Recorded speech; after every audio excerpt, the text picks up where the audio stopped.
Why is everybody still? We live. It's working. What's up, Blank? How you doing, man? Good morning, good morning, good morning, good morning. What's up, what's up? Yeah, we're doing some speed VODs today. Speed VOD reviews. And I'll explain what speed VOD reviews are in a little bit when people kind of flood in. Can't wait for the Cav guy. Did you hear about... Did you see the developer blog? Did you see the developer blog at all? Coach Mills fan club in here like booty. Okay, what's up, bro? How you doing, Warfeather? How you doing? Coach, you have a guide for Emma Frost? Yeah, bro. It's already queued up, bro. No, I'm just kidding. I definitely don't. But I will be releasing a video tomorrow about her. VOD day, let's go. Although I haven't been playing, so I don't have a VOD. We learned it today. What's up? What's up? What's up, Tomer? How you doing? Emma Frost. Yep. Hey, Coach. I cannot express how excited I am for these new changes. It's gonna be so sick. I'm telling you, it's gonna be so sick. Yeah, the Thor team up is leaving. No. The thing not nerf. We live another day. I mean, we don't have official patch notes, guys. Like we have a what's it called? We have a thing that we can look at. What the fuck, my words. They told us some of the changes, but we don't know all of them. So like, I think everyone needs to chill before we know for sure. Okay? They did the same thing in the last dev notes where they were like, or the dev video where they were like, this got changed, and then people were like, what do you mean they didn't nerf X character? And then that character got like really nerfed in the actual patch. So.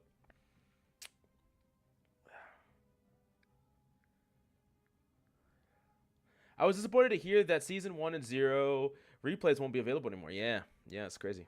That makes sense, though. They nerfed Loki. This was kind of your fault since you said they should nerf Loki.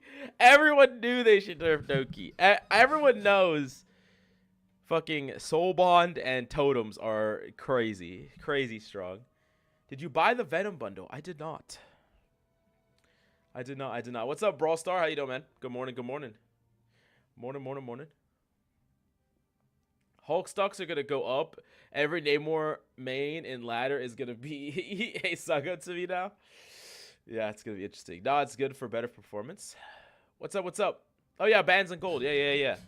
Yeah, y'all are gonna get bands and gold. Hey, what's up, Nemos? How you doing, man? Buy it, Coach. Is $3, but that's 3 whole doll hairs. I don't ever play Venom, bro. I don't think I'm ever gonna play Venom. So I think it's probably pointless for me to buy this. But you get the free costume, right? Is there any costume here that I actually like? I actually don't mind this Bucky one. This Black Panther one's actually cool. It's probably worth buying, yeah. I probably will. Because I at least wouldn't mind getting this Deadpool Wolverine one. Actually, this Wolverine one's probably what I would get, I think. What's up, Patel? How you doing? Good morning. Big changes in Season 2. Let's go. Performance-based SR. Let's go. Bro, those totems were basically a mini you cannot die button. I mean, we don't know how much they're getting nerfed, so there's a good chance that they're still very good. Like, until we have the actual patch notes, chat, it's important to not kind of overblow whatever changes they have talked about.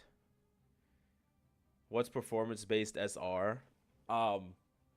That's just what someone else in chat was talking about. They talked about something like that on the dev blog. Get the Bucky one or the Strange one. You should save it for tomorrow to know what skins are coming in the Battle Pass first. No? True. New Namor team-up sounds dope. I'm kind of iffy on performance-based SR because it values final hits so much right now. So yeah, basically the idea is I believe it's going to be impacted like lower ranks more from my understanding. And it's basically if you perform well in your games, you're going to be getting more rank. And if you perform really bad in your games, you're going to be getting less rank. Now, I'm on the fence about this. A lot of people really like this idea because I talked about my rank changes and people said that if I pop off and I get MVP, I should gain more than the person who fed and lost the game. I don't really agree with that. I think it's okay with low ranks, But as you get higher and higher, I really do believe that wins and losses should be the only metric that gets you higher or lower rank. Just for the simple fact that it doesn't fucking matter what your stats are. If you didn't create a higher chance of winning, they're stats in vain, right? Like if I have 30 kills on Star-Lord, but I never once tried to deny the Black Panther rolling my team, did I help my team win that game? It doesn't matter if I have fucking 30 kills, you know? So that's kind of why I don't like it. But it is good because it does minimize smurfing in the low ranks. It like pushes people out of ranks that they're clearly overperforming in at a consistent rate. So there's positives to it. I'm not saying it's all negative, but what's up, Polo dude? How you doing, man? Season 2 hype? Yes, sir. Season 2 is fucking gonna be so hype. Yeah, that's why I didn't actually know if doing VODs today was a good idea because it's end of season, right? Like for me, it almost makes more sense to do VODs, to do VOD reviews at the start of season 2, like a week in, you know, instead of doing them now when it's the end. But some people are still grinding, so.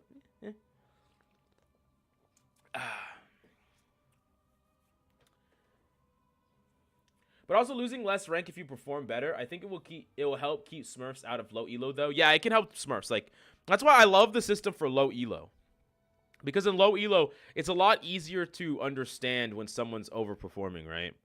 And you want to flush those people out as fast as possible. That's why like back in Overwatch 1, if it found out that you were smurfing, it was giving you like plus 50, plus 60. They're getting you the fuck out of the rank, right? In Valorant, if you're overperforming by a lot, it will actually double rank you or even triple rank you out. So you go, you know, you'll jump way higher. And I like that. Hey, how many characters you think you need to climb ladder? What's up, big dog? Thank you so much for the $5. How many characters? So what I always suggest, chat, it's like, let's look at it. So I really do believe that you need to have a main role where you play typically about 3 characters in there, give or take, and then like you have a good flexed character in each of the other roles is ideally. Like I think 5 characters is a good reasonable hero pool. I don't necessarily think you need more than 5. You could probably get away with less than 5 if you are a tank main or a support main.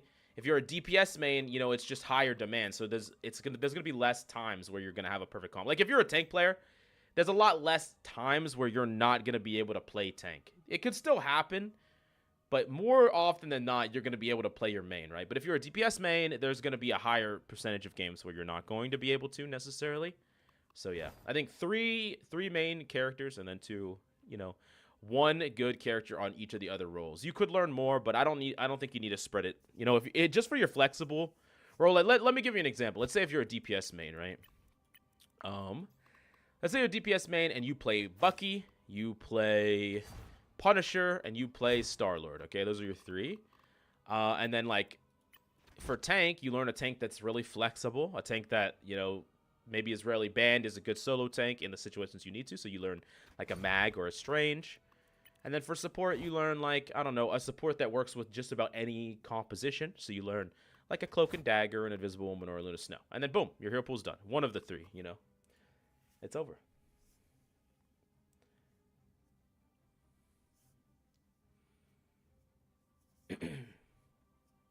You think Namor gets a gamma turret? That's gonna be interesting. I don't know how it's all gonna look or work. Oh, I'm a mod. You are, Patel. Congrats. You got randomly upgraded without your knowledge. Probably middle of the season would be optimal from the POV since meta is more defined and there is more time for people to apply advice. Yeah, that's a good point. Yeah, probably. Yeah, I don't know if this is the best day to do coaching. I'm thinking about it. I'm still thinking about it. Also, part of me really wanted to keep grinding on the main. What are we at? 279. But we'll probably play some more ranked games later. The only time I ever got mag banned. Lord mag already? Damn, coach. Yeah, so now I am Lord. I actually had a lot of Lords I didn't even know about, chat. I have it's like in the Vanguard. I have Lord Mag, Lord Thing, Lord Thor, and then I have Lord Bucky. Lord Bucky. Still pretty far away from a lot of other lords. So you don't have lords for this yet. Still pretty far away. What is the close one? It's like Centuron? How do I look and see what I'm close to? I don't really play anything that much. Anything else? Guess I'm kind of close to some of these other ones. You have more playtime on one character than my whole playtime on the game? Yeah, and I have a lot of playtime on my ult, too. We grinding out here. Any thoughts on Ultron's leaked kit? I don't really want to talk too much about leaked kits because, you know, not confirmed, and I don't want to violate any NDA type stuff, but yeah. I would say Ultron's design looks cool. How can you tell when you get target banned? Do people have some kind of stat overlay on PC?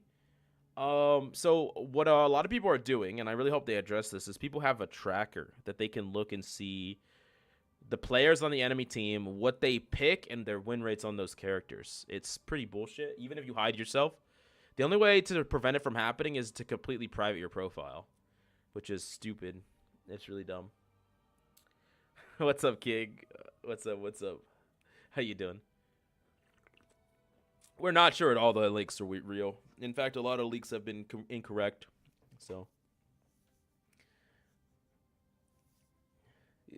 sponsor stream could no. I wish I had sponsored stream. No, if you're a creator, you can apply to be part like early and learn about stuff early and blah blah blah blah blah. And I'm in that.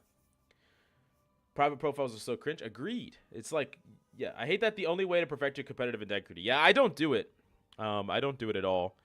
But if I ended up having a character with a really high win rate, like let's say that I keep only playing the thing and my win rate keeps climbing and climbing and climbing, and let's say my win rate's at like 65%, someone on the enemy team could just see, oh, this guy plays mainly the thing and he has a high win rate, let's just ban it, you know? They could see that, which is annoying, but it is what it is. Then we don't have that on console. We just ban based on what we plan or who we think we're gonna play based on the enemy team ban. Yeah, I mean that's the way it should be. It should be that way. It shouldn't be any other way. I've been playing Mr. Fantastic in ranked. I got to Eternity plus 299. Sheesh. Super excited for the Fantastic buffs coming in season 2. Yeah, that character is super strong. Like that character, he has. I mean, he's weak right now. Like he's okay, but he's pretty weak right now. But I can see the vision for his kit, and I could imagine him being really, really strong if they tweak the right things, you know? Like, his kit is close to being very dominant. I mean, the cycle of his big form into his big body, like, that cycle, and then into, like, just doing that, not really dying, going, like, you can come back to your team if you need to, and then your ultimate. Like, that cycle makes a lot of sense. It's just underpowered right now, right? They buff that cycle, they buff the damage, they buff the ultimate, they buff some things about him, and boom, he's fucking insane, you know? I think the tracker thing is like an app that just immediately pops up the relevant info, King. Yeah, I mean, there's several different types of trackers, but I've never personally tried them. I'm not going to try them. Bro, I never even had time to check profiles like that. IDK how people look up the whole team to decide to target ban. I go off profile pictures. Fair enough. Fair enough, fair enough. Yeah. I wish they would ban the third-party applications, but from my understanding, they're bannable. It's just you don't know who's using them, you know? Like, it's bannable to use them, but they can't tell who's using them. I'm glad Anna Frost is the first character because I want to learn a second tank. Yup. Tank is going to get a lot more, like, there's going to be a lot more tanks in y'all's games, boys. There's going to be a lot more tanks. I have no interest in trying them. They spit in the face of the whole point of hideable names. Agreed. Agreed. It actually, like, what it has done, trackers have done, is it made it so hideable names is actually creating competitive, like, advantage. Because people that don't use trackers but hide their names have a huge advantage over people that use trackers. It's annoying, but it is what it is. Is the volume cutting in and out for anyone else? It might be true. Chat, let me know. Yes, the cycle from switching to tank form feels a bit clunky since there's like 1 second time frame of doing no damage because of the animation. Yeah, that they should definitely like speed up some of the animations, I feel like. I'm disappointed. Where's Blade? Unfortunately, not here. Not here, not here. Like if they ban Namor, we may counter ban a Spider-Man or some other diver. If we have the thing on our team, we ban Groot. Yeah, exactly. That's exactly how it should be. Just ban around your characters. Ban around who you play. What's your opinion on the rank changes that got announced today? So, I don't know how it's all going to play out. I think the fact that they are looking into rank changes and they are trying rank changes, that's a big deal. And I think that that's a good thing. Like, they're not ignoring it. Like, that's what I was afraid of, is like everyone has all these rank complaints, and then they were just like, you know, head in the sand. Ah, it's fine. We're just gonna de-rank everybody and just ignore all the problems, and the problems are gonna come back. But that whatever they're doing, who knows if it's gonna work until we actually get our hands on it. But I'm optimistic.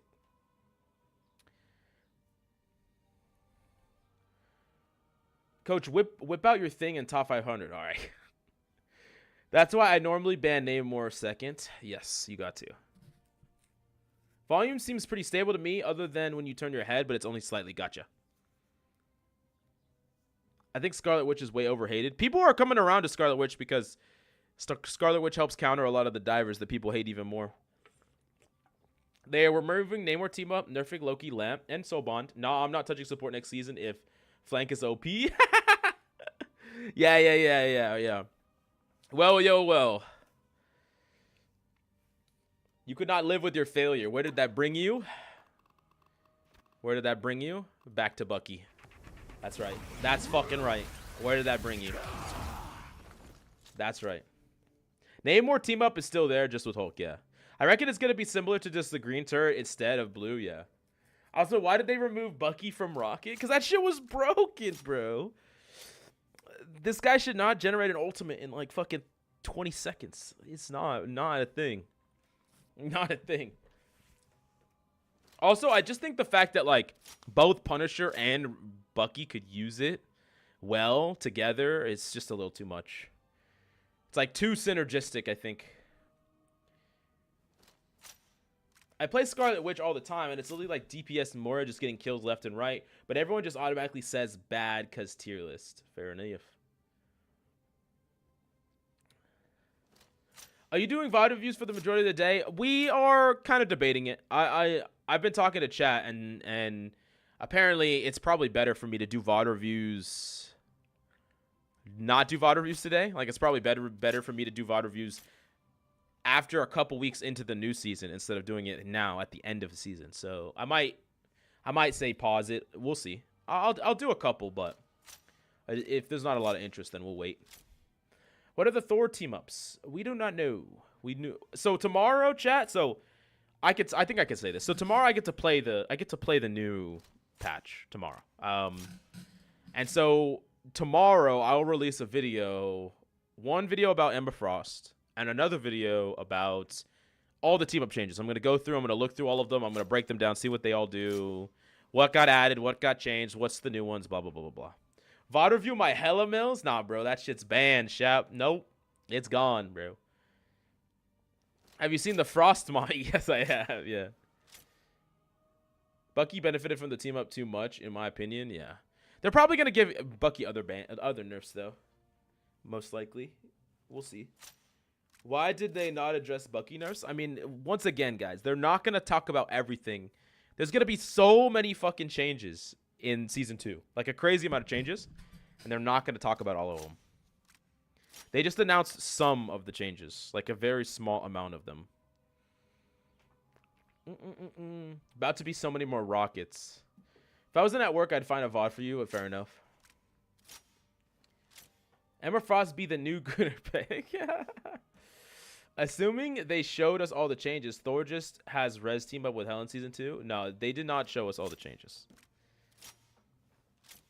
I think they effectively nerfed anti-dive because I rarely ever get a Hulk. Now, if there's a 2-dive lineup, I'm out there with 2 turrets, 1 off spawn getting wrecked. I mean, yeah. They definitely, I mean, they're probably going to have Bucky nerfs.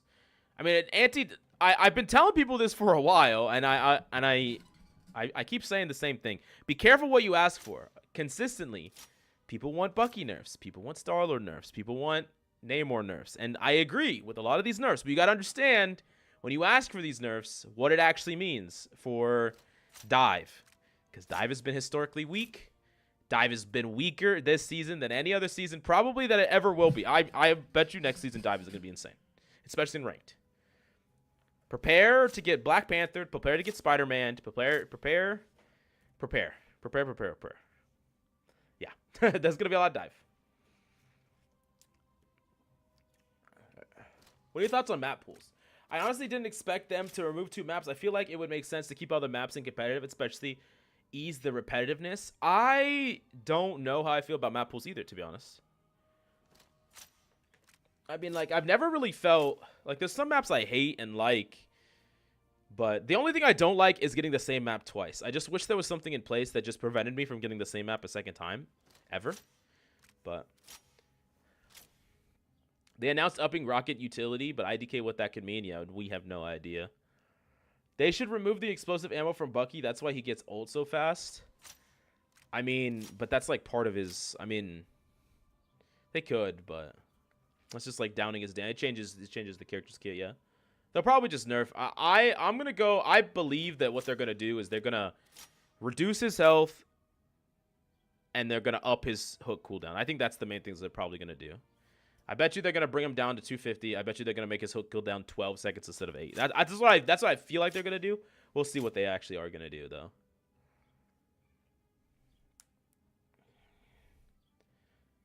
I feel like bans will make the lower ranks more toxic now. Yeah, a lot of people are just gonna ban based on vibes and feels, and like I don't want to fucking lose to whatever. But there are, I think it's not a bad thing. I think it's a good thing. I don't think that you're really playing Marvel Rivals until you have bans, to be honest with you. Is Ultron coming out in season 2.5? That's what it looks like. The SR changes might be a catch-22 because they can't reveal it, so people don't game it. But certain roles might feel like they're getting cheated if it values one statistic too much. Yeah, this is another thing about performance-based SR. Like, I think that there's a way that it works well, especially to get out Smurfs and help out lower ranks and push you to ranks the way you belong in. But like, people already distrust the rank system because of all the EOMM and stuff. Performance-based SR is only going to make more people mad. Like, a lot of people are hyped about it now. I promise y'all, in like a fucking month, people are going to be so mad. I had 60,000 healing and I only got this. And my DPS player he got more than me. And I had, fucking 40,000 healing. Just some random, like, I'm a hella player. I had 50% accuracy and I only got this much. It's going to be some nonsense, dude. It's so stupid. It's actually so stupid. The super chat option gives me only $4.99. Yeah, that counts. That counts. Yeah, yes, that counts as $5. What's up, playing? That counts. What's up?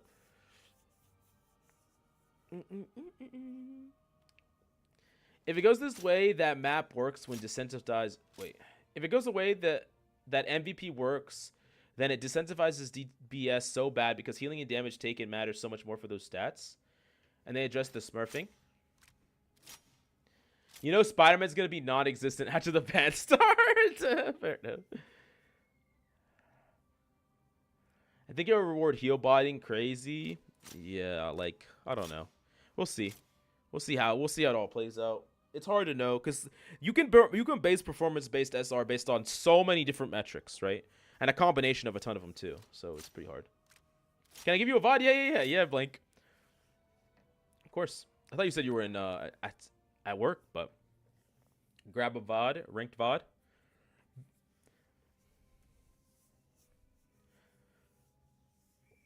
What situations would you use Magneto over Doctor Strange? Well, me personally, I would use Magneto every single time over Doctor Strange because I don't really play Doctor Strange. But in general, I do think that Magneto... There's a couple things about Magneto that are different. Magneto pokes from range a bit better.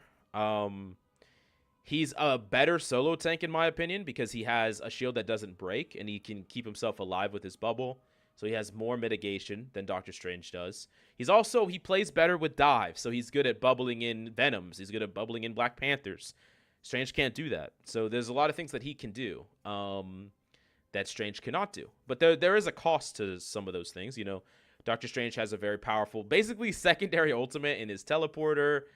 His actual ultimate is very, very good at killing through supports. It's like a game-changing fight. Or a game-changing ultimate. So, what's up? Wait, what was this? Do you think the changes to Celestial and Eternity lobbies are going to make the Smurf problem worse? Are you talking about the changes where you can't trio? You can't trio anymore? Is that what you're talking about? What's up, short boy? How you doing, man?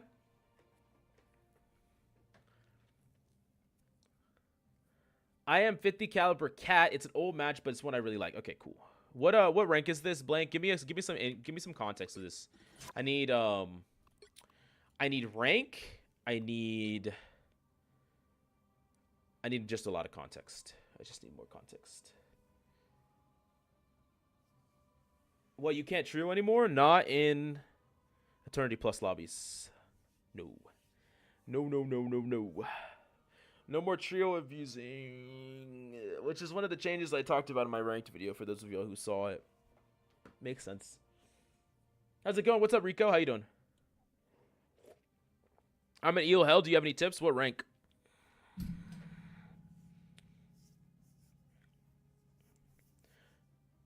I'm just glad Strange is getting a survivability improvement. First half of the match is me playing Cloak and Dagger. Second half is 5v6. It's like plat 3 I rank up. And what are your name?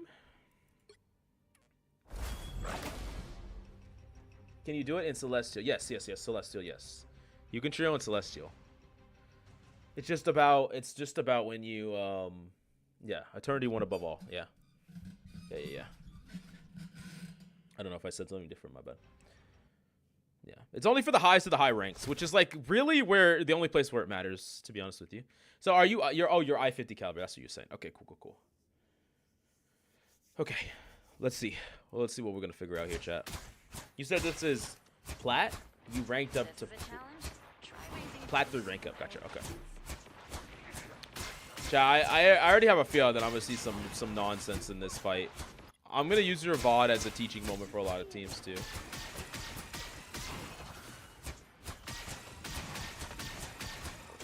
So,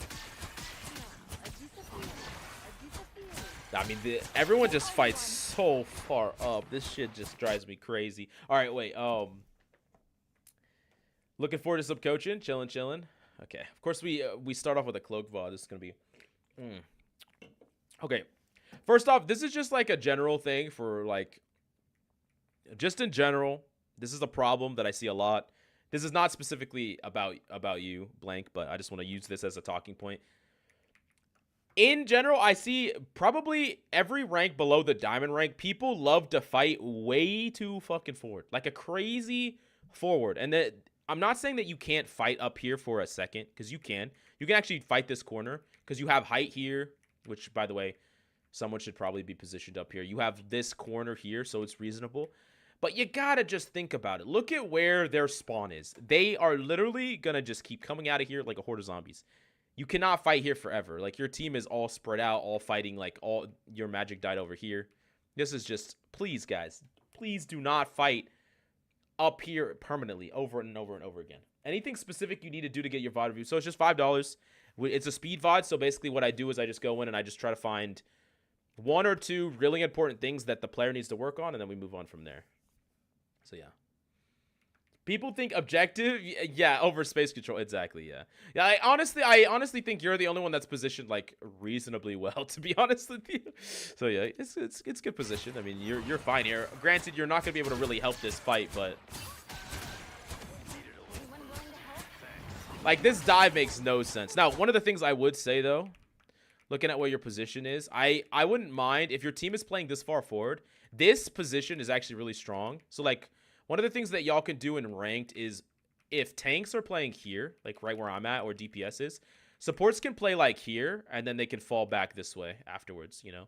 This room is really strong to hold as a support at the start if your team is pushed up to the corner. Because not only do you have this mini right here, but then you can just like easily go this way, and then you can play this position, and then you can go back this way, and you can go play this position that has another mini. So it's like naturally progressing you from here to here to here, right? It's pretty strong. Are you gonna be an Emma Frost man? I probably am. What's up? They will just get ults and roll your ass. Ain't that right? Well, I mean, if they use ults to clear you out of this, that's actually fine. The problem is they're not gonna use ults. They're just gonna eventually kill y'all. Like, they're just gonna eventually kill y'all for free. I mean, they're really right by the spawn. Yeah, man, this VOD is gonna be painful for me to watch. I'm not gonna lie.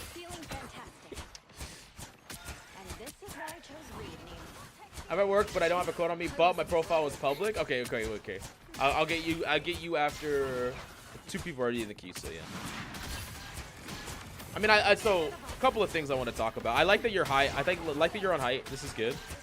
It's reasonable that you're on height. The enemy team should probably clear height, but no one really is. I don't mind you falling down, though, as the Scarlet Witch starts to pursue you. That's fine.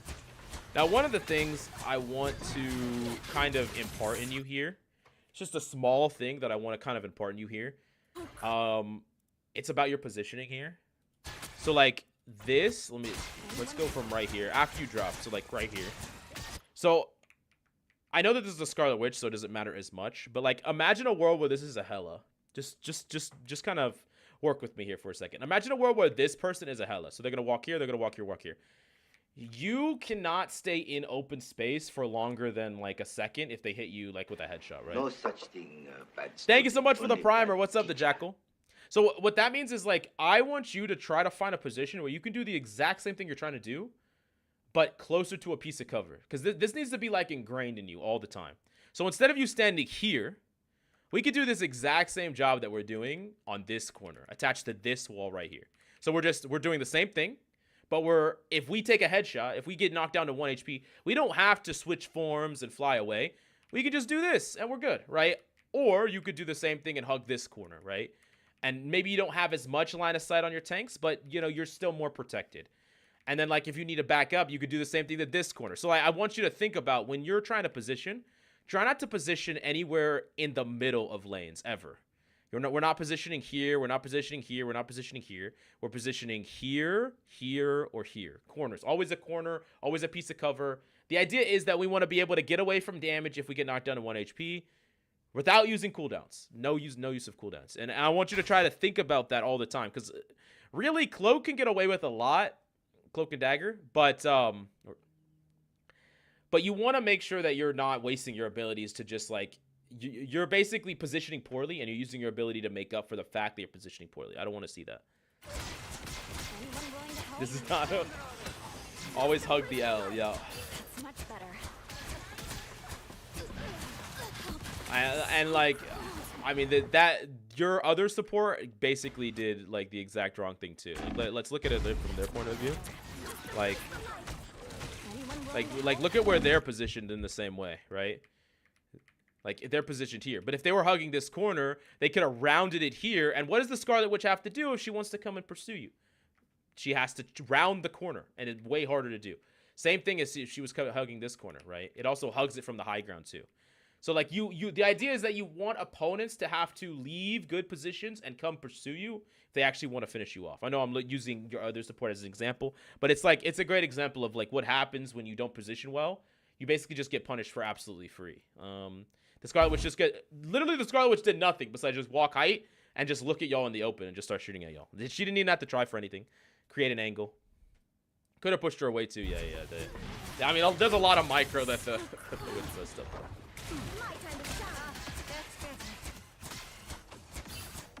Yeah, I mean, we're kind of, once again, just kind of playing open space. And that's another thing also that I want to make this clear that's important, is, like,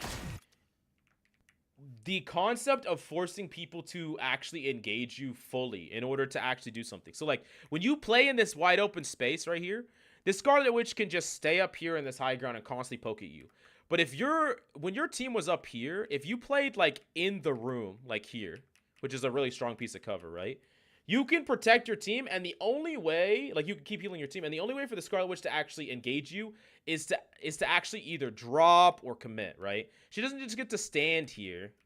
Like, if someone just gets to stand here and just constantly shoot at you, you're most likely not in a great position, right? It's you want a position that people have to fully commit. That's the whole the whole idea is that they have to fully commit. Like, this is a full commit. This is actually reasonable that the person has to fully commit here. They have to fully drop. They can't stay up there. They have to fully drop. You're probably gonna lose here because you're down so many people, but the concept is there. Let me take a second to read. What a lovely username by the Sue Storm OP. Yeah. Yeah, Scarlet Witch and me fought quite a few times this match. Yeah. So,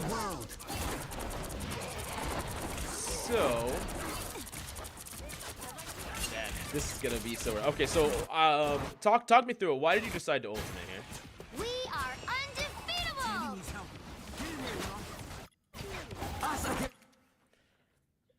talk me through the idea. You're gonna see a bad ult by me. Okay. Spoiler alert. So here's the kind of the problem.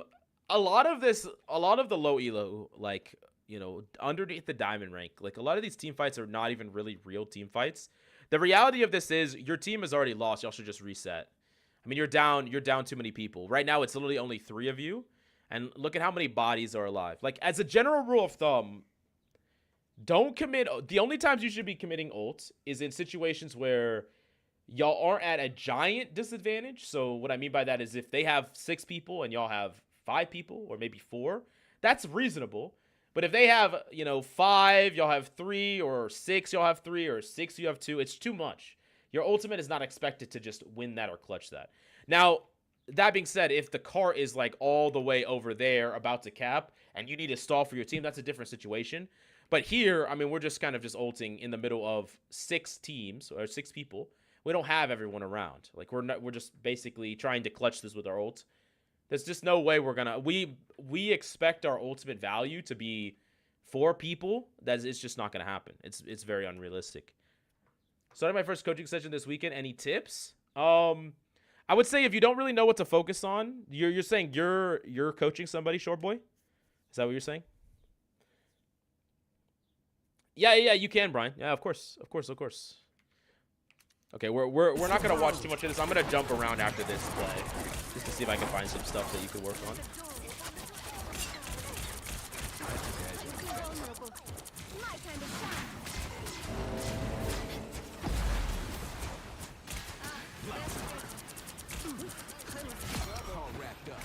Coach, my stomach hurts. Any tips? Probably some vodka might help. Might numb the pain. Bad advice.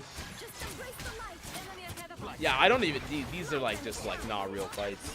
They're just not real.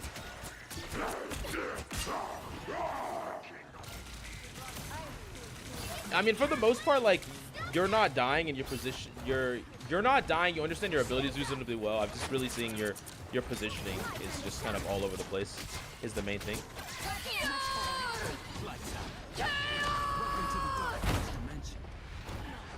Reasonable timing.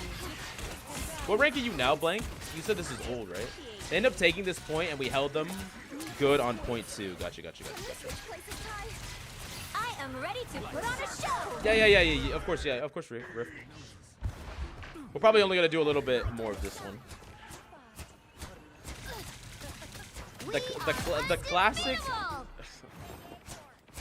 classic no aim battle between Cloak and Dagger. Okay, I'm sorry. And Scarlet Witch.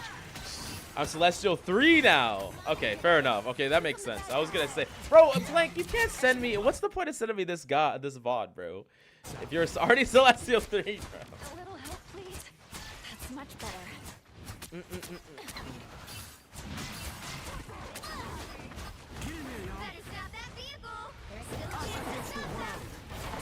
The second half gets more interesting when we lose a teammate. I mean, fair, but we might not even get to the second half. I guess I could fast forward to the second half. So y'all literally were just down a player the whole game. They were just down a DPS the whole game. Okay, let's see.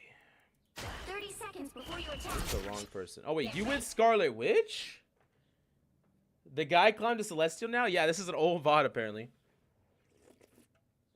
I mean, you played reasonably well. The battle starts in 5, 4, 3, 2. Okay, so right now we have 3 or 4 VODs in the queue. 4 nods in the queue. Where did they all come from? Do you still play the same characters, Blank? I want to see if there's some. I want to see if I've changed some bad habits from there. Gotcha. Oh, do you stay this character? Okay, so let me give you some general advice here. Let me back this up a little bit. Back. Oh, so you come out 1 life as Cloak and then die and then swap. Okay. So especially like from here onward. So this is something that it's very important on this map, chat. Super important. You have to contest height on this map. I went super speed. Okay, you have to contest height. Way too many players will constantly just walk through main here over and over and over again. And while you can push somebody through main, you can push somebody. Like, you could push, maybe your tank goes through main, one tank, maybe one support goes through main, perhaps. It depends on who. A DPS could do. It depends on, you typically want to put someone through main. The person who has to push through main is someone that is not going to be vulnerable to a dive, right? They're not going to be able to just be killed. And you have to clear top. And if no one's up here, you walk here and you fight from a different angle. Because let me think, if you're Scarlet Witch, right, and you come up and start applying pressure from an upper angle like this, what does that do to the people down here? Like, what does this do? If I'm Scarlet Witch and I'm up here, or like you're kind of getting the right up here, and you come up here and you start poking down from up here or back here, what does that do? What do y'all think, chat? What does it do that if you're a DPS, you could be a tank here too, but what does it mean when you're doing this and you start applying pressure? When the enemy team's pushed up here, you start applying pressure from behind their shoulder.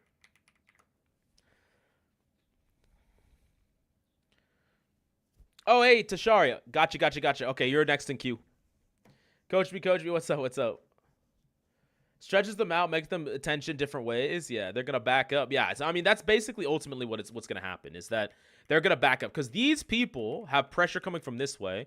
And they're going to keep fighting here until they cannot contain the pressure. But the second they start feeling pressure, and that's what this does, it creates pressure where if you're being shot from multiple angles, you can't focus on them at the same time, right? So it's actually so easy to clear people out of this position if the entire team is set up here. Now, it's different if the enemy team is doing what they're supposed to do, which what they should do is they should have some presence here, and then they should have people on height. You know, kind of like you were positioning on defense, right? You have people controlling height. But even if that's the case, then it's even more of a reason why you need to send your team up top. Like, if y'all look at the games that I'm playing in Eternity, almost the entire team goes top. Almost everybody. You all go top. You all clear top. You fight top. You force enemies out of these positions and these positions. You, at the very least, force them back here. But oftentimes, you'll even force them completely off. You don't want them to have that verticality on you ever. And if they're playing too far forward, you can just force them to back by taking this from them. This is why, like, this is one of the many reasons why, like, you drop, like, let's just say you dropped a Celestial player into a gold lobby, as a hypothetical.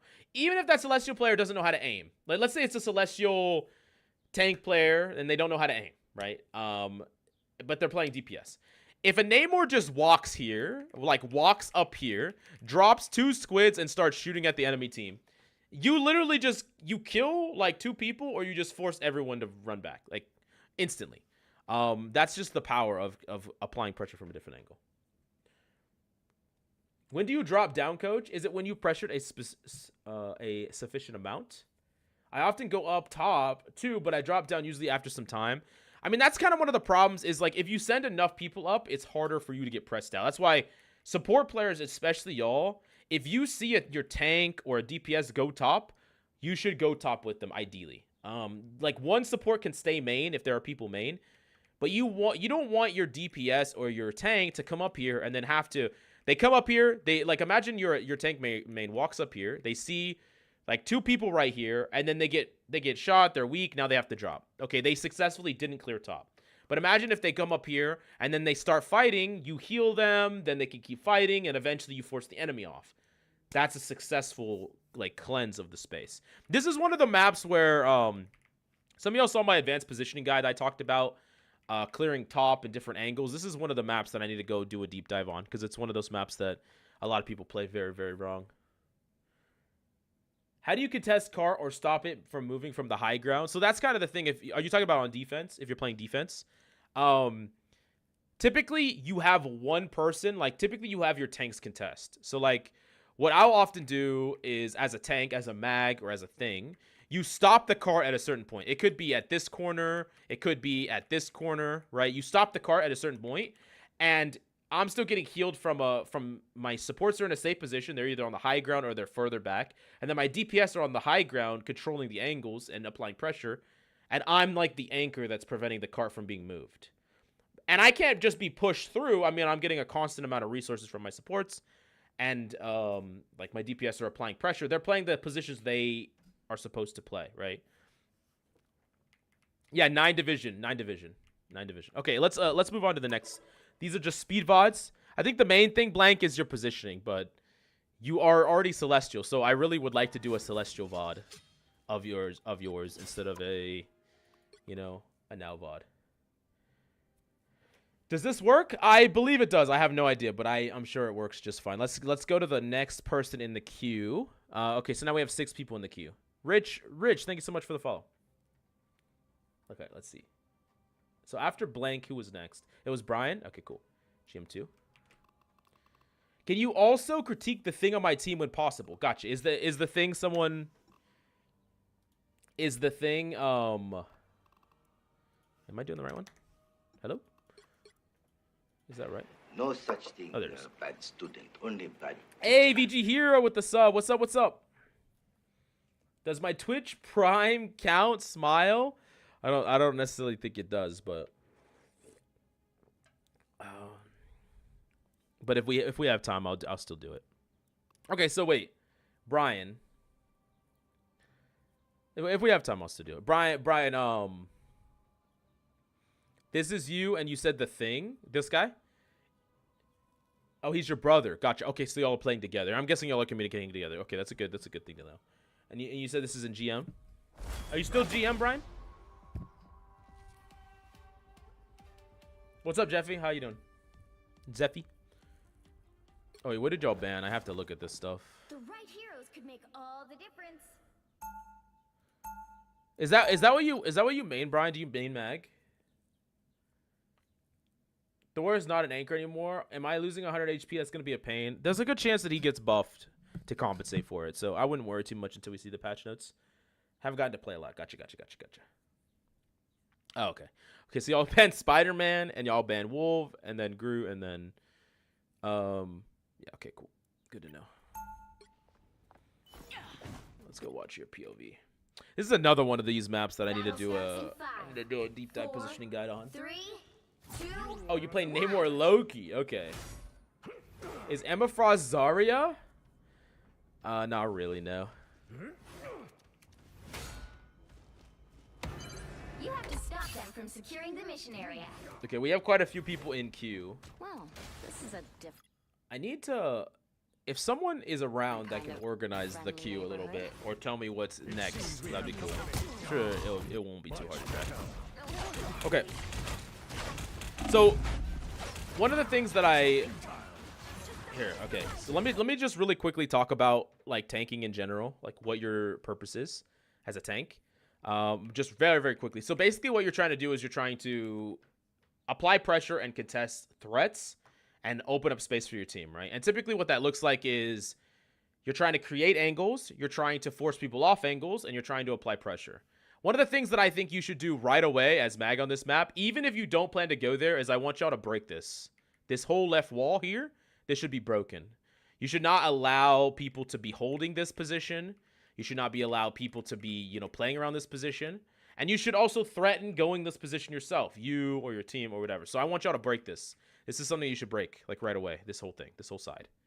Get this wall broken, and then y'all can even potentially route this way. I think it's really strong to be able to get your DPS in a position where they're like up here, like right here.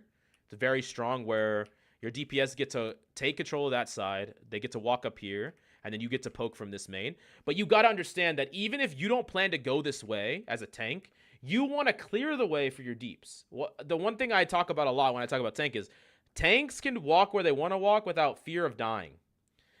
If I'm walking over here as a Mag, I'm not going to die this Black Panther under any circumstances. He's not going to kill me. But if I'm any other class, I might just instantly die. Like, I literally might just instantly die. So it's your job as a tank to kind of ensure the area. You can even, you break this wall, you walk over here, you secure the space, you see your DPS walking this way, and then you're like, all right, cool. I'm going to go back main. You know, I'm going to fight from main. Or you might even fight from this angle, or you might even fight from this angle. Like, there's other angles you can take as well. But the idea is that you're opening up the map a bit for your team. Oh, and you got sword here. That's cool.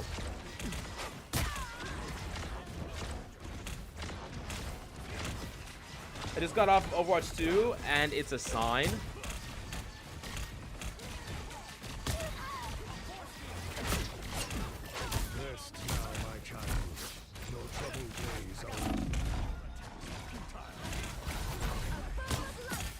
Yeah, and I'm gonna refight. I'm gonna revisit this fight from your brother's perspective, because there's definitely a lot. Hey, what's up, Astro? I'm adding you to the queue, brother. I like the angles that you're taking here. I like these. I like that you're not afraid to like kind of ignore enemy tanks and apply pressure. This is all good fundamentals. This is all like good threat understanding. Yeah. So this is all good. That's all good. That's all good. The way that you played that fight after the fact, you played it really well. But let me go and look at. You said you want me to give tips on the thing as well, on your brother's the thing. Let me watch it, because he definitely played like infinitely too passive watching his team play.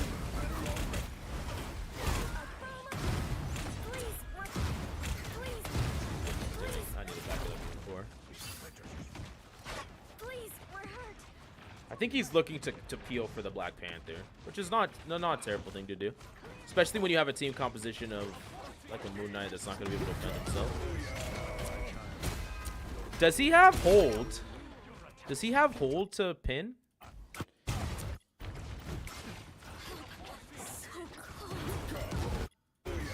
So like what you really want to do on the thing is you have hold to pin on. So where you have to hold it in order to keep pinning, right? You don't have toggle on, you have hold.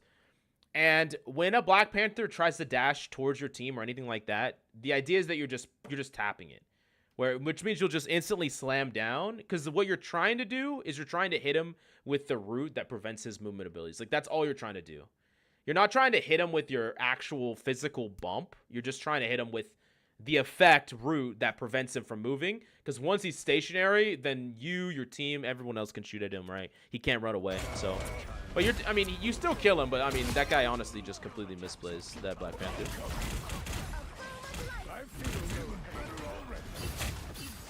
Okay, so this, yeah, I mean, so going here, right here at this moment,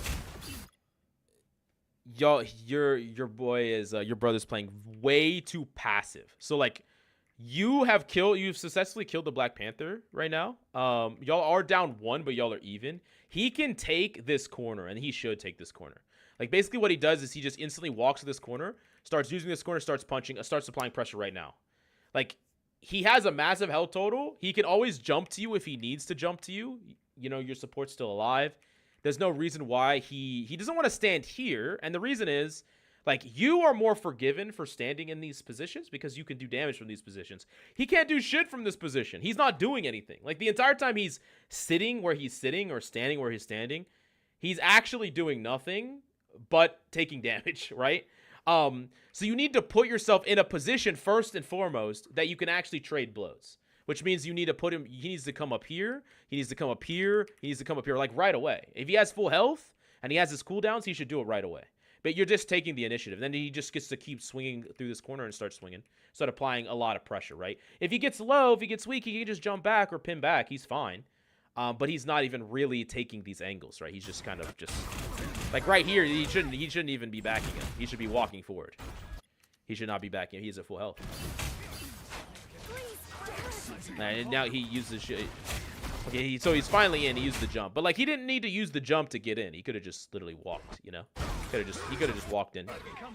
Not that it's terrible. Also, after you initiate the jump, you need to hold a right click, a haymaker, because he could have gotten a free punch here. So like he initiates this jump, he starts holding right click, and then by the time he lands, he swings and he hits 2 people at least. Now he would have hit all 3 of them with a punch. And so like, I know a lot of this kind of seems nitpicky, but I honestly believe he should like be pretty close to an ultimate already here. If he would have walked forward right off the bat, taken that corner, he would have got like 3 or 4 swings in guaranteed. Here would have been another swing that would have got 3 people. He would be like at 80-90%. Yeah.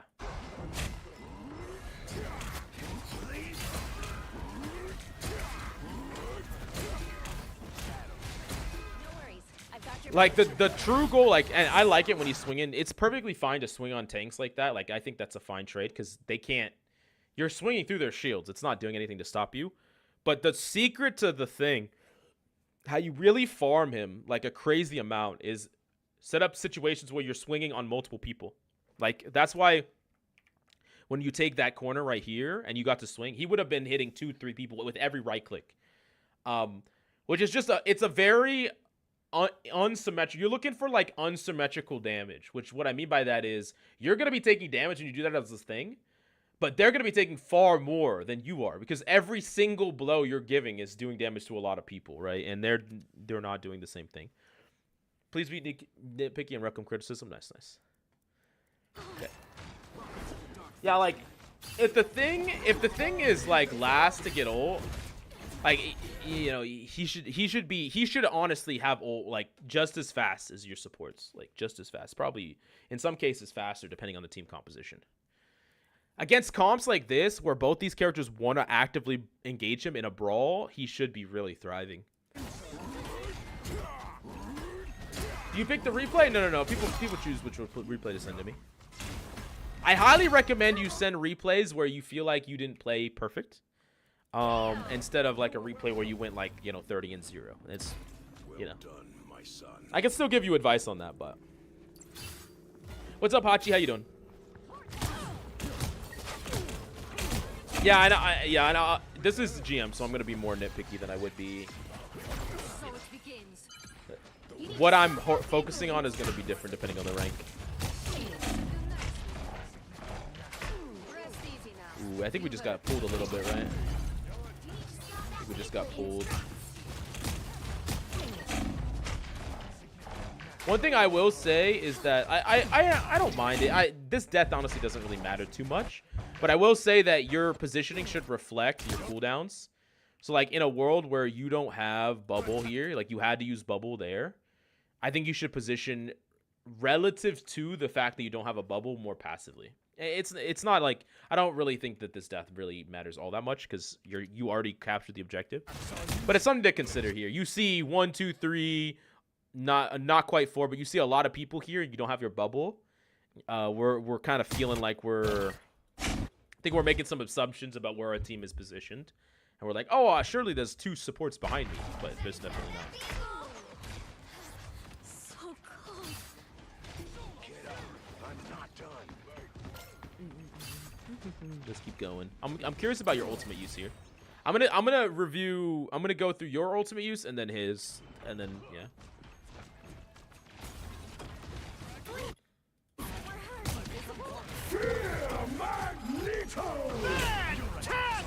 Nice block. One thing that I would recommend though, because you don't really care if you're the one that gets hit by Magneto ult here, is the second a Magneto pops ult like that, I highly recommend you turn around and you look at who on your team is the most likely to be targeted. You don't always get this right, by the way. And the Magneto, because the Magneto could throw it anywhere. But if I see a Magneto pop ult and I turn around, just as a hypothetical, some characters, I'm going to be like, okay, I don't need to bubble you. And other characters, I'm going to be like, you're the priority bubble. And this is going to matter the higher in rank you climb. Like, if you have a Luna, she's going to be the target like a giant percentage of the time, as an example. If your cloak is already in her form where she can fade away, you don't have to bubble her. But you identify the person who has the least mobility and is the most likely to be targeted, and you look to bubble that person, right? Now, granted, he just tried to throw it right at you and you blocked it, but I want to see you try, right? I want to see you try to be like, who do I need to bubble? Let's look around. Who do I need to protect, right? That's what I need you to try for. How often do you do these? Not very often, but we'll start doing them more. How do I send $5 like as a dono? Chat, can someone help him with that? I'm not even entirely sure, to be honest. Let me see. Let's keep going. Okay, now I'm curious. Oh, okay, wait. You popped your ult, so I'm curious how you used it. Us against the world.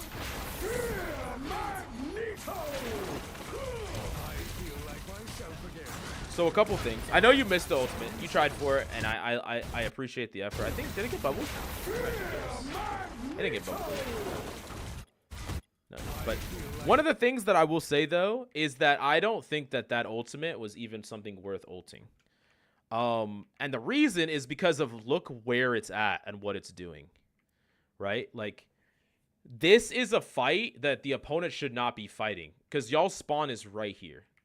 Also, y'all are already down some people here.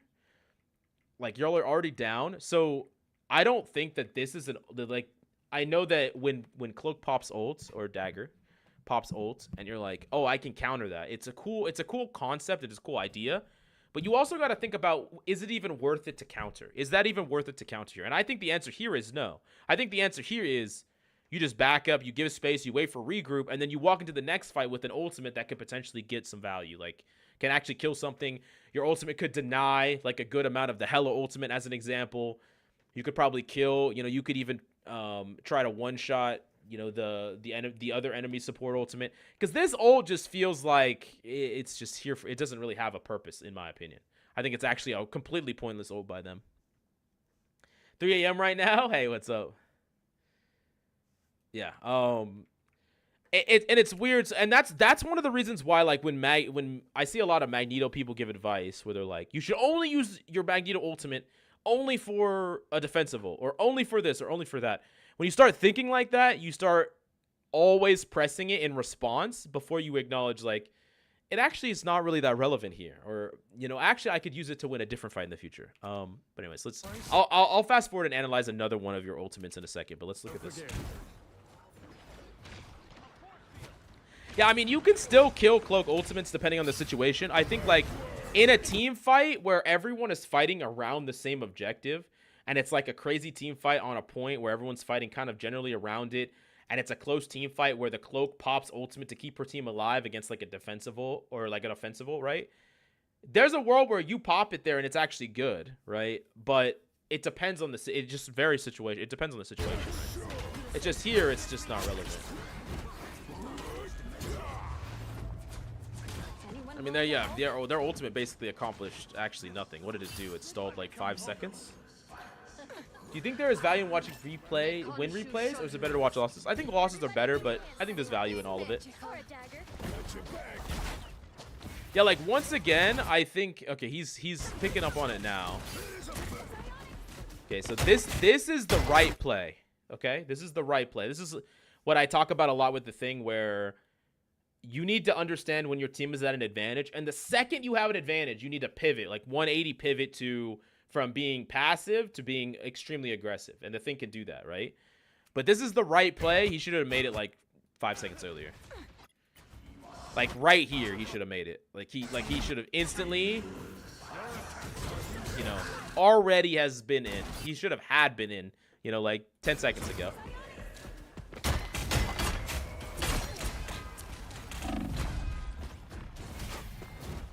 Yeah, he's getting a little greedy. He's getting a little greedy. Yeah, hey, that's okay. He's alive. Because he could have just slammed in, turned, like, got a couple swings in, turned around, grappled back to you. I'm curious how he's going to use his ultimate, though. Now, this is a great position. This is the first good position that I think he's taken. Like, an aggressive frontal position. And, like, the idea here is that this is the best types of positioning, in my opinion, for the thing, where the thing is playing, like, probably about 10 feet in front of his main tank, because he gets to get damage in on this corner, and once they force him out, he just gets to jump back to this person, get healed, and then walk once again back to an aggressive angle. That's what the thing gets to do. What rank is this guy? This is in GM. Well, it's both of them. Honestly, I like the ult. I don't mind it. Let me look at the Mr. Fantastic, though, that you hit. Let me see. Is he just instantly... One thing I will say is that you can...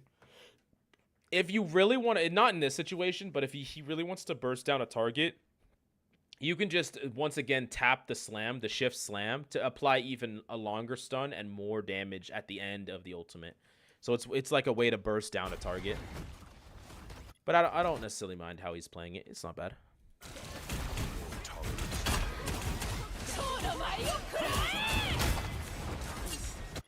Thoughts on Marvel Rivals devs saying that they will nerf Strange's damage and increase his survivability? I was making Strange in Season 1.5, but I feel like they're ruining the character with that change. Makes him a character who just exists in a fight but doesn't do anything. I mean, it's going to just depend on how much damage we're talking about, you know, Ghost? Like, I think it's important not to overestimate what the changes are going to be until we see them. Am might just be really marginal, and it doesn't matter. Let me go back to your POV.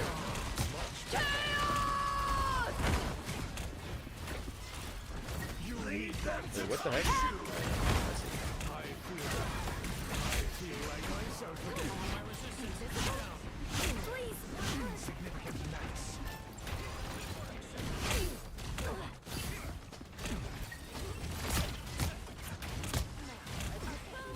I have a shield, but no complaints. In this fight so far, I might be wrong about this, Brian. But based on how you bubbled that person behind you and how you're playing this, I feel like you're panicking in this fight when this fight is a perfectly winnable fight that you just like. So that there are times where you have an advantage, right? You get an advantage in a fight and you're like, okay, I need to play fast. I need to go do this and I need to do that. And there are times when the fight kind of feels like it's slipping away from you, right? It's like, oh, we were about to win and now we can't win. What you really need to do in those times is actually slow down your decision making. Like, don't speed it up so quickly. You have time here. You're not just going to lose this fight out of nowhere. I want you to slow it down, take it slow. The fight might actually just be getting started. I see this happen to a lot of people where they're just trying to really they're trying to figure things out right now, and it causes them to just start throwing out abilities, popping ultimates. But it's like the fight, we're still in this fight. We still got people alive. Our supports are still alive. We still have an ultimate. Our other tank's still alive. Like, we don't need to go so fast, so crazy, so sure, the fight in a way is slipping away, as in we didn't win this fight like right here, right now, but you just have to imagine the fight's gonna go on for quite a bit longer.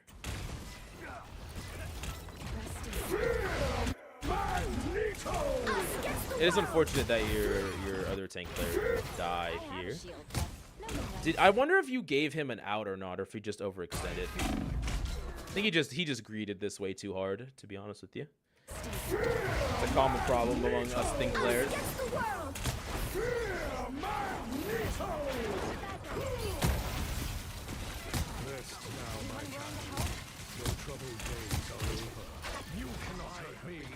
Okay. Yeah, I mean that's one that you missed, but it's also one that like you already lost 2 people. I don't even know if it was winnable after the thing died. I think there's a world where here.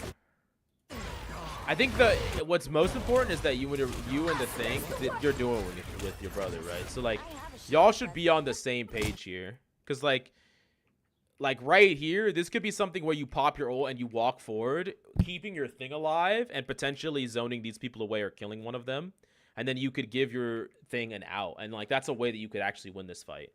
But like just waiting here and just kind of trading on the front line when your thing is committed this hard, it's not going to win the fight.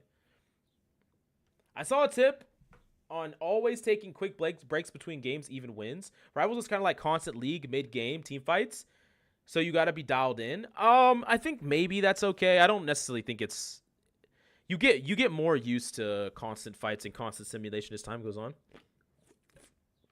Okay. I think this is enough for this VOD. Let's go on the next one.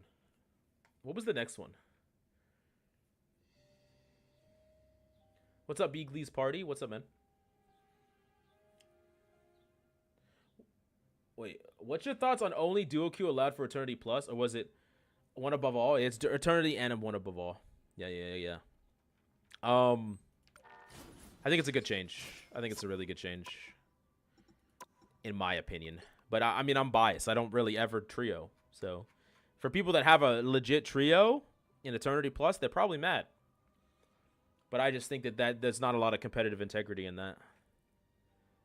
Okay, next person on the list is Rico. Rico, you here? Oh, your profile is public? Wait, how do I even search up your profile? How is that even possible? Do I have to add you? Oh, I can just do this. Let's see. Oh, okay, got it. Gotcha. Oh, yeah. Okay, so Diamond 2. You're a Squirrel Girl player. My man's grinding on the Squirrel Girl. Okay. Let's do it. Let's see. This one you had a lever. Let's not do that game. This one looked pretty rough, like right off the bat. I'm gonna try to find a good game. Let's see if I can find like a reasonable. This one looks like a good one. 23-13 in a loss. Yeah, I mean, just looking at the stats, that's way too many deaths compared to the rest of your lot, like the rest of the lobby. Let's look. Let's take a look. The rank distribution they released, I think I did. Yeah, it looks like a reasonable one, but it needs some work though. All the difference. Chat, how do I hide the text chat? I don't even know. Oh, was there bans in this game? There was bans, right? Or there no bans? Oh, this was before you were in Diamond, or the lobby was in Diamond. Okay. Brian, no, Brian's next. He has a second VOD after Rico.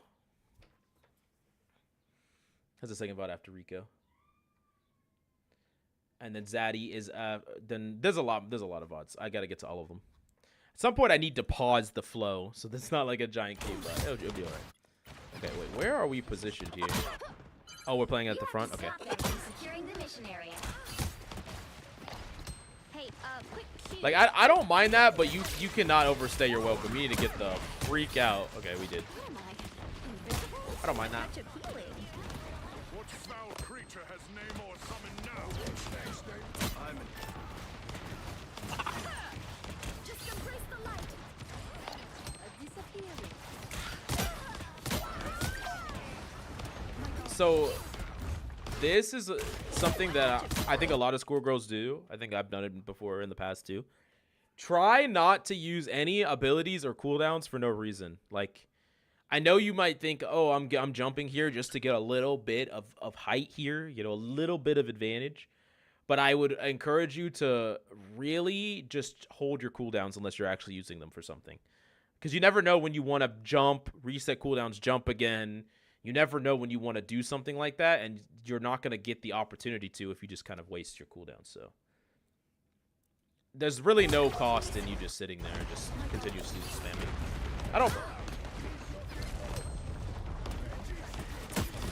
I'm curious how you died so much more than the rest of your team, though.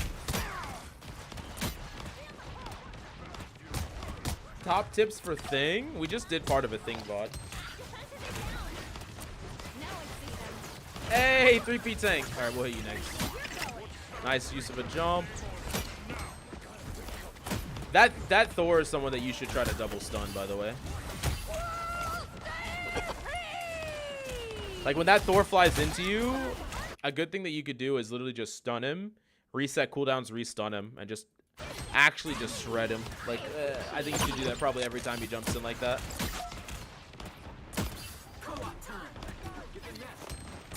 Will you review a full 12-minute game? No, these are all short VODs. Basically, the whole concept, I'll explain it once again. I'm trying to find 1 to 2, maybe 3 things that you need to work on most, and then we move on. That's it. That is it.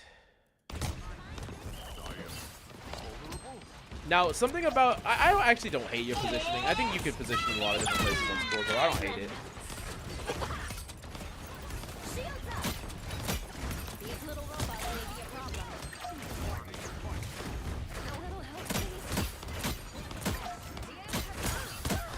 I'm mostly curious about your deaths.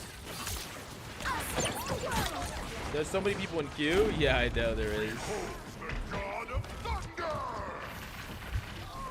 Let me just see your positioning here. I think this is the biggest problem.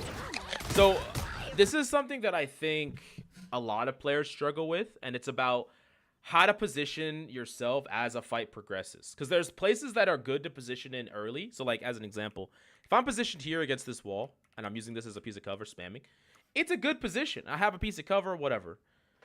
If the opponents start to flood in here, it's no longer a good position anymore. This position becomes compromised. As enemies start to flood in here, and here, and here, and here, and here, this piece of position is no longer as strong as it once was. This is why a lot of people will ask me, and they'll say, why can't you just make a video where you just show where the strong places to stand are? It's like, this place can be strong and it can be weak. It depends on the situation, right? There are some places that I think are almost always weak. Like here, like standing in the middle of the choke is probably weak. But if you're standing in the middle of a choke in a Su ult, it's maybe not that weak, right? But as you start kind of, there's like a balance here that's happening where, you know, you're trading damage, getting picks, the enemy's trying to get picks. As you start to see that balance slowly start to tip, where you see, oh, we're down people, the enemies are starting to flood in, we're starting to lose the advantage.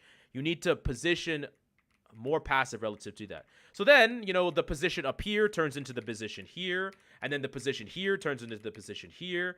And the idea is that you're constantly still doing what you're doing, applying pressure at the choke, putting pressure, maybe getting picks, whatever. Putting out pressure, maybe getting picks. But you're still keeping the same level of safety throughout the fight. And like what I would always recommend is every time someone dies on your team or the opponent's team, reevaluate where you're standing. Am I in the right place still? Is this place going to be safe in the next 5 seconds? Should I back up? If the opponents are all standing at the choke and you're fighting up the choke and they start dumping in ultimates, typically you need to back up relative to the fact that they're using ultimates. Because you got to imagine that when they're popping ultimates, they're going to be more proactive, more aggressive, right? It's like paintball. It's always evolving, which is why the game is so mental. It's about space control, recognizing when you lose space. Exactly. So like this, like the second this ultimate is popped, I think this commit this way was not the correct way to move. I think you needed to back up, like out this way. This is a typically pretty nice retreation. I use that word a lot, even though it's not a word. Because there's a health pack here, right? We can buy for time. All right, last game. This one's a Loki game. We lose. Gotcha. Okay. Because the idea with Squirrel Girl, and I really do believe it's probably the reason that you lost this game, is because Squirrel Girl is all about uptime. You need to live like a giant percentage of the time. It's just about staying alive. Like most of the game is just about staying alive on Squirrel Girl. So we need to have this read of the fight like down perfectly. There's no reason for us to be out in the open here when there's a Squirrel Girl or when there's a Cloak and Dagger ultimate on point, right? There's actually no upside for us. We're not going to be able to kill anything here. So we could completely leave out of the line of sight of people, and we could still spam from this area. And if someone wants to come after us and commit to us, yeah, they can fight us here. If they want to fight us in a closed room after we grab this and get to max HP, they can. But you need to force that to happen. You can't just allow, you know, yourself to just fight here in the open. How many people are on queue? I think there's like 5, 6. Loki game is GM2, by the way. Gotcha. Okay, let's keep going.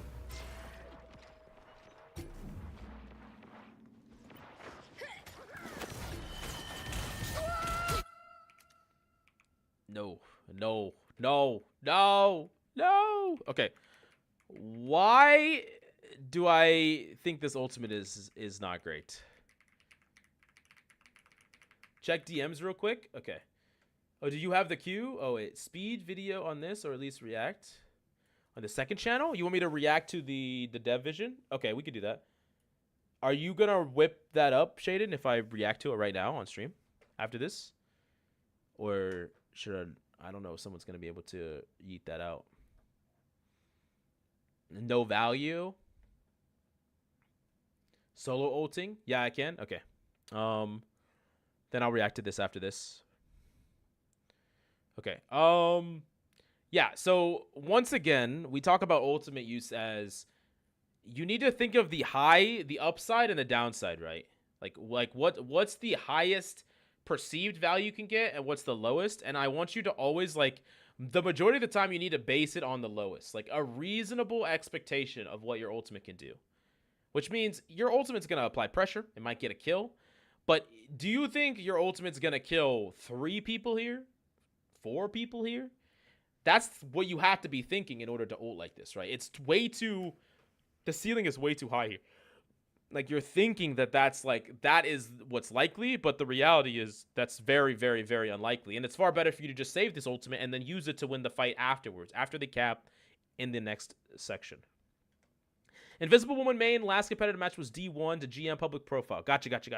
8 people in queue. All right, dude, I gotta pause it. This is one of, I gotta pause the queue. How do I even pause the queue? I don't even know. I probably have to change the title. Okay. Dude, Shaden, you're here, bro. I have 8 people in queue for coaching. I didn't even realize I was gonna have this many. Last time we did $10, and it was I was like, oh fuck it, let's do 5. Anyways, so I'm gonna guess that this ultimate kills nobody, and then you die. Most likely, is what's gonna happen. If it kills somebody, I'm impressed. Let's go. Okay, how are you alive is the real question. Okay, that's. Bro, are you invisible? Why did they have to ult you to kill you? Turn super chat off. Nah, dude, this makes no fun. Chat, what the fuck am I watching? Here, let me look. I'm so lost at how you just lived for an hour by yourself. I mean, you had one support coming after you.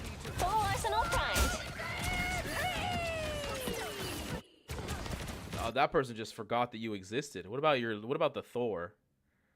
Not the Thor, this Thor.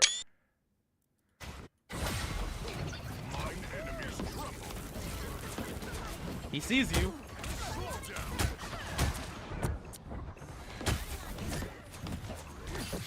He lost you. I can't, bro. I fucking can't. I can't, bro. What's up, Lath? How you doing? Bro.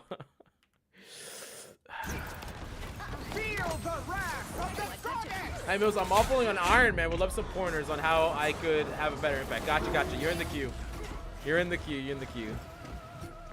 Yeah, I mean, y'all ultimately lose this point, which is valid because y'all should have lost this point, but 9 people in queue. Okay, we're gonna watch one more fight. Yo, what the hell am I watching?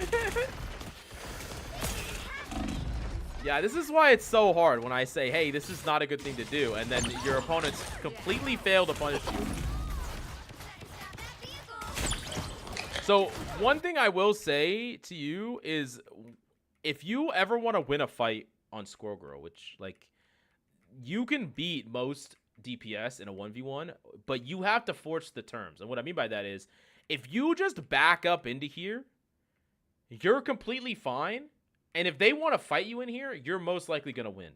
So instead of leaving cover and going out here and trying to fight a Star-Lord in his domain, let's force him to either chase us or leave. And then we can play this corner and start poking and applying pressure. Once our team is back, then we can walk out, right? But the fact that we're forcing this duel and then forcing it in an opening that just doesn't suit us is probably just... I mean, it did get us killed.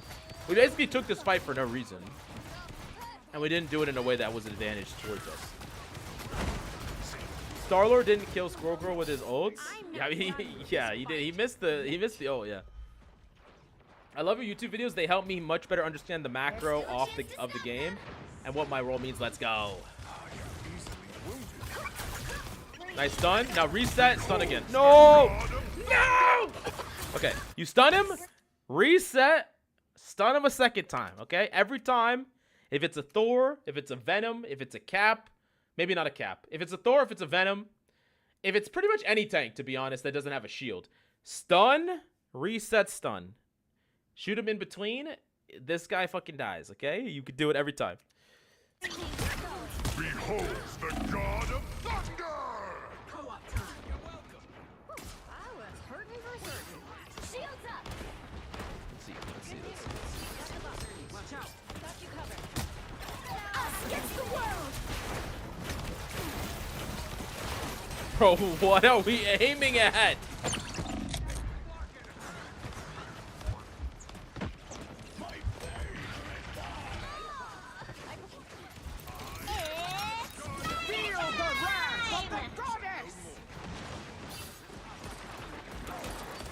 Same thing with Penny, yeah. Stun, reset, stun.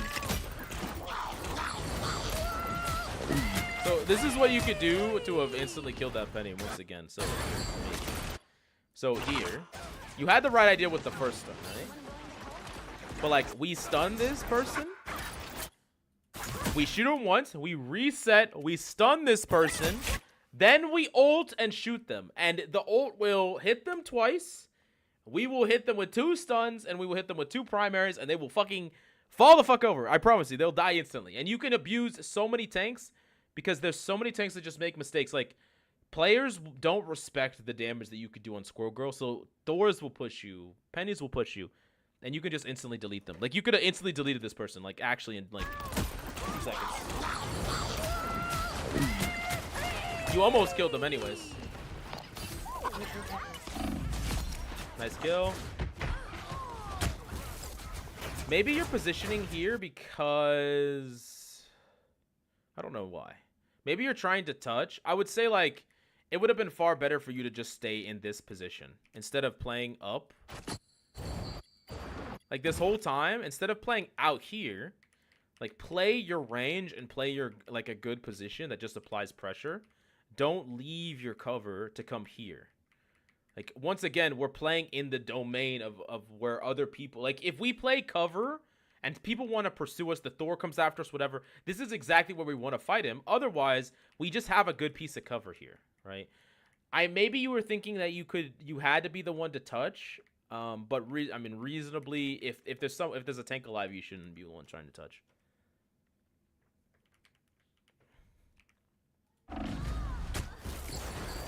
Okay, let's watch a little bit more.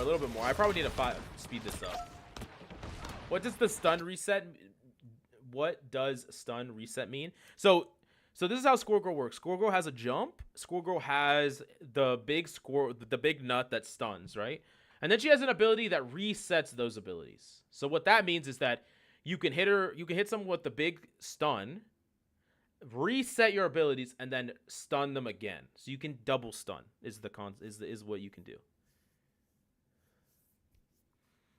That's the idea. Ooh, I touch it clearly. You needed some help.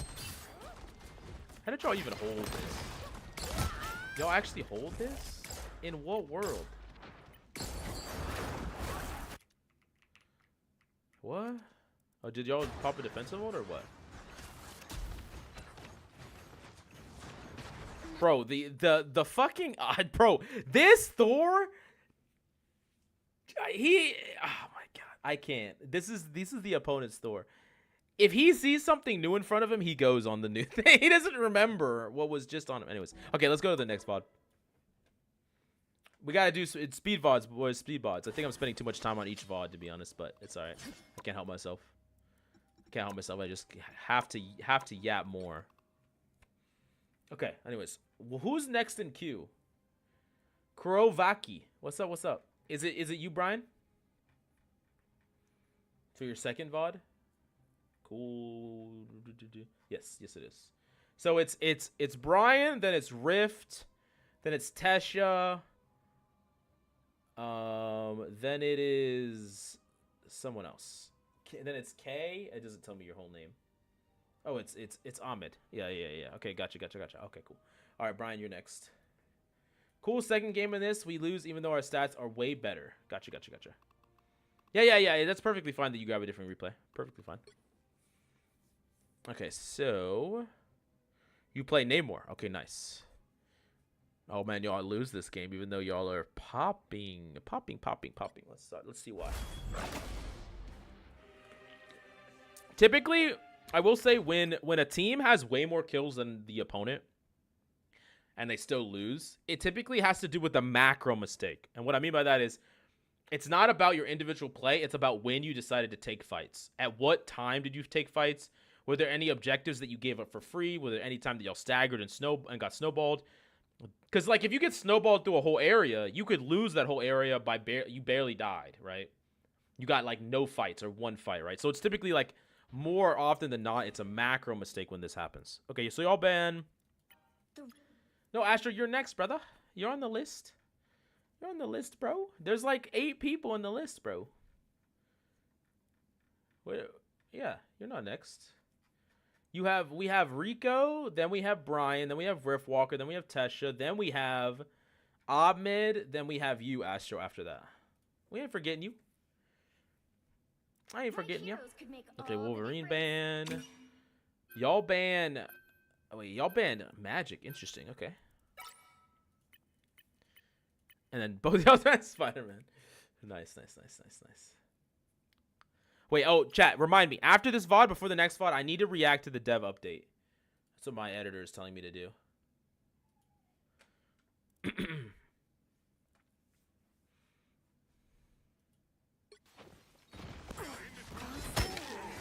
Okay, wait, let's back this up. They'll be coming in 30 seconds. Stay strong. The battle starts If in I see 5, someone fighting up 4, front 3, again, I'm gonna crash 2, out. You'll remind me, 1. thank you. You need to stop that vehicle in its tracks. Oh, sweet heavens. No. What am I witnessing? Okay. I guess if y'all back up right away, it's okay. But this has already been consent. No, dude, it's so bad. It's so bad. Okay. All right. So on this map, you do not contest doors here. Once again, it's the same reason that same reason that I say it on every single other map is that the spawns are right here.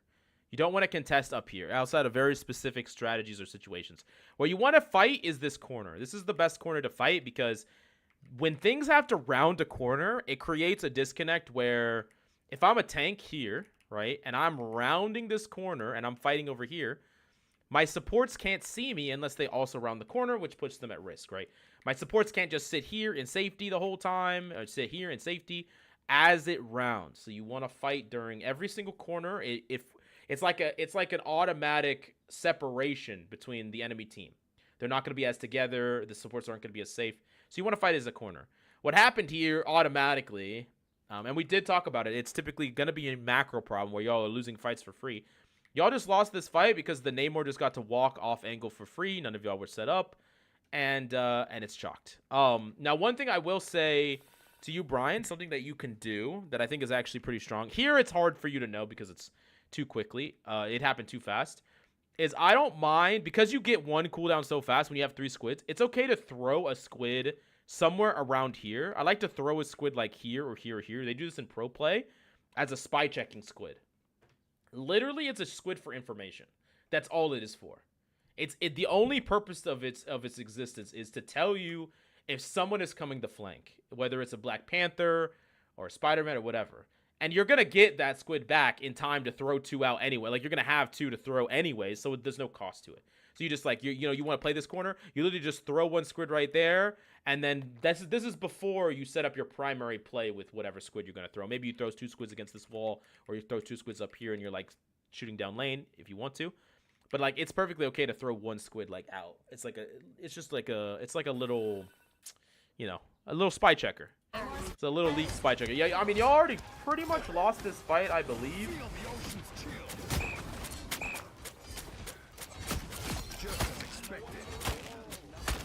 Okay, yeah, gotcha. Okay, thank you, Spider-Man, man. Wow, I can't believe y'all are winning this fight. That is incredible.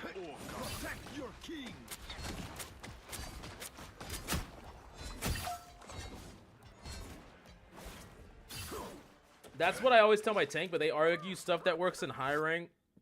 Does it always work in R ranks?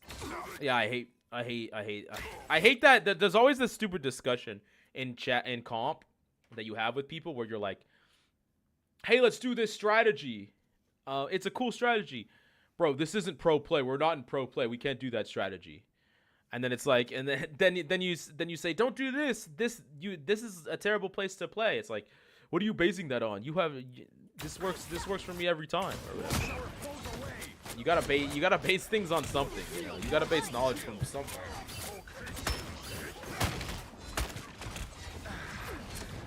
Now, one thing I will say, Brian, is you don't need to play this close. Is what I will say. So what I mean by that is I would prefer, if you're gonna fight this corner or this angle, I would prefer you play a bit further away. Like, I think you could play, I think up here is actually strong. I want you to play, or maybe even like you're here. Like, you're playing like an angle like deeper, further away from your team. And not right stacked on top of your tank. Like, if you can just create a slight angle, it's typically a little stronger because you have a slight cross. You're seeing angles that your tank doesn't see. The tank is forcing them into your angle, blah, blah, blah, blah, blah, right? So yeah, the only time I would suggest you stacking right on top of your tank, most of the time comes from if the opponent is like on a full dive or something along those lines. But anyways. We can use our range a bit more here. Yeah, and also like these squids are squids that aren't really gonna be like grossly. They're not gonna do that much. The only thing they're gonna hit is the tank, right? When they're walking around the corner. If we're fighting from like over, we could fight even from over here if we want to, or like over here. I know it's a little bit weird with the walls, but the idea is that we create an angle that is like, you know, the squids are shooting and you're shooting from a different angle than your team. We probably would want to position like over here. I know that the wall, you could shoot at the walls, you could shoot at the squid. If anyone peeks around the walls, then you could fight them, right? These squids are just not going to get that much value, to be honest with you. 𝐒𝐂𝐁𝐄, Coach Pimp, hand itching to go rank up. Respect for helping people. I do. I think I'm a little addicted to Marvel Rivals chat. I don't know what to tell you. And another thing is, like, as you notice, is like, because of where we're kind of fighting, the only people we're able to shoot at is the enemy tanks, right? We're not able to shoot at anything else besides the enemy tanks. Which is like, it's okay, but like, it's far better for us to fight from a different angle. Like, even throwing our squids down right there. I don't know if y'all are trying to retake. Where's your tanks? Your tanks aren't even back. Are y'all even gonna take a fight here?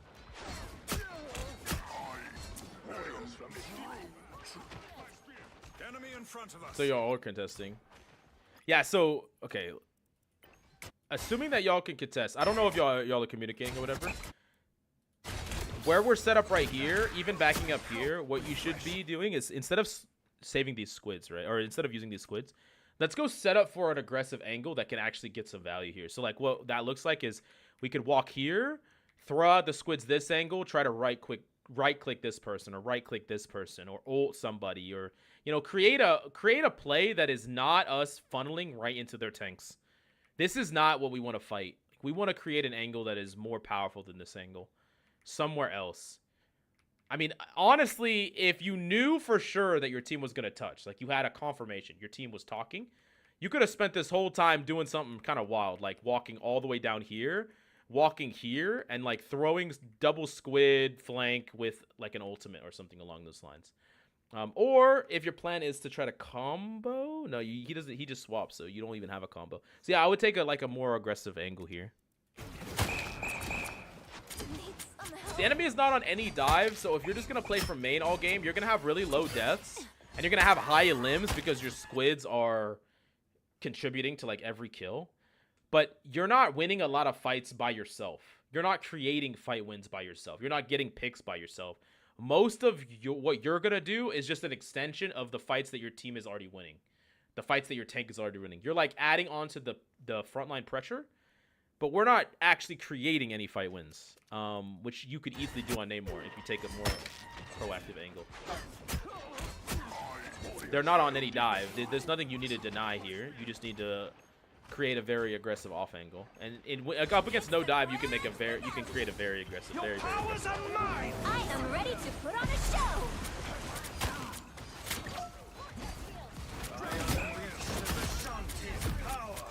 Like, see, you're able to get kills, like follow-up kills on everybody, but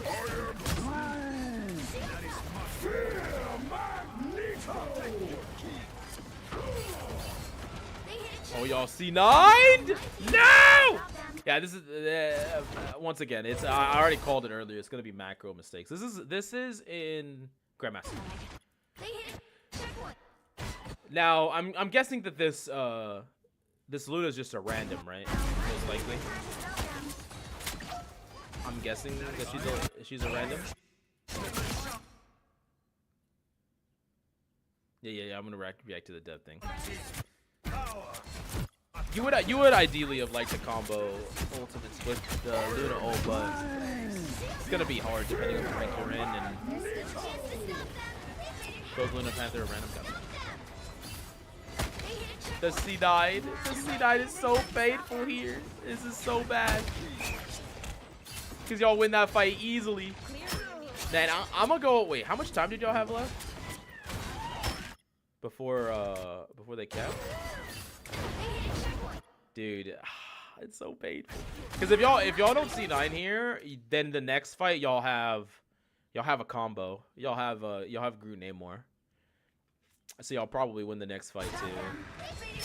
Unlucky. And Wakanda's king falls from the coldest depth. Drown them. Better watch your back. A little help, please. You are in my debt now. Need some help. Don't throw that girl. Our enemies are near. See, like, look at kind of what this their Namor is doing a little bit. I actually like what he's doing a little bit. It's weird because you actually have a diver that he should be trying to shut down. But yeah, like the idea of like taking a more proactive or aggressive position, like an angle. I know it's sometimes hard to find what that looks like on defense, but if I find an example for you here, I'll show you. How refreshing.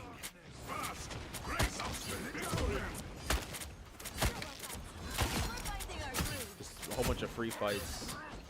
I think that's how y'all lost this game, is that y'all just farmed them a ton. Yeah, I mean, unnecessary, but fine. I really don't want to get a sharp bite. Typically flank more on offense. On defense, it's hard for me to find these openings more often than not. Your king. I mean, if your team is fighting all the way up here, then it is. That's normally why you don't like it's not the greatest to always fight here, where it's like the idea is that the fight kind of pulls back and then you have more space to make this, because it's not like you can't flank like all the way over here, right? But if the fight was all the way at the corner, then it'd be easier for you to flank. These are things that you can't really control though in a random game. Like, people are just fighting way too forward all the time. So y'all double support ulted. That's great. Ah! Feel the ocean's chill. Way to go! That vehicle isn't going anywhere. No! We could bubble! Bubble! Sometimes it's hard to react to that. Yeah, you're just dead. Oh, we... Unlucky. Okay, we're gonna watch a little bit more. Yeah, unlucky. What portal am I hearing right now? Oh, your team ported back? What? Why? What? This man does not want to walk? Pentagram of Korra.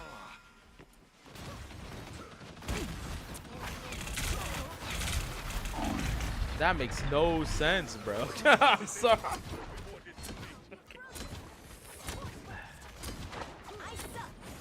Okay, chat. Here's a quiz for y'all. When do we use portals? When are we using portals? There are like really only a couple examples of when you use a portal. This is not one of them. This is not it. It's not it. Respectively, whoever that strangest guy. When you don't want to walk. There you go. Let's fucking go. I'm crashing out. Yeah, so the best. So there's a couple. Here's the best two situations to use a portal. There are other ones, but these are the best two. The best one is retouching a point and refighting a point that you need to refight. So it's like core objective. So it'd be like this tick, or the end. You know, in a way that you wouldn't be able to. That's an amazing use of it, and one that you ideally want to try to do as much as you can. And the second one is to, you know, wall off a retake. So you're portaling off here, you're portaling off there, you're portaling off people retaking. Those are by far the best two ways to use a portal. Now, there's a third way. You can use it to take an angle in a position, in a situation where your opponents have a great position. Let's say they have the high ground position, a really, really great position. You could justify, okay, hey, we're going to portal here. We're going to fight them at a different angle. We're going to get ourselves to the high ground, blah, blah, blah. Now, with that in mind, with this cart moving, what great position does your opponents have that you are taking by porting? There isn't one. They have to constantly change their position based on where the cart is. So it's not the first two, which is the top tier one, and it's not the third. So what is the purpose of here? Like what's the purpose of the portal? Is this really... It doesn't fall under any of the purposes, okay? It's literally none of them. Yeah. Okay, anyways. Yeah, I pretty much figured how this game was gonna go just by looking at the life totals. Like, once again, chat, when this team has double the amount of kills as this team has, and this team won and this team lost, you know that it was these mistakes that literally prevented y'all from even having real fights. They're just getting snowballed. You like the bubble to escape the spawn room? Wait, what happened? Oh, oh yeah. What's up, mister? How you doing? So I sent $5 and you can review my gameplay? Yes. Although there is a queue of 8 people right now. There's a giant fucking queue. I was not prepared. Oh, do.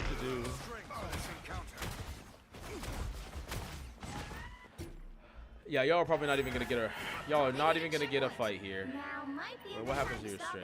Only 60 seconds left. It wouldn't have even touched anyways. When did he die? Oh, he died here. And then once again, we're fighting weight. Like, okay. There's a lot of problems going on here. But think about this. Y'all didn't even get one team fight in all of second. Y'all did not get one. Y'all fought up here in their spawn. Double ulted, traded ultids, blah, blah, blah, blah. It's their spawn. It doesn't matter. They're just going to spawn right here. And from the point the cart went from here all the way around, not once did all 6 of you fight them together. Y'all fought by yourself. Dev talk soon. Yes. Gotcha. I know you are not playing Overwatch right now, but do you think Overwatch should add roll queue to 6v6? No. No, I want open queue. I don't even like whatever thing they're trying right now. With like 2 minimum or whatever. Maybe I don't think it's wrong. Stagger of Doom. Stagger of Doom, literally. We had not a single fight for free. Or like a single fight together. They got all their fights for free. Y'all can combo here. No! So I know that this is awkward right here. This happens all the time. Wait, how did you die? Take us out. Yeah, you just got mowed down by the turret just standing there. I think you thought you were just gonna live. I don't think she swapped over to. I am ready to put on a show. She stayed here. One of the things that I know is awkward, as every Namor player knows this, where you're waiting, you're standing in a position where you're like, if my Groot holds, I can hit it, and you're waiting to hit it, but the Groot is not firing it, and so you're like, I'm kind of in danger here. I'm kind of gonna die here. I need you to use your damn ult here. You know, stuff like that.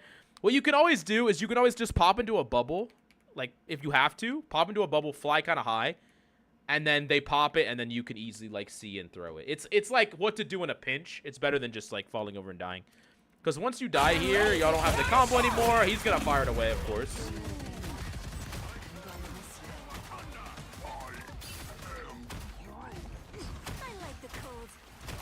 Bro, what is... Also, like, y'all could have just easily comboed here with, like, damage boost and Namor ult and just, like, wiped everybody, but you told me that that person's a random. You're not gonna control that.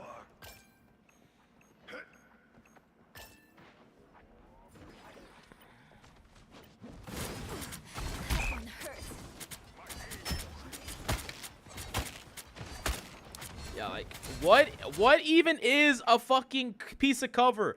Why do people like to fight here? I don't understand. I'm gonna crash out. Chat, I need to make a positioning guide over every map, because this is just not it. This is not it. Play the corner, right here, or play this corner. Don't play here. I'm gonna crash it. These people are probably just gonna die.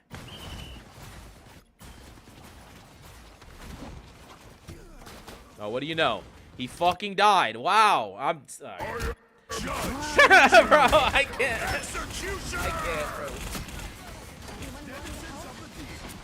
Bro. I can't. Okay. All right, enough of this VOD. I think we've learned enough. Yeah, really, Brian, I do think that there's a lot of, like, especially as a Namor against compositions like this, I do think that you just need to find situations to be way more proactive with your angling. More independent, more proactive. Like, you can get out of pretty much any situation, but like we almost always just stay behind our tanks. Let me see if you change on attack. It looks like you do change on attack automatically. I'm looking right here. Find it when you can do it on defense too. Like, angles you should still be creating these angles. This is good. Yeah, probably gonna win this fight like instantly. Oh, or not. Man, everyone was so low.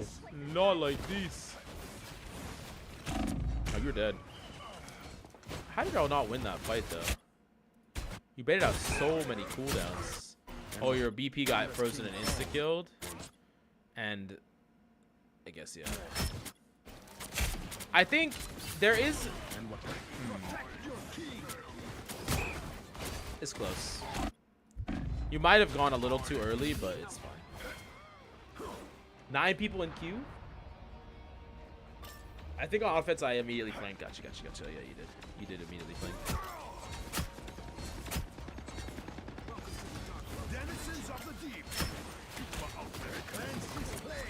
Classic Jeff.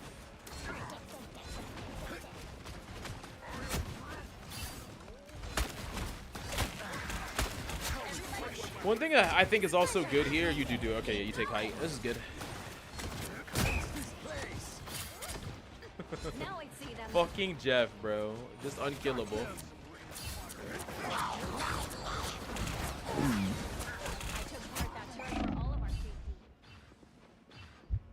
Your whole team's dead. Lucky. Okay, anyways, let's move on to the next VOD. We could literally spend all day on this VOD.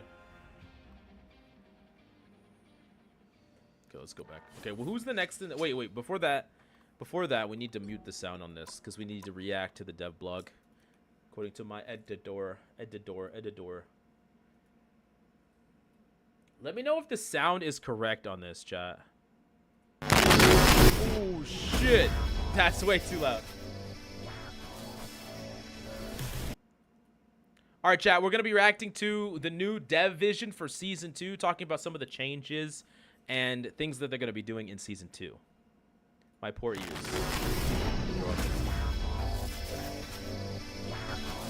Holy crap, jump scaring. Dear rivals, Guang here. Welcome to Season 2 of Marvel Rivals.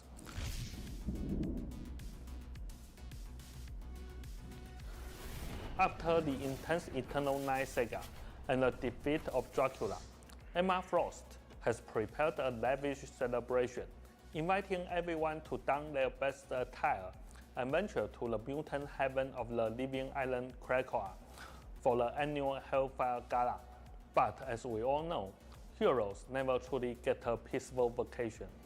The uninvited Ultron has crashed the party. I wonder, just real quick, they say it's the annual Hellfire Gala. I wonder if they're going to do an event around the Hellfire Gala every year, like around this time. And the attending heroes must spring into action to protect Thigh hitboxes goes greatest treasure from his grasp. Emma Thick Frost thighs save is lives. A formidable vanguard, a master of telepathy and a shining diamond on the battlefield. She can adeptly utilize her telepathic and diamond abilities as the situation demands, standing at the forefront to shield her allies and obliterate her foes. And as for Ultron, stay tuned for the exciting updates in Season 2.5. Ultron, let's go. In Season 2, we will introduce the first adjustments to team-up abilities, welcoming new team-ups. These are all the old ones, right? Or are these the new ones? These are all the old ones, right? Oh no, look. Namor's in game of charge. Okay. No more Bucky and ammo overload. And then a new Bucky Cap team up. Now Emma Frost is in Psylocke and Magneto. And then these two got deleted. There's also Arcane Order. Okay, interesting. Tweaking or removing some. Can we remove Guardian Revival, please? Get rid of this shit. I don't care. Fuck this thing. All right. Existing ones. We hope that these dynamic changes will enhance our heroes and gameplay environment with even more thrilling experiences. Coach, have you seen how thick the Ultron bots were gonna be? Wait, what bots? Wait, what Ultron? Since the launch of Season 1, we've been deeply contemplating how Marvel Rivals can continuously deliver fun and engaging experiences for you all. During this time, several discussions on social media have certainly added some pressure on us to keep the game as exciting as it has been since December. To a certain extent, we agree. Upon reflection, we believe the core mission of Marvel Rivals should always be to fulfill everyone's fantasies about Marvel superheroes. Maybe But not what everyone's does that fantasies. fantasy entail? Is it controlling multiple heroes simultaneously, or providing heroes with diverse experiences that transcend competitive boundaries? We've been exploring new modes internally, and when the prototypes are well defined, we will unveil them as special event game modes. Of course, there remains the fundamental dream to integrate even more exciting Marvel heroes into Marvel Rivals. After extensive internal discussions and thorough evaluations, we've decided that starting from Season 3, the seasons will shift to a two-month format, with baby! new heroes debuting each month. New hero each month! Additionally, Chat, that's fucking crazy, by the way. A new hero every single month. And, sorry, I paused. Paused Quan-Quan's face like that. But, yeah, a new hero every single month. And the seasons are going to be shorter is fucking crazy. Because I'm going to be honest, like, I've been having a lot of fun. I've been mad addicted to grinding Rivals. But, like, I know a lot of people at the tail end of this season, it's been like, you know, it's like we're just like kind of in the waiting phase for the new stuff. I feel like when we're down to a month, it's going to be like, we're not even going to be tired of the old stuff. And then we're going to get new shit. rated systems 10 will people be in queue. adjusted Bro, I gotta accordingly, change and the we title, will bro. provide detailed I gotta insights change the before title. the I launch actually of have to change Season the 3. title. With our goal of keeping the audience's excitement alive, just like our opening month, After this. the real adventure with Marvel Rivals is just beginning.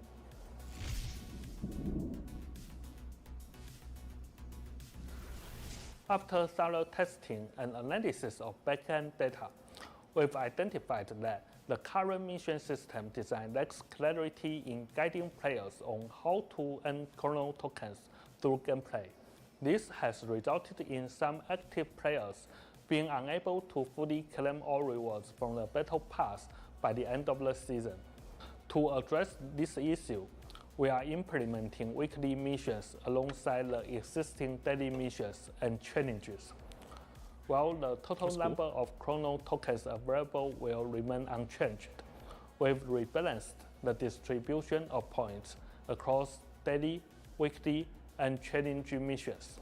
This adjustment aims to provide players with a smoother expectation of the chrono tokens they can earn through regular logins and gameplay, ensuring that active players can successfully acquire all Battle Pass rewards by the end of the season.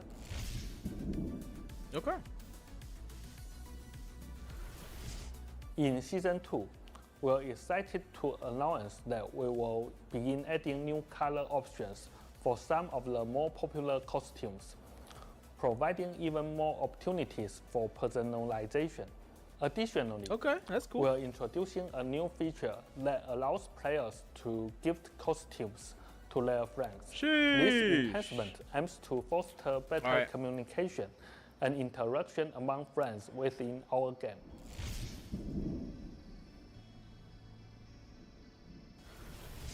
For Season 2, we've made upgrades to our network protocols. Wait, to can we like 1v1 for skins or what?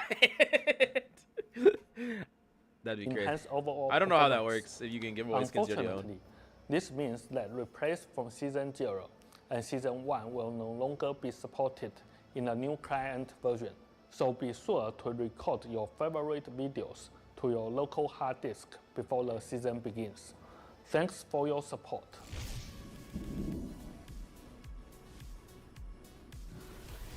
As player excitement continues to rise, we are preparing for future tournament Coach about to plans. start a whole We aim ass for gambling high-level ring for factions skins. You're and goddamn players right. to showcase their skills on this stage, presenting thrilling matches for all Marvel Rivals fans. Next, let's welcome Zhiyong to share insights regarding the adjustments to team-up abilities and balance changes. Let's for fucking Season go. 2. Let's get Hey it. Rivals, Zhiyong here with the latest on Season 2.0, packed with dynamic changes to team-up abilities, sweeping balance adjustments, and big updates. I work during the day and play other things, so to me 2 months is gonna be a bit too short. Like every 4 weeks is a new season with resets. No resets on the mid-season. To ranked. So you're gonna get a reset, a ranked reset every 2 months. And by the way, the reset won't be as big. This season 9, this 9 rank reset, it's specifically because they're changing the rank system and they believe that there are people in ranks that they don't necessarily belong in and they need a harder reset for this season. Next time, I believe it will be a lot less, just to let y'all know. Over the past seasons, we've been thrilled by your overwhelmingly positive feedback on our team-up abilities. On one hand, these team-ups have perfectly captured our wildest imagination of iconic superhero pairings. On the other, they've unlocked a whole new dimension of tactical combat. For Season 2, we are launching several brand new team-up abilities while fine-tuning some existing ones, all designed to deliver What? fresh, Bro, what? experiences.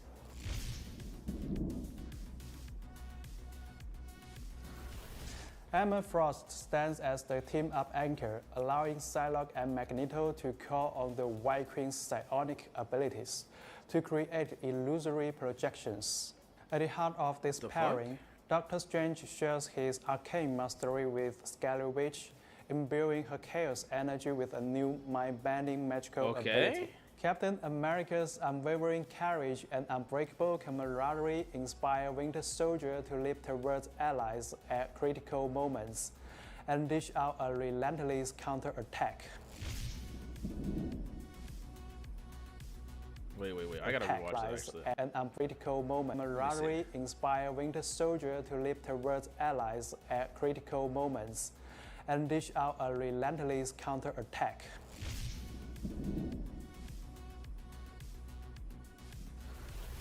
In our quest to keep the tactical landscape sharp and prevent any one hero from being in an overabundance of team-up abilities or total the number of team-ups from ballooning too quickly, we are streamlining some of our existing ones, including removing some team-up abilities altogether and removing or adding members.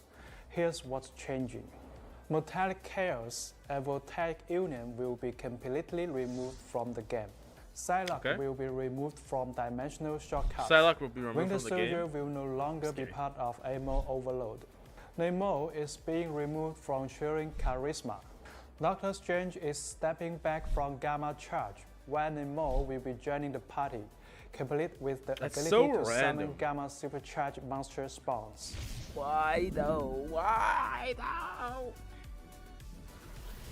As Season 1.5 comes to a close, our analysis backed by community feedback, epic battles from top-tier players, and hard data reveals that our roster and lineup choices have remained dynamic and diverse. Consider the strength of Shields combined with the mighty duo of Groot and the Thing in the triple Vanguard lineup. With Magneto's damage and up, this setup gains increased initiative on flanks and enhanced pressure capabilities. Moreover, a pair of control-driven ultimates abilities synergizing with Magneto's out against standard double strategies lineups can deliver staggering burst damage, overriding enemy healing and securing a pinpoint KO. Then there's the dynamic pairing of Groot and Winter Soldier, where every move counts. Whether Winter Soldier's mechanical arm rails enforce for Groot's rapid wall barricade to cut off enemy vision and healing, or Groot unleashing his ultimate while the Winter Soldier utilizes the splash damage from his main weapon to rapidly chip away a health. before finishing off enemies with his own ultimate ability. These synergies are as visually mesmerizing as effective. Not to mention our classic pairings, Hela and Loki, Adam Warlock and Star-Lord Mantis, and Hawk and Doctor Strange, each of which continues to prove their competitive might. This is exactly the kind of diverse and dynamic roster we love to see. So real quickly, chat, this whole section, I've thought about this actually a while because I saw part of this earlier, is it tells me that they like how the pro meta has developed. They like the Groot Winter Soldier synergies. They like Loki and Hela synergies. They like the res composition. They like that these are established parts of the meta in pro play. And it doesn't seem like they are going to try to fundamentally change any of them. And this is further emphasized by the fact that they have not gotten rid of the res, synergy team up, right? Because it's obviously that's very strong, and it's obviously that could get nerfed. They're not doing that, so it makes me believe that they like how the pro meta is playing out. They like the diversity of the different types of strengths in the pro meta, and they are not going to fundamentally remove it or change it in any major way. So for the people that are asking for stuff like, oh, are they going to remove Bucky's hook? No, he's definitely going to still have it. We don't know the full changes, but they're keeping the meta in its current state for the most part, like the pro meta. We are committed to preserving each hero's unique flavor and potential. Are they improving Cap and Thor's synergy? They removed it, brother. Talk about some of the adjustments coming in Season 2. We are aware that some heroes have been struggling to find their place in the broader battlefield, such as Penny Parker, Scarlet Witch, Mr. Fantastic. Wait, are these buffs? Such heroes have been struggling to find their place in the broader battlefield, such as Penny Parker, Scarlet Witch, Mr. Fantastic, Black Widow, Rocket Raccoon, and the lovable Jeff the Land Shark. So, I mean, the only one I don't really get here is the Rocket one. I'm also really scared of Black Widow buffs. I've said this many times. I'm scared as fuck about that character being buffed. More balanced and endless tactical Penny is a character that... I've said this before, chat, that if there's ever a point where Penny gets dominant, people are going to hate Penny. Abilities. She's fine right now, though. We'll see what they do. Their strengths via team-up abilities or general balance adjustments. Note that these rebalances demand time for proper calibration, so you will see updates rolling out in both Season 2.0 and Season 2.5. Now, let's talk about some of the adjustments coming in Season 2.0. For Vanguards, Rocket is very good already. Giving him more buffs is almost diabolical. I mean, we don't know what those buffs are going to look like, right? So, like, maybe they buff him in a completely different way than you think. Also, when they talk about Jeff buffs, it's unclear what that means. Because right now, the best way to play Jeff is as a DPS. Are they going to buff him in that regard? Are they going to make him more of a support? What are they going to do? We'll see. Penny Parker will receive a buff, while Captain America, now a new team-up anchor, steps up his competitive edge. Meanwhile, Doctor Strange will see a slight nerf to his offensive power, offset by improved survivability. For the duelists, expect Scarlet Witch and Winter Soldier to debut brand new aggressive team-up abilities, accompanied by buffs to heroes like Mr. Fantastic Moon Knight buffs. and Moon Knight. Moon! Finally, check out the Moon Knight poster in the back. We are set to enhance Rocket Raccoon's team utility. At the same time, to prevent battles from dragging on courtesy of Loki's regeneration domain. Go, chat. I'm sorry. Those of you who like Adam Warlock, those of you who like Loki, fuck these abilities, bro. I hate him. I hate him. I hate him. I can't stand him. I like the nerve. I'm sorry. And Adam Warlock's Soul Bond. We will implement modest. It's Soul Bond and Adam Warlock, or Loki's Totem and Adam Warlock's Soul Bond, are probably two of the most powerful abilities in the entire game. Can we agree on that at least? To keep the fight fast, furious, and fundamentally fun. Keep your eyes peeled for our upcoming balance update announcement, where we will Coach, you did this! Sorry, Brian. Even deeper into these changes. The Season 1.5 hero pick race and win race are also set to be reviewed shortly.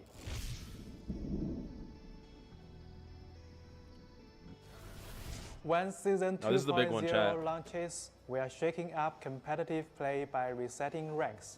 Based on your Season 1.5 standings, each player will drop 9 divisions. For instance, if you ended Season 1.5 at Diamond 1, you will start your Season 2.0 journey at Silver 1. Sheesh. Coinciding with the season update and with the increase That's in a maps, big drop, boys. we will be rotating maps to keep the battlegrounds fresh. For Season 2.0, Hellfire Gala Krakoa will enter the competitive pool, while Yaska Royal Palace and Tokyo 2099 𝐒𝐒𝐁𝐄. What is this? Is this... Are you queuing for certain maps? What is this? This says competitive on it. It says competitive, select all, multi-select. Will be retired from ranked play. Tournaments That's interesting. Is will it use like the same picks? map That seems rotation interesting. as the competitive, but quick Just map match rotation? and custom games will still feature every map. No rotation there.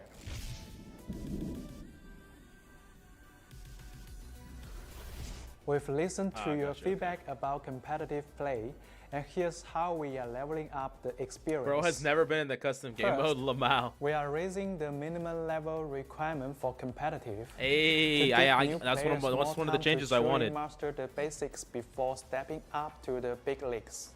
Also, pick and ban will now come into play starting from Gold 3. Let's rather go. than Diamond tier. I think a lot of people really wanted that. Includes players from Eternity or One Above All. Only dual queuing. Let's will be go, allowed. chat. This is a Finally, big fucking deal. You all know that the score you earn per competitive match is determined by both the outcome and your individual performance. With the launch of Season 2.0, we will be increasing the weight of individual performances. The better you perform, the more points you will earn in victory, and the fewer points you will lose in defeat.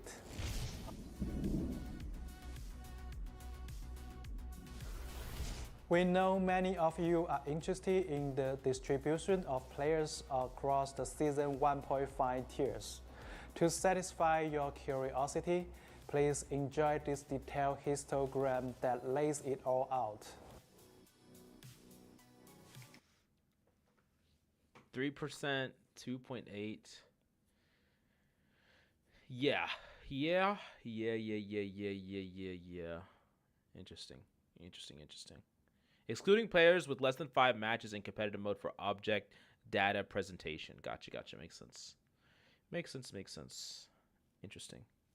So what's the difference of dropping down 9 ranks down? Will the boosted not just drop to the same place as the people that were already playing with people and just reboost back? So the idea is that it's going to be further increasing individual performance. So from my understanding, it's going to push you. If you are better than the people, so like let's say you're in, I don't fucking know, Diamond, right? And you think that people around you are boosted.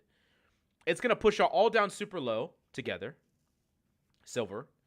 And then if you're individually playing better, you will quickly climb way past them. So like you will get out of their elo very quickly because you're performing much better. And so that you'll quickly rejoin. So like let's say, I don't know, someone in Diamond and someone in Grandmaster. Let's say the Grandmaster goes to Gold and the Diamond goes to Silver. You will quickly join the people that were in Grandmaster because you're performing better on their climb up because you're going to be performing better. And then maybe some people in Grandmaster aren't as good. And so they're going to actually slowly fall behind you. And because the individuals is, you're going to pass them up, basically, is the idea. It's like a complete down, and then as everyone goes back up, you're like a faster horse, right? And they're a slower horse. So you're going to get there faster. You're going to get above them. This is the idea.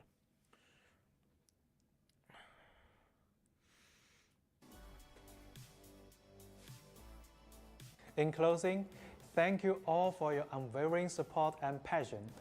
We can't wait to party with you at the Hellfire Gala. Ignite the battle.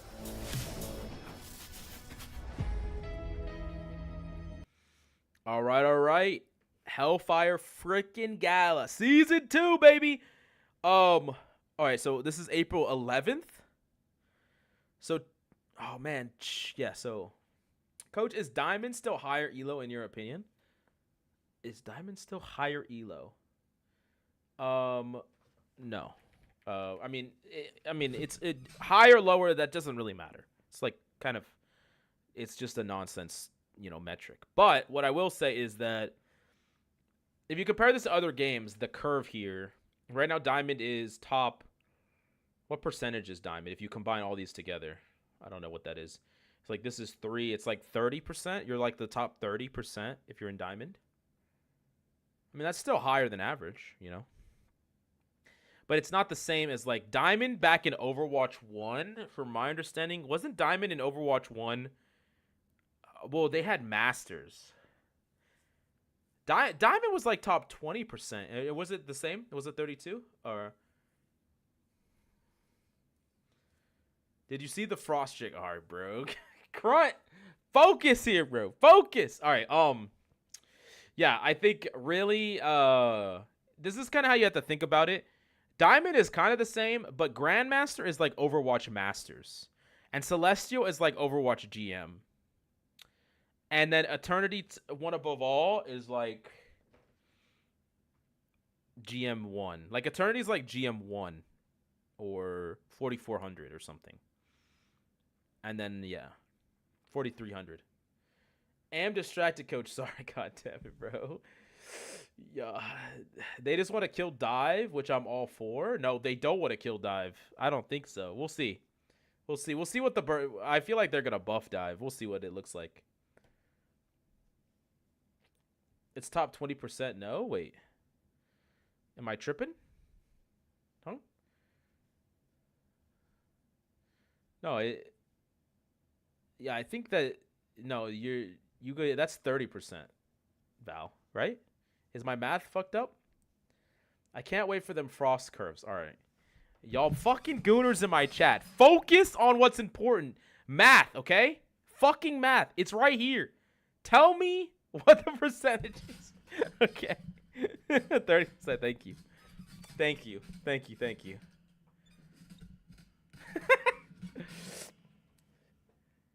30%. 30. Okay, cool. Cool. Thank you. All right. Now I can go send that reaction to my editor. Okay, chat. Before we freaking put ourselves in a hole that we can't dig out of, I have to change. I have to put a pause. Everyone that's already in queue for coaching, you get coaching. But I got to put a pause past that. Because we already have 10 fucking people in queue. It's going to take forever. So I have to fix my titles.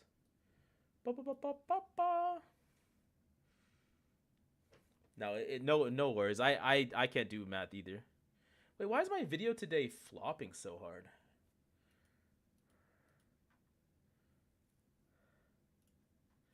That's not great. That is not great at all.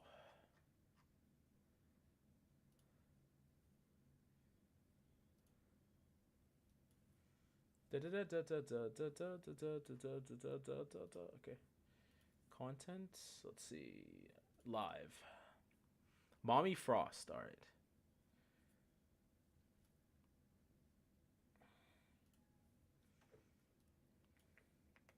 Speed VODs. Okay, cool. Okay, I fixed it. All right. Okay, we're going to continue with the VODs.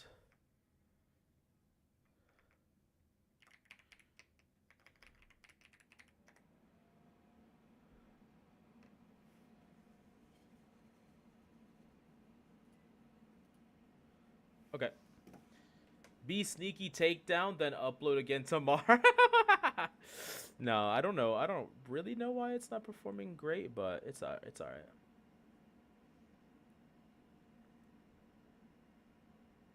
I think it's probably not performing well because I did my joke video in the previous day. Sorry.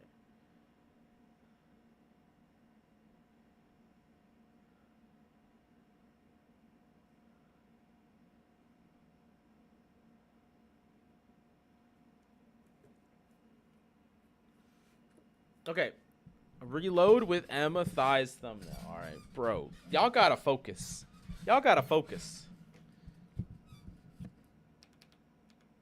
Focus up. All right. What's next? Who's the next person in the queue, chat? Hulk bans are gonna be valid again too. I think I don't think Riftwalker is here. Riftwalker, are you here? Tashari? Okay, we could do Tashari. Okay, Tashari. Where? I gotta scroll all the way the freak up. Tashari. Wait, I actually can't scroll up anymore. Oh, this is actually sus. Tashari, are you here? You gotta re-comment what you put. Because I can't actually access it. Rift is here? Oh, Rift? Oh, Rift. Bro. Alright, Rift, give me your fucking code. You're trolling. Oh, Lord. Oh, Lord. Is the Marvel Rivals community just this down bad? Chat? What's the answer? Is this true?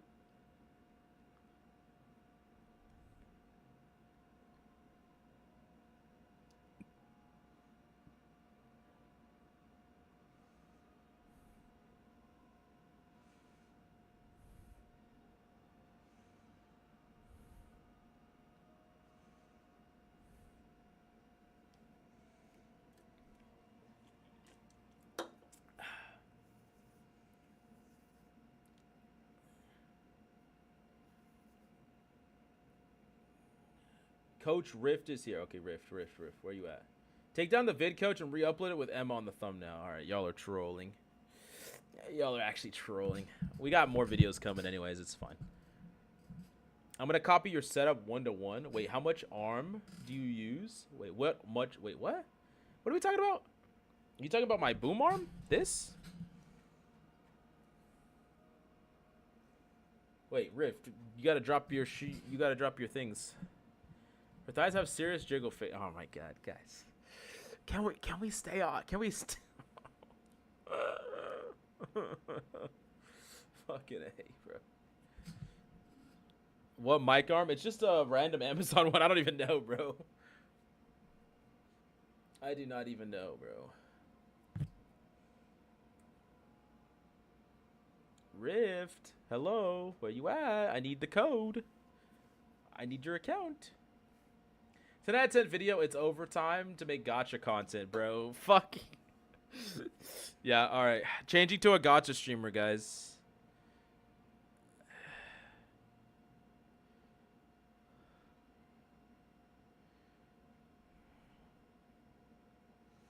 Is there any announcements?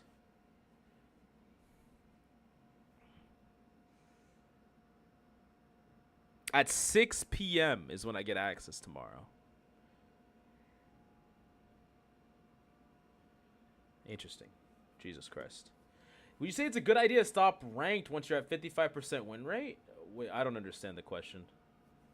Oh, there you are. Okay, wait, Riff, what is what character do you play and what's your rank?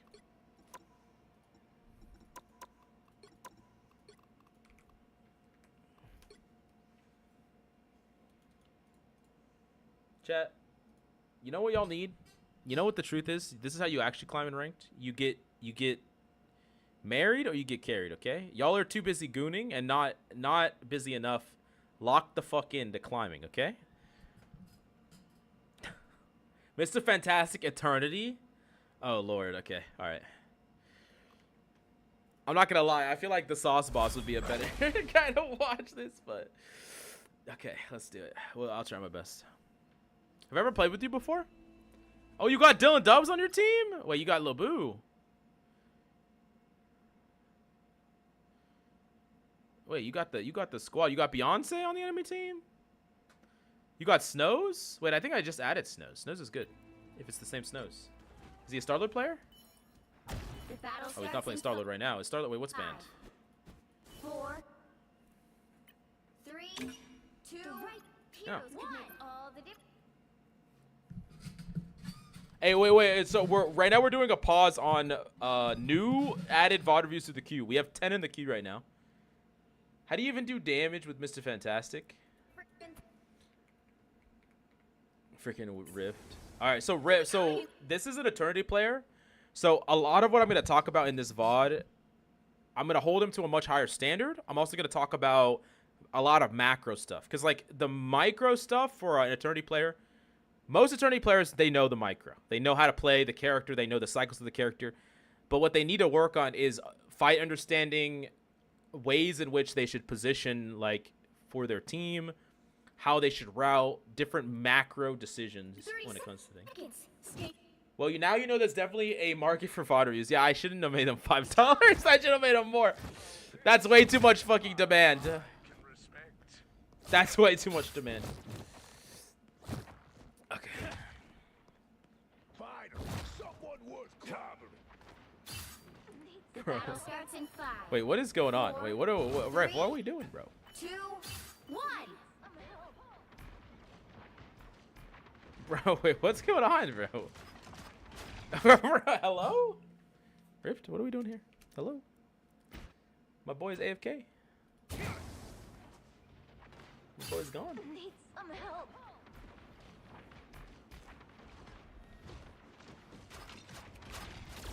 Now, I know this is a really small thing, Rift. It most likely doesn't matter too much.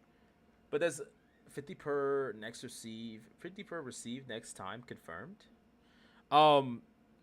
So there's a couple of things that I kind of like. I know you weren't here, like pre-fight, right? You weren't here. But I would actually encourage you to start most likely up here before you know where the enemy team is going. And the reason that you start up here is, like, you really want to be in a position to instantly respond to, like, a full team diving in or someone coming from up here. Like, you can drop down right away if they're coming main, but, like, you know, just pre-fight position, put yourself in a position that is a little bit easier to respond to, like, whatever randomness is happening. This is also true for your tanks here. I don't like it when tanks play low ground, like, right off the bat here, because they're not necessarily contesting, like, different lanes in different places. In fact, like, if you have a way, I don't think you have one in this composition, no. If you had someone that could get verticality, you put yourself up here. You pelvic thrust yourself up to this corner, and you start here. Actually, is really good to start, just in case someone tries to stuff through this corridor. You can contest them before you fall, right? Those are just little things. Not really that big a deal. I think you were AFK at the start anyway, but.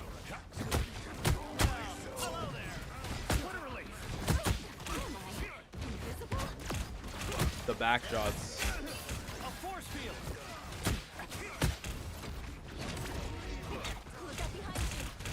Yeah, something I should tell chat here really quickly that y'all should understand is that both the Thing and Mr. Fantastic, they swing through barriers. So against double shield compositions, it's extremely powerful.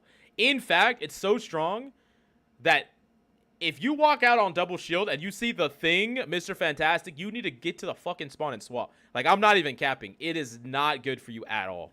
Like, basically, both these characters are just going to cleave you through shields. It's so much damage, actually. How did your boy die instantly?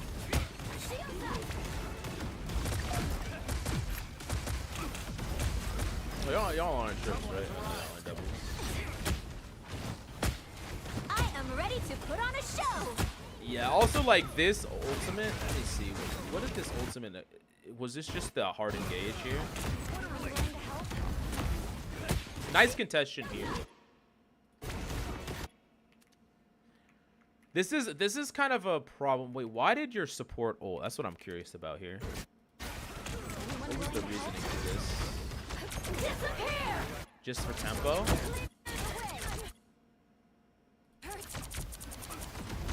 Like, this is not a great usage of ultimate. A lot of players do this, and I think it's generally fairly bad, especially if your opponents are in a position where they can just back off, where they commit this ultimate, and basically all this ult is going to do is buy you, what, 10 seconds? That's all it's going to do. It's not going to do anything besides that. It's not winning you a team fight. It's literally just denying a team fight for 10 seconds. That's all it's doing. Now the enemy team gets to walk in with an ultimate, like 1+1 defensive ultimate. But like that Luna ultimate is equally as bad. I'm not gonna lie. It's once again like it's not as bad because at least you can walk with it. It's not as bad, and it's like it's definitely better because it lasts longer and you can walk with it. But it's still bad in the sense that it's an ultimate to initiate a fight that could have been initiated with aggression first. and then the ultimate is used to bail out the punishment of that aggression, not using it as the fucking thing to get you into the fight, right? I see it. Support players do this really poorly all the time, even in Eternity, and they don't do this in pro play near, like, almost at all. I like all this cleave. Look at how much ultimate he's getting, by the way, chat. Look at this. You see how he's moving his? You see how he's moving his camera when he's swinging? This is a good learning VOD for people that try to learn Mr. Fantastic. Like note how he's swinging through it. Swing, move the camera. Swing, move the camera. Swing, move the camera. He's getting ultimates throughout. He's getting his ult throughout the entire time. Now, if only this ultimate actually did something. He did a lot of damage there, though. That was really, really well played. I want to see you ult in here. You are going to do it. If only that ult didn't suck. No. So, chat, the reason that you ulting inside is really strong is because you get to bounce off. Like, the second you touch the roof, you bounce back down, right? Like, this, in theory, can be really good. But, like, unfortunately for you, this ultimate is actually terrible. That's the unfortunate part. If this was any other ultimate, it'd be amazing. But, like, yeah, but like, I believe the reason that y'all ultimately lost this fight so for free is because y'all pre-primed. Like, think about how this fight played out, right? Like, you even got a pick here. You played it really well. But, like, think about how this fight played out, where they used their Luna ultimate to heavily walk here, and then y'all ultimately have to Luna snow ult back. But then what do y'all have in a now y'all have nothing after this is over, right? Because y'all pre-fight use Invisible Woman, or y'all like used it to start a fight. It's like, I think people have kind of missed the mark where it's like, you need people, you want your defensive ultimates to actually prevent aggression or punish aggression. You don't want to just use it in the neutral and like hope your opponents walk in.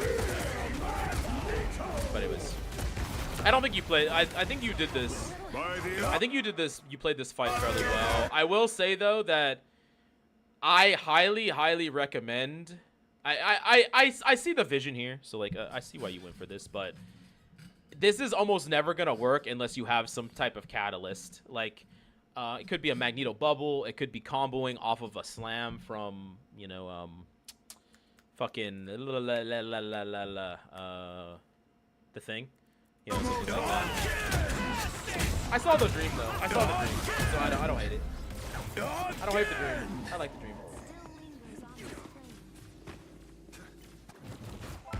Protection is always welcome. What kind of changes do you want to see? I would have had that Winter Soldier, but he got 3 ults off of the gain health back. Yeah. Incoming. Yeah, he's just gonna get up. He's gonna gain fucking 150 shields there, something like that. Beat his ass. Beat his ass. Beat his ass. Come here, bitch. Let's go. I like it. I like it.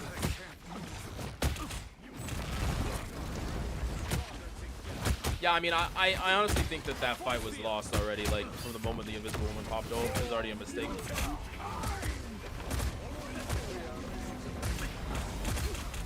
Probably a fine use of an ult. It does get canceled by a res, though. It is going to be complicated to use a Magneto ult when they have a Adam.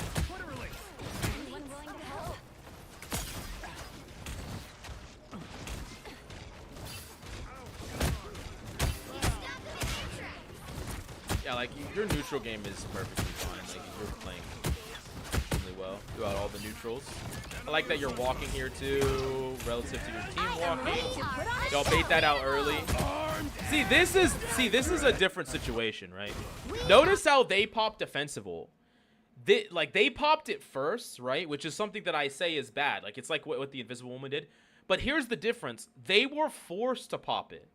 They actually had to pop it here or they would all get walked on and killed. Right? Did they use both? Wait, am I trolling? Wait, how do I bring back the fucking... How do I bring back the team info? There it is. They double popped! Motherfuckers! Hello? Alright. They're trolling. I am ready. to put on a They're show. actually trolling. They're actually trolling. They're actually trolling. They're actually trolling. But I mean, granted, they needed to pop an ultimate, but like not both. But do y'all guys, people in chat, do y'all understand the difference between being forced to pop a defensive ultimate to live and just popping it just because you want to fight at full health? That's two completely different things. Like the play by Rift and his tanks forced the response. And it also forced the error. Like, that's a forced error there. And the forced error is both of them popping it, right? Like, ideally, you don't want to have to pop a defensive ultimate at all until after you've already claimed this space and you're actively fighting here, right? But they forced that response, and because they also forced the error of double support ults. But anyways. I am ready to put on a show. Unbeatable. Armed and dangerous. Fear Magneto. Unlucky. What's the by the way, what's the damage mitigation when you pelvic thrust? It's like you give damage mitigation, right? Or you give shields. I'm actually confused on that. It's like you should know. I know for a thing it's 30% damage reduction. I forgot what it is for your boy. I'm more resilient than you think.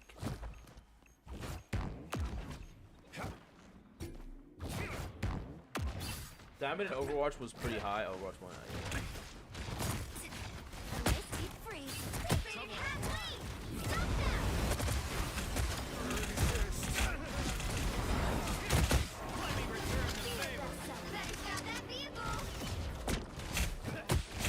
I've never seen someone use, like, I've never played with the POV of this skin. That's unlucky. I swear that shit has the longest range imaginable. Yeah, I mean, they used both their defensive ultimates earlier, so this is going to be 3 for you. Dylan Dubs! Get him! He's so cute. Yeah, I'm gonna say, like, if your ultimate was a better ult, Riff, you would be like, this character is like, I see the vision, you know. I think you see the vision. Of course, you see the vision, but like, he's so goofy. Yeah, he is. He's like actually like perfect. I love the design of the character. Needs to be a little stronger. Armed and dangerous.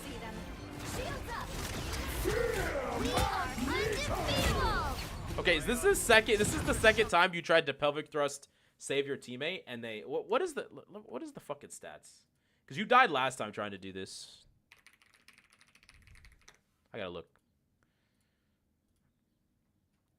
This is 2 times in a row where you've died trying to pelvic thrust save your teammate.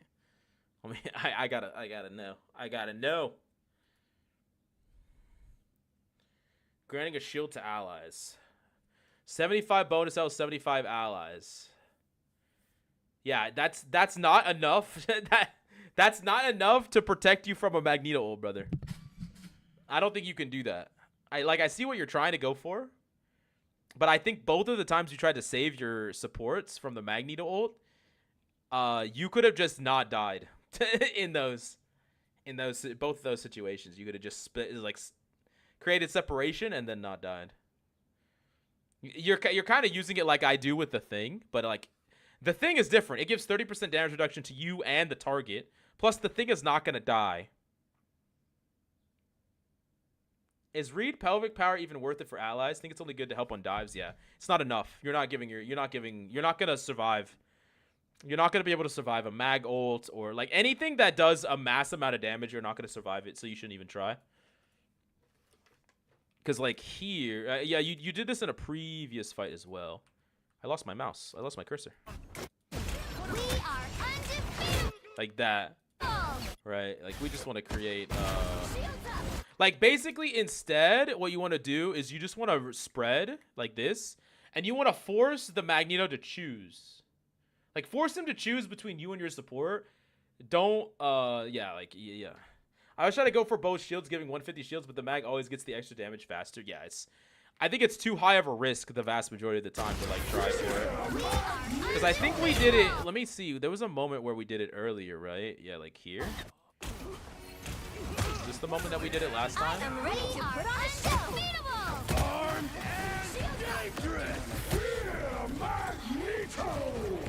Yeah, right there. Yeah.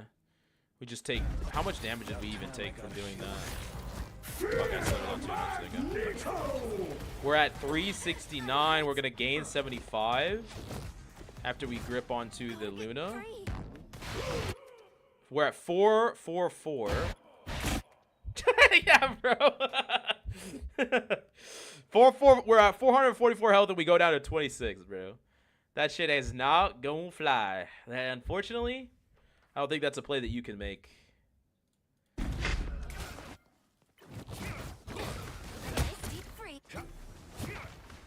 Oh, this was that fight. Yeah, this is a little bit. Oh, I need a faster one more. The only way Is it back? Okay, here, yeah.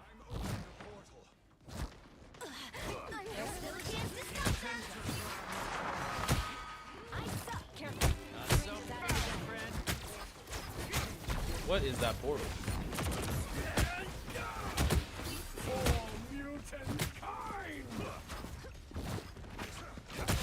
Nice. Good follow-up.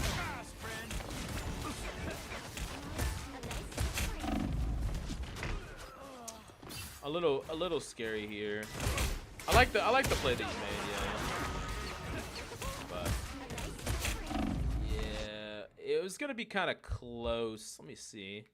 One thing I will say is that in a fight here, I don't know if you're communicating a lot with your teammates, Rift, but I would say that, like, if you can cycle with the support protecting you, like, y'all could have stalled this forever. Like, I do know that you kind of wanted to flip this to be aggressive, but I just don't know if that was possible here. I think you might have just wanted to try to stall this fight out instead.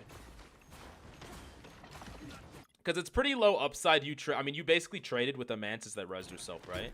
But, like, if you're here on point, like, how long can you stall this? And then also you let your tank be a little bit more proactive. And, like, it's so hard to clear you off cart here when you have line of sight on support. So they would have to literally push past and deal with your supports. Like, I don't know if the risk is worth that reward. Maybe you thought that the fight was going to play out and you were going to be really aggressive here. But yeah, I think it's... Yeah, just your ability to stall this out is so strong. I think I would prefer you to play it for that. Now might be a good time to stop them. It does suck just not being proactive though, but yeah, especially there.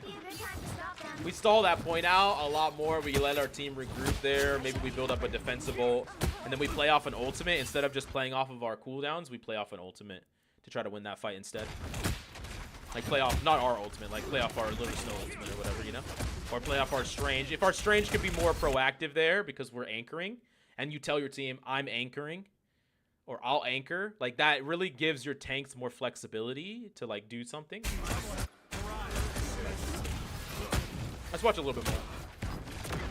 These are all, like I said, I'm harping on the really small things because you already know. By the eye of Agamotto. I swear that shit goes so far.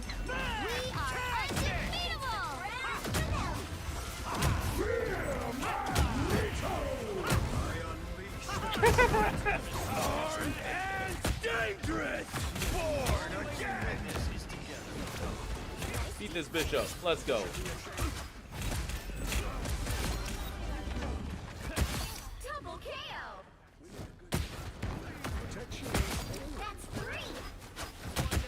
I like that you acknowledge, like, you're really good at closing, like, sensing a weakness in the enemy team and, like, fully finishing them off. Very good.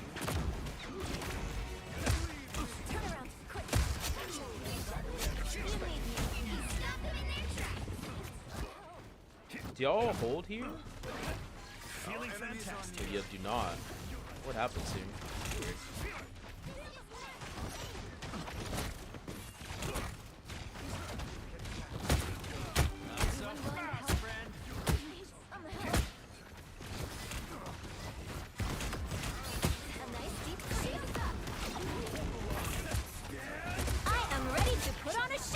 I like playing up here. You're just, dude, you have so fast of an ultimate. It's fucking absurd, bro.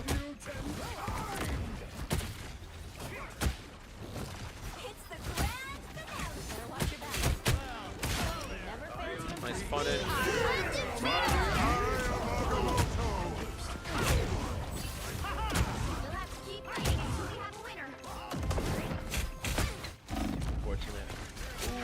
You're out. You're good.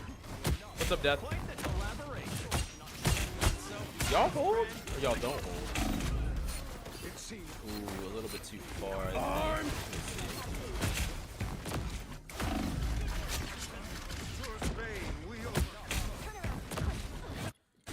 Yeah, I think, I mean, maybe your team is not pivoting as hard. Well, granted, they have, y'all are kind of separated here quite a bit. I think that there was just probably not a lot of, I'm guessing, you could probably tell me if I'm right or wrong, Riff, but I bet you there was not a lot of communication in y'all's lobbies. Not a lot of communication. Hey, Tashari, what's up, what's up? We'll do yours in a second. Almost ready.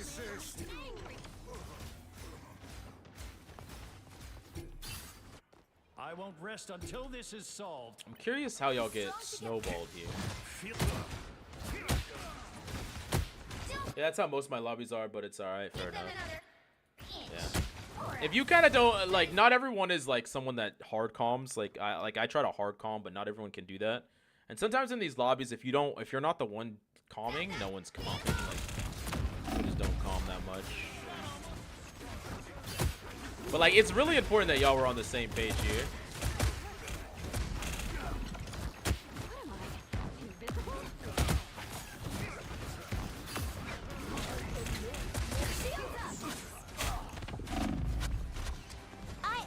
It's kind of wild that I feel like one of your tanks should be taking an aggressive angle with you. Are they both just playing main here? Yeah, where are the tanks playing? They're both just fighting main. I don't feel like they both should have been fighting main here. I think, like, if your mag was, like, fighting this angle with you, or, like, fighting here and, like, trying to poke backline with you.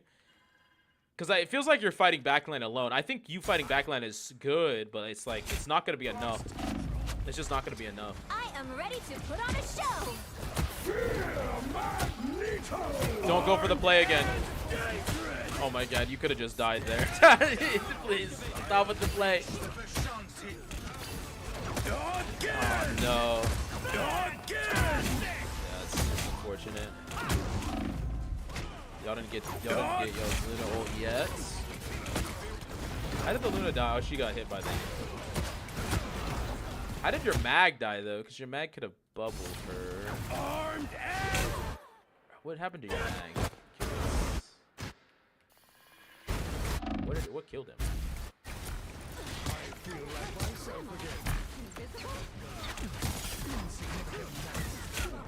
Oh, he got frozen? He got frozen and he didn't have bubble yet. Oh, and then I see the save was a little late. Gotcha. Just a lot of small things that kind of added up to y'all. Like, I mainly just think y'all's communication was just way off is what I would honestly say. Is that y'all's communication was way off. And the reality of this is, even if the opponents might not have great communication, and in fact, I know they don't because they double support ulted, but like, when it comes to like stuff like an Adam that has soul bond over like one of y'all DPSs is like what their composition is. They don't need great communication relative to y'all, right? Y'all need way better communication because y'all need to compound your pressure. They don't need that. They're a very reactive composition, right? So like in a world where neither team has good communication, they'll beat y'all every time in my opinion, but or at least they should on paper. But anyways, I think that's enough of this VOD. I think the most important takeaway, you cannot try to protect your teams from a mag ult. that's the most important takeaway. But okay. Yeah, let's do another code. Code. He's a little bit older, but I felt I did okay. I'll do the more recent one. That is a win, I think. Unless you just want me to just search up your name. Is this a win? Tashari? Oh, you played, I could probably get some good stuff. Oh, wait, no, this is the one that you lost. Oh, I see. Just hit Celestial for the first time. Let's go. For the algorithm, keep it up, bro. Hey, appreciate you, hype guy. Thank you.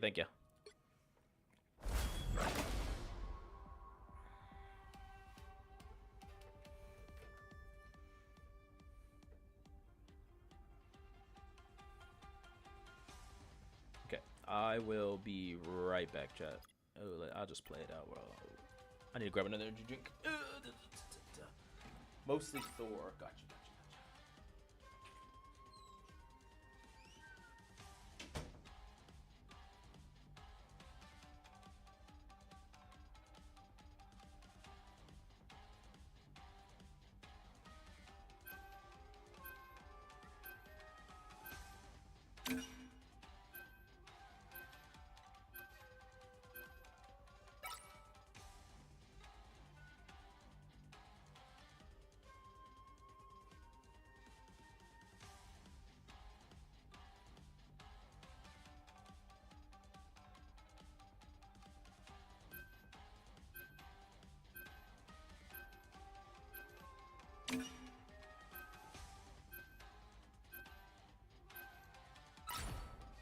The right heroes could make all the difference.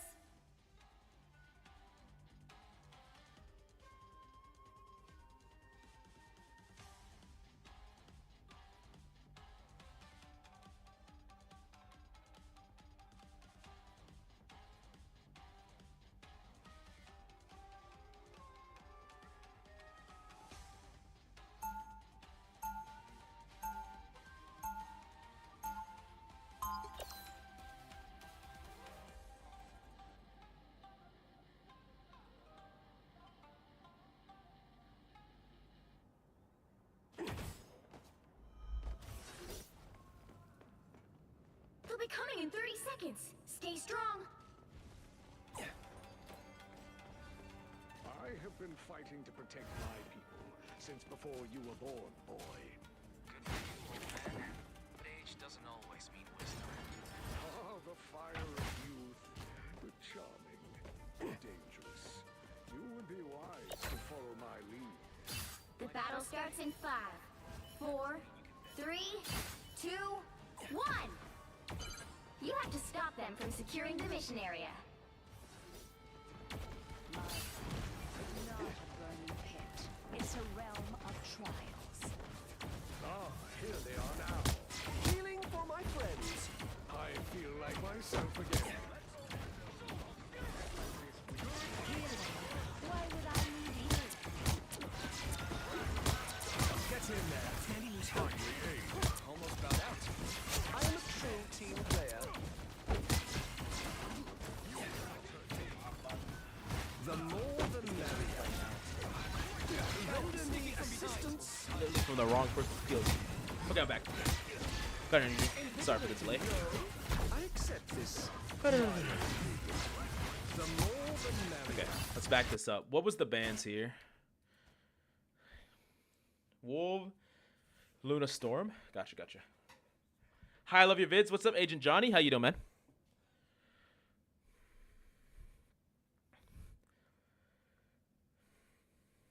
Just chilling some Doom matches.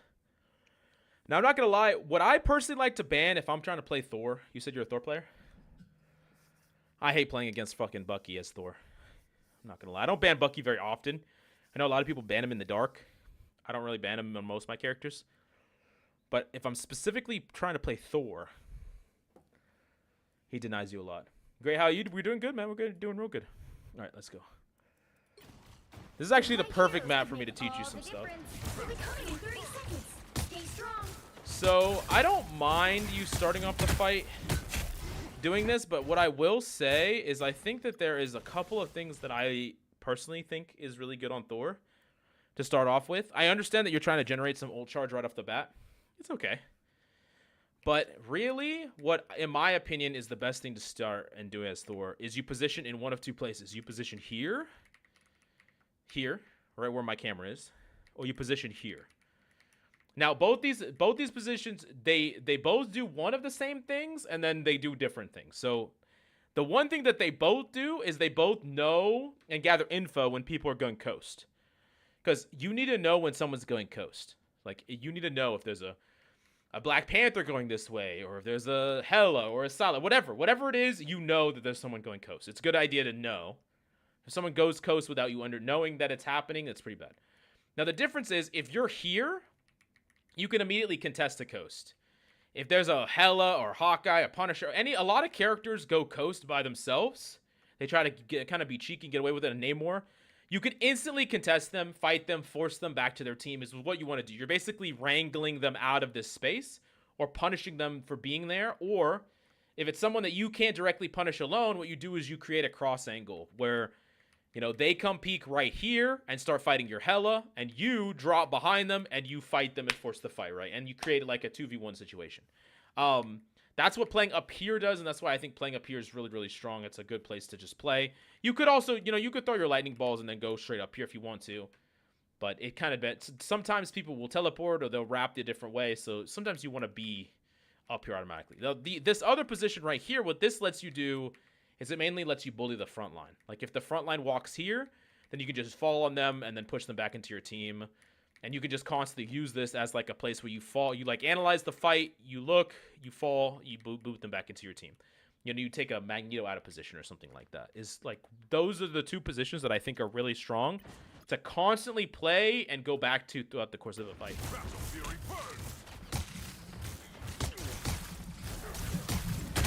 Platinum Cray. Cry? What's up, man? Like, fighting right here is a little risky. You almost died. Okay. So, something right here. This means you need to be very careful about peeking this in open space. This right here. This fucking Bucky has full auto. You should have died, like, instantly here, to be honest with you. And you almost did. Like, look at your health total. Because we're booping them right in the open. Look at us. Look at where we are. So for one, like, booping things out towards the enemy team is not that great of a, like, you're not going to put that cap in a position to punish. That's why if you start from height, either up here or up here, you can fall in a way that boops them back towards your team and also puts yourself towards cover. Because when you boop out like this, I mean, look at you. You could have easily gotten hooked here. You could have easily gotten just killed here. Like, you would, like, against a better opponent, I think you would have just died. And look at your health total. Look right. Bro, you went down to 8 HP, bro. You literally went down to 8 HP. You can't trade damage on the front line like this as a Thor. Because you don't have any form of mitigate. You don't have anything to keep you alive. You don't have a shield. You don't have anything like that, right? Coach and chat, is there a budget headset anyone would recommend? I'm not going to lie. I need a headset recommendation as well. It doesn't even have to be budget. I just need a fucking headset recommendation because this one is garbage. This is a terrible headset, man. It's actually so bad. Anyways, okay.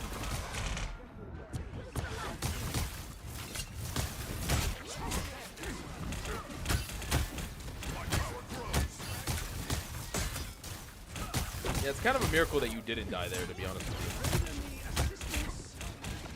When you go down to life totals like 8, it's complete luck that you didn't die. Once again, so this is a boop that you just can't make. Like this, it's not a boop that you can do.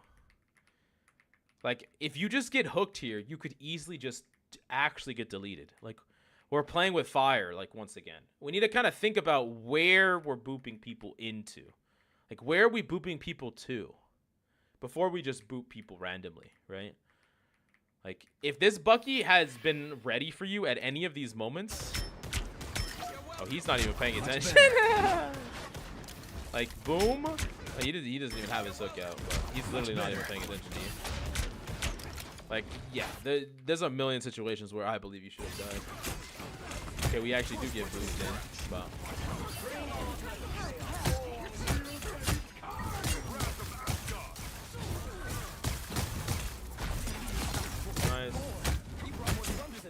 Skull Crusher Evo? Does that work as like a gaming headset?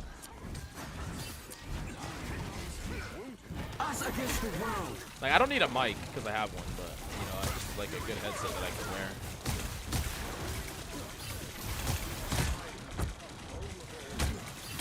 I don't mind you trading damage in this, but I would prefer that you're not trading damage with the Thor here. Like, I don't mind you when your teammates pop ultimates here. I don't mind that this is happening, but I would prefer you when you're fighting here. I guess both are using ults, so it doesn't necessarily matter. So it's probably fine. None of this damage is gonna do anything. But I also would like you to just like look around, see what other targets there are available to you. Like this guy is a much better target than this person. Also, look for opportunities to boop this person out of their ultimate and force them to use fade. Because like a lot of times, if there's a cloak or like a cloak and dagger like playing in their own ultimate, you can boop them out and they'll instantly fade back in. But then after their ultimate ends, they won't have their fade, which means that you can follow up on it afterwards. Like that could even be a game plan of yours. Just like boop them out, force their fade. Afterwards, you drop your ball, you ult them. They can't run away. Blah blah blah.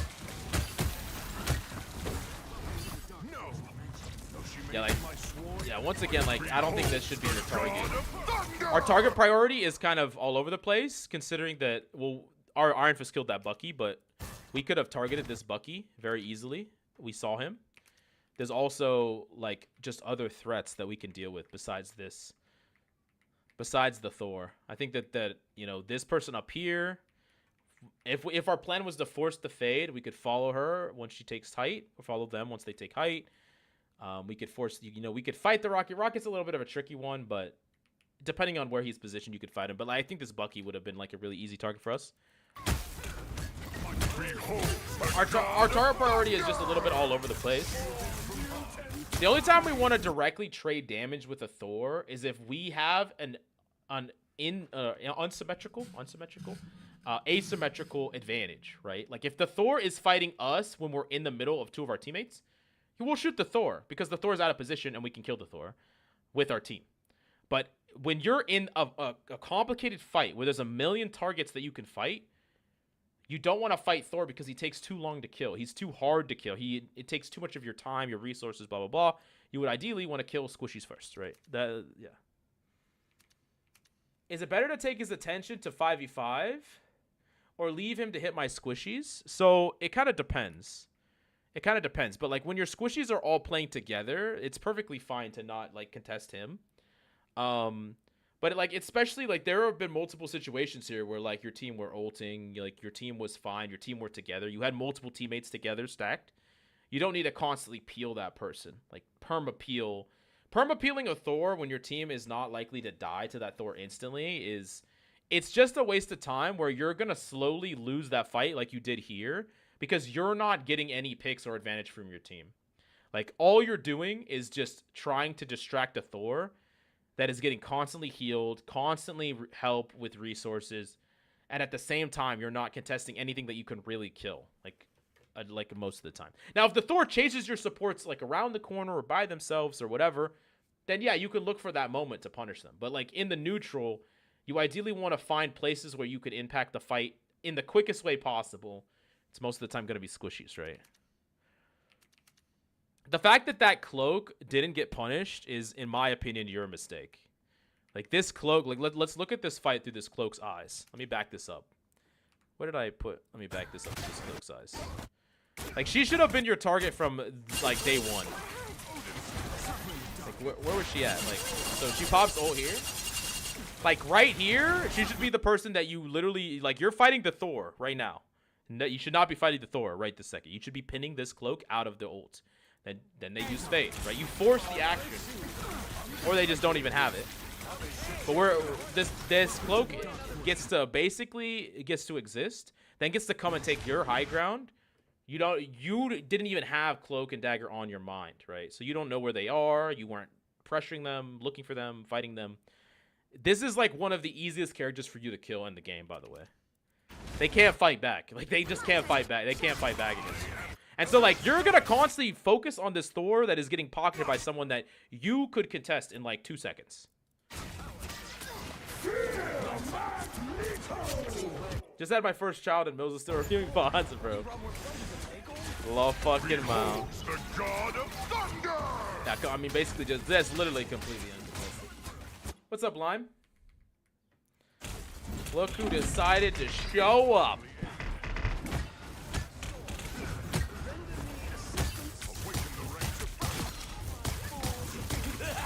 Worst, bro. It's year 2009, and we're 2009, 2099, and we're still shooting at the Thor.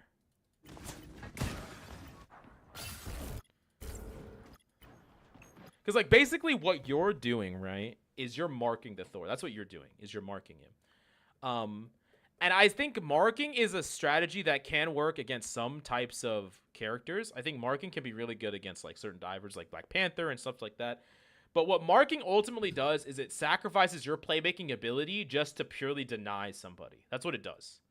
So like best case scenario for a mark is that you just make that character ineffective at the cost of your effectiveness. Which can be worth it sometimes. Like if they're playing a dive, like a full dive composition, which I guess they're kind of doing that because they have the cap and I guess the Iron Fist. You can mess up them engaging all together, right? Like if they're playing like Spider-Man, Venom, Black Panther, if you mark one of them, at least that person will not be involved in the dive. So like they can't all dive someone at the same time. But you have to think about like what could you have done if you are the one that's trying to make plays and be proactive instead. Like instead of just trying to play this like hyper defensive bodyguard style the whole game.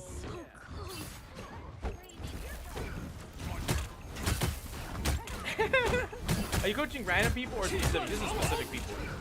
I have a queue of a lot of people that we're kind of working through.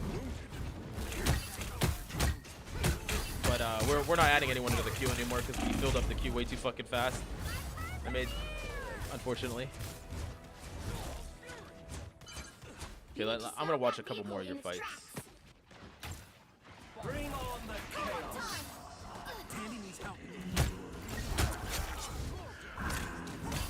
Yeah, like focusing him now is great, because why? Because of the exact reasons we talked about.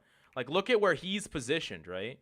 In situations like this, yeah, 100% focus him all you want, but most of the time you're focusing him in situations where it's the opposite. When it's like their whole team is here and it's like a complicated fight where you can basically fight anybody you want, and you're choosing to focus the Thor, right?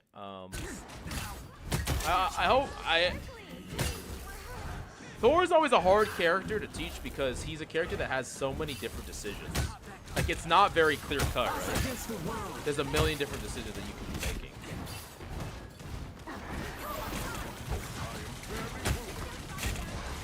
Okay. Once again, don't really think we have a target here. Yeah, just stay on target on this person. Yeah, there you go. Behold the god of thunder! I think this peel is fine because that Thor is isolated, right? Beholds the god of thunder! Probably not necessary, but it's okay. Petition to mod Brian? Oh yeah. No, I read your thing. I was actually planning on modding you today.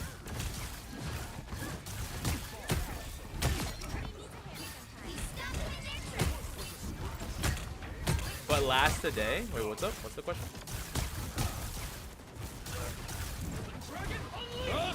Like Thor is a character that is almost too free for his own good. Wait, where's my fucking character? Thor's a character that's almost too free for his own good, where there's like almost too many decisions that you could be making where it's hard to find the right line, right? I can tell you this should not be the target. Like, once again, not the target. Only the target if Thor is actively in your team and in a way that you can contest it and create like once again an asymmetrical fight where you have an advantage, then sure. But y'all what is this? Like, y'all are just fucking boxing in the middle of the y'all are you just trying to out aura him or what? Like what is this? Like, what are we doing here? Tips for squirrel one tricking? Don't. No, I'm just kidding. We did a squirrel VOD earlier. You should look at that. No, we have a lot more. Laker pizza rolls. Let's fucking go. Are you watching the game tonight? Laker pizza rolls? You better be. Let's go. We gotta fucking win against the Warriors. Oh my god, it's gonna be so sick. I'm so fucking ready. I'm fucking ready, man.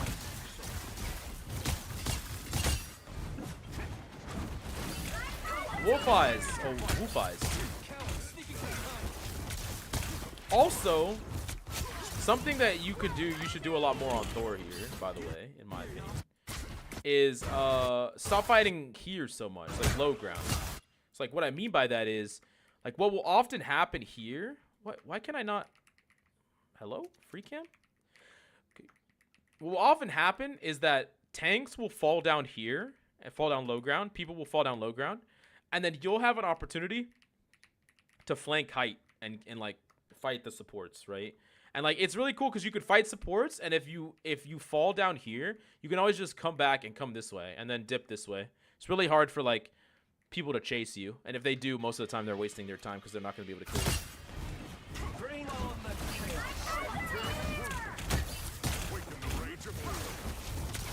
Yeah, because we're doing this awkward thing where we're looking up a lot, like vertical. Like it's hard. It's gonna be really hard for you to hit your lightning bolts that way. Unless we're perfectly level. Have school stuff, so probably can't watch. No, no.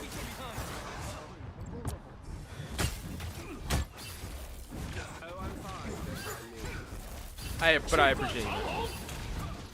You could just watch the highlights on TikTok or whatever afterwards. us against the world.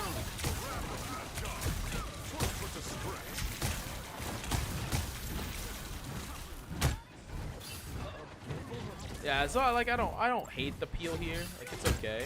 One of the things though is I know this was you only saw it for a brief second, but in fights like this where like you might have not even seen that. That's just too hard. But in fights where like both teams are invulnerable, like both teams can't die, if you can find a way to kill destructibles, like it's a good idea that if you're ever in a fight where there's like, you know, your Luna Pop's ult, their Luna Pop's ult, whatever. This is true for anybody, by the way.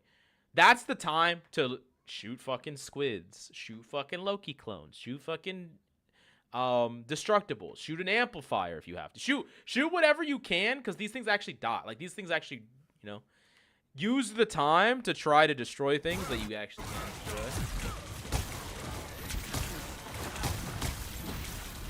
Also, like, I'm still curious if I mean, your cloak is probably dead. Unlucky, unfortunate.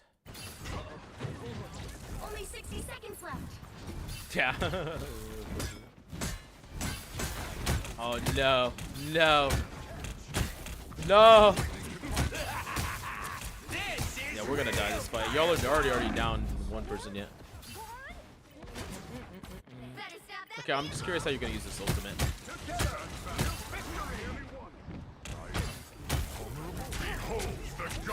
Did you do it?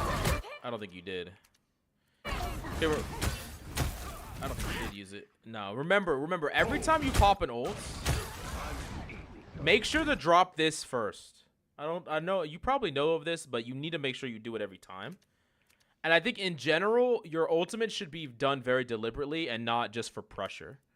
Like this feels just like a pressure ultimate, and not an ultimate that's done for like on a deliberate person, right? Like going for deliberate people. I think that's kind of the majority of your problem watching this VOD is that you have no focus. You're kind of just hitting what's in front of you. You're going after whatever you see. You're not targeting people. Like in Rivals, you're really incentivized, if you can, to keep fighting the same person. Because if I do a little bit of damage, if I focus the cloak a little bit and they teleport away, and then I focus the Thor a little bit and he like gets to shift away, and then I focus the Loki a little bit and he pops totem, like I'm not doing anything enough to actually get a kill. But if I focus the cloak a little bit and they fly away, and then I pursue the cloak again, and then I kill the cloak, now I actually invested enough resources and time and effort to actually get a payoff, which is the kill. Instead of just like, I'm going to do a little bit here and a little bit there and a little bit there. Because that's what you're kind of doing is you're like, I'm going to shoot at whatever's in front of me at all times. I'm not going to think about who should I fight, who should I be going for, and kind of obsessing over this whole fight. You're just kind of just shooting whatever's in front of you, right? I'll show you a more recent one next time. This is season 1. My target prioritization in Thor finesse has gotten better. Fair enough. Yeah. And just make sure that you pop in your bubble too.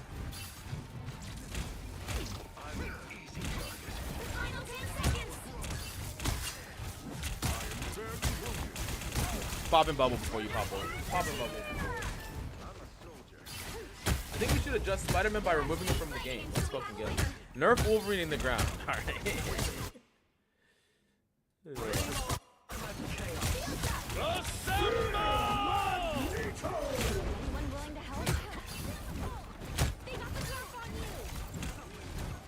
Like, and once again, like in fights like this is like exactly what I'm talking about. Where like in fights like this, we need a actual target, an actual purpose, an actual plan, and we have none. Right? I know you said you got better at it, but we see the mag. Oh, we see the Thor. Oh, we see this person. Oh, look, it's the mag again. Oh, I'm swinging randomly. Oh, look, it's the mag again. Oh, look, there's a rocket. Oh, let's look at the rocket for a second. Oh, wait, there's an invisible woman. Oh, wait, no. You know what I'm saying? Like, it's all over the place. We have no actual focus here, right? That's the kind of the problem. Like, having no focus is just gonna mean that we're just kind of like, we're just chipping away at a lot of different things, and we're never really, you know, actually finishing anything. Yeah. Okay, anyways, next VOD. Next VOD. How many do we have in the queue now after that one? Who's next? Who's next?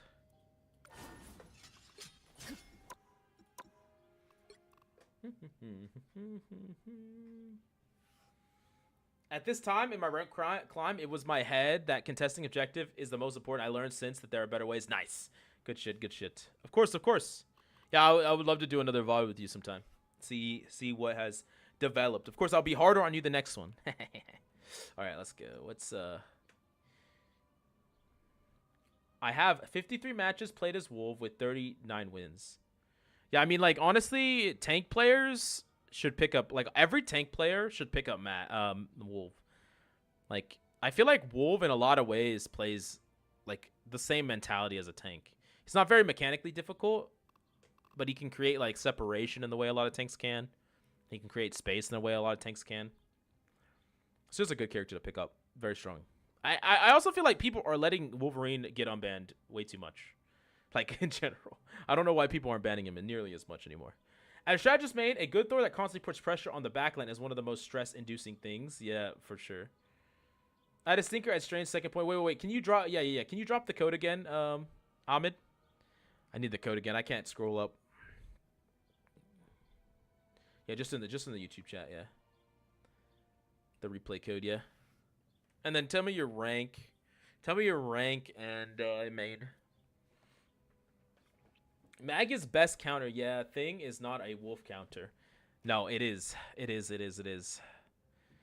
Tell me to get off Wolf. I mean, it's not like that kind of counter. It's not like that kind of counter. Once again, Lime is just yapping. I mean, there's different levels to a counter. Like that's the thing that people don't really understand about counters is not rock paper scissors. A lot of people like to think about it like that. Oh, they have a Bucky, dude. Get off of Wolverine. They got a Bucky. Oh my God, they're playing a Namor. You can't play Black Panther anymore. Oh, they're playing a Namor. You can't play Venom anymore. Get off of it. It's like no. That's like, you know, like there's counters are all levels. When like a character can be a counter, but like not necessarily a hard counter, and there's different levels to hard counters. Like, chat, what do y'all think is the biggest, most polarizing counter in the game, in y'all's opinion? What do y'all think? I'm curious what y'all think. Like the hardest counter that exists. What do y'all think it is? Between two characters. What do y'all think? You could say that Wolf still counters the Thing. No, you can't. You can't. Wolverine Groot. Wolverine into Groot. That's a pretty good counter. That's a pretty fucking hard counter. Pretty hard. Is that the biggest one in the entire game? I'm trying to think. That's probably is, right? Let me think. Is there any other one? Heroes.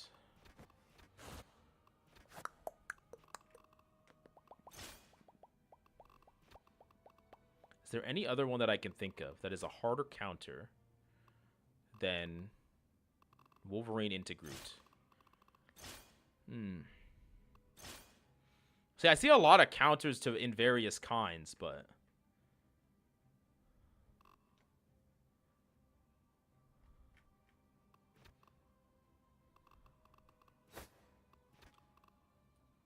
yeah, I mean, but Team Captain would 100% agree with me if we actually had an actual conversation about it. You're just taking what people say out of context.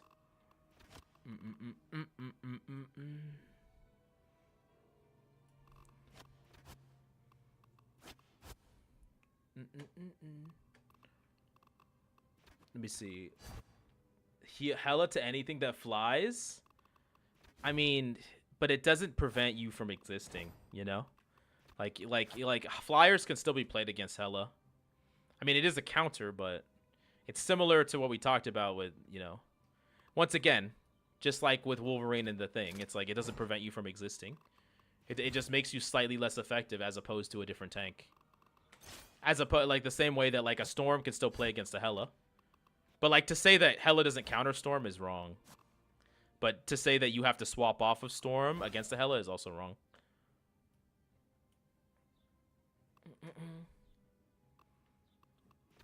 Yeah, it's probably Wolverine to Groot is probably the hardest counter in the game, I would say. Yeah, that makes sense, I think. It's an extremely hard counter. Extremely. You would rather play into Thing than most tanks? That you're capping. There's no way that's true. Either Wolf or Groot to the Thing. Groot to the Thing is also a very hard counter, yeah. The code Ahmed, yeah, okay, gotcha. What rank are you?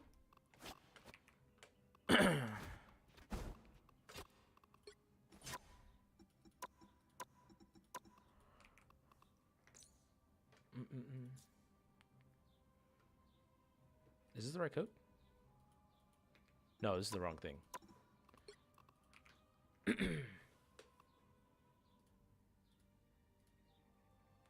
Y'all want to start on the thumbnail? No, I mean I'm in the middle of doing a stream shit. Should I do the thumbnail on stream, you think?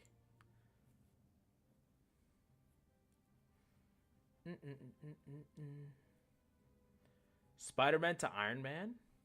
That was the bag. If you want. Can't kill Venom. Dude, bro, Venom players hate... Bro, Venom players hate the Thing, bro. I mean, Venom players hate fucking Wolverine. I don't know what you're talking about. Cap? Yeah, that makes sense. Hard to kill Mag, sure. Strange is definitely a character you feast against, bro. Mag counters fully. I mean, yeah, Mag's good. Mag is probably a harder counter than Thing. But, like, to say he's not is just crazy. Yeah, once again, existing is extremely hard for tank. Like I'm done having this conversation with you, Lon. You're just wrong. If you want, up to you. Yeah, I can make it on stream. What main did you say? You said GM3, but that was D1.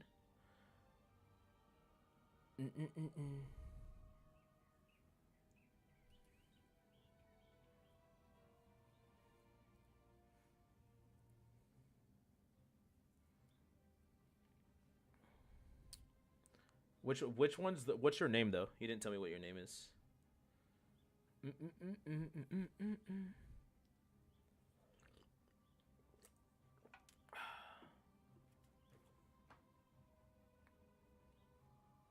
Oh, time to look in? Okay, gotcha. Oh, okay, nice. Sheesh. My mind went crazy.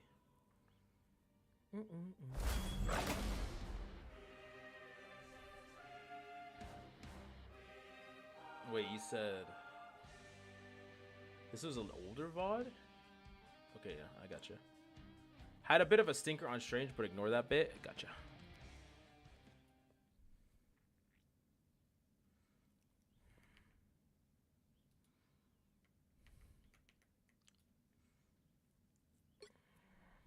They'll be coming in 30 seconds. Stay strong. Well, let me. Was there bands in this lobby? Battle starts in 5.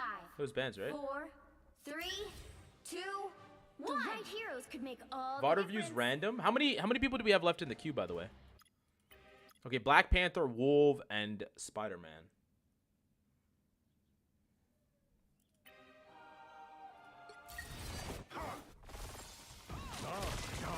Much better.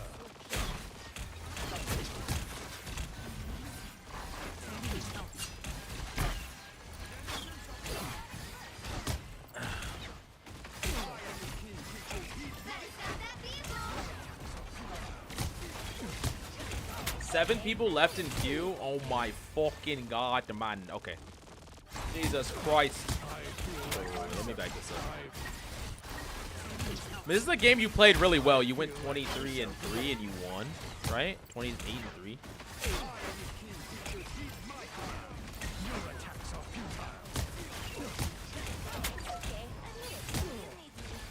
You should pinch them here. You should push way harder. Way harder. Playing 2 pads. So like this is something like the second that this happens, like for one, like I also like to start off this game, I would like to see you position a little bit further up, like on this corner right here, and like poke, like back cart, poke this person, like on this corner. We can hug this corner, and then we can back up like appropriately to. As they push forward, we can back up a little bit. But more importantly, the second your teammates get these picks here, like that kill especially, like, and then that kill definitely, we should be walking here. Like put yourself, force this fight. If they want to fight you, like if this mag wants to act like his teammates have not just died, then fight him. Just fight him. Like get all up in his face.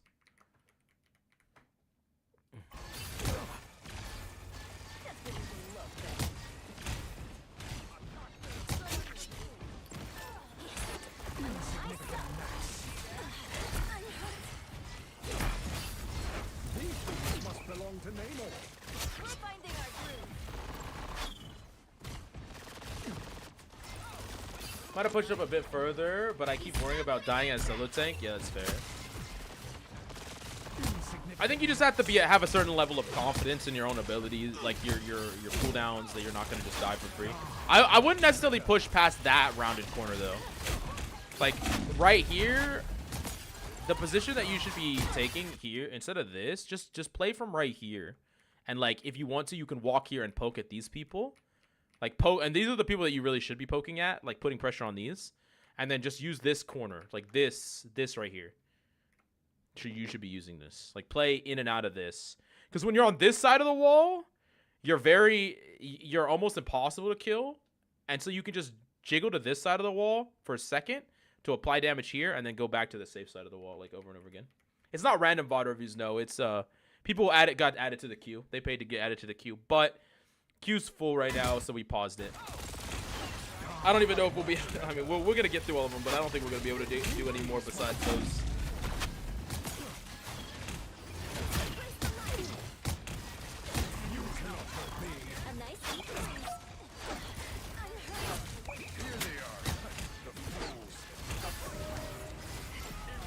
That's nice. Yeah, and then you can walk with this. Yeah, you're really hard. You can even bubble your magic when she pivots in there really hard. It's a little hard without communication, though, I will say. It seems that boy is good. You cannot hurt me.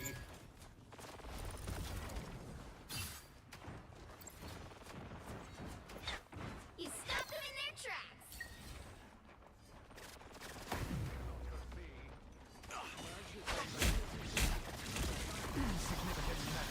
If you got some notes on macro play, generally let me know. I think I can notice the hero specific mistakes from my awareness. Okay, gotcha.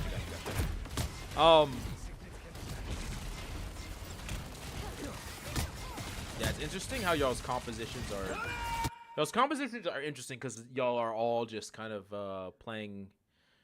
Like y'all are playing like partially poke, but then y'all have a brawler on the front line, and then what? Yeah, I mean, those are all micro. There's not much of a macro here. Now, in response to this, I do like you popping ult. It's good. Ooh, nice dunk. I like the dunk. Ooh, no, we tried. Let's see. Ah, close.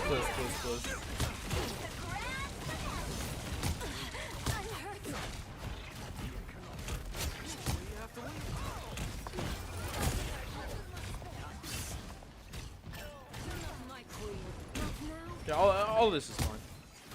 LeBron, yeah, fucking LeBron, bro. That's gonna be LeBron later. Y'all better watch the fucking Lakers versus Golden State Warriors, bro. LeBron versus Curry tonight. Come on, gotta watch it. All time great basketball. Come on. Yikes. Yikes, yikes, yikes, yikes. Oh my god. So yikes. It's like... Yeah. Back up, relative. Keep in mind that y'all are down. Yeah, y'all are kind of positioned way too far forward in the first place here. So like, I think maybe there was an error in tracking who's alive. Cause look, y'all ain't got no supports, brother. Where's your supports?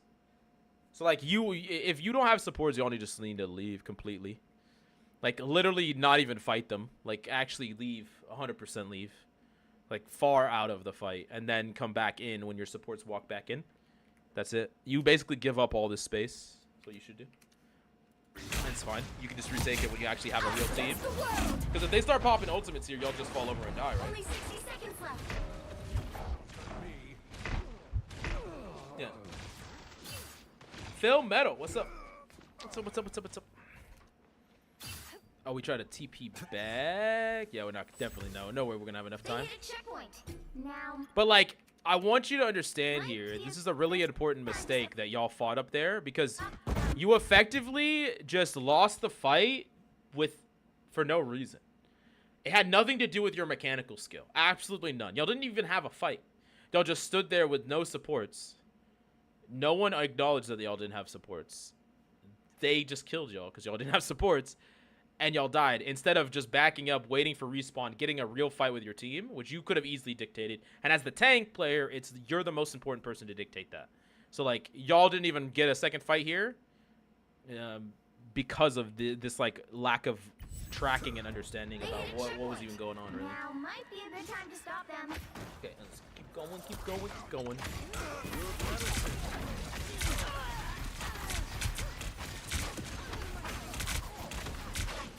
Ooh, probably a mistake. Pressed E, I think.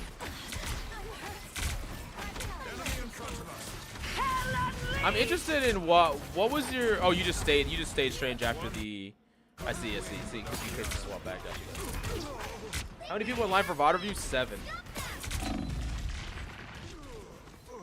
Why in my eternity match of the day did my team ban Cap and Magic, bro? Those are the strongest 2 characters in the game, bro. Keck. Wait, why did we die? Why is your close front line? Oh, she got gripped.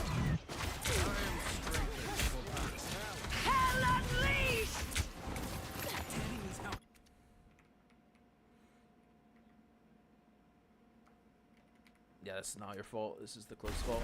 No reason.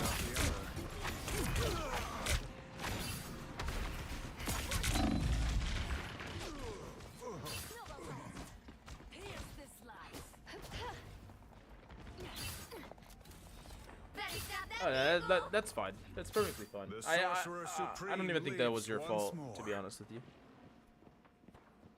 Your cloak should not have been playing that front line. Armed and dangerous! Nah, it's just not a winnable fight. I hope you don't roll here, though. No! This is Grandmaster. Right? Or between Grandmaster and Diamond?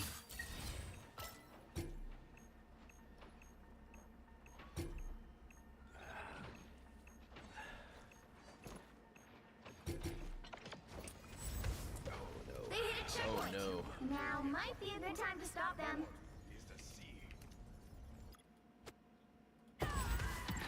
They hit a checkpoint. Now might be a good time to stop them. Yeah, I mean, cooldown usage for not much of a reason. Maybe you were trying to bubble them, but I don't think so. Once again, we're like down quite a bit of people here. And also, this is not the people you should be poking at. You should be poking at this person right here. That person. Like, the second you walk forward here, let me see. Like, you see that Hella on the right? Like, she cannot be allowed to exist here. Like, this is, like, I like you pushing up and poking, like, at the supports and stuff. But this needs to be your first priority. These things people cannot exist. Because a Hella or a Hawkeye or whoever that gets to exist here they have a chance of killing somebody, right? So like you need to minimize the amount of time that they get to shoot for free. Like a good tank will give that hella like 2 seconds. Oh, can you kill someone in 2 seconds? No? All right, get the fuck back to your team, right? That's you're like the bodyguard. You're contesting the space, but we don't really actually help our team contest that space, right? We should just shoot that person right away.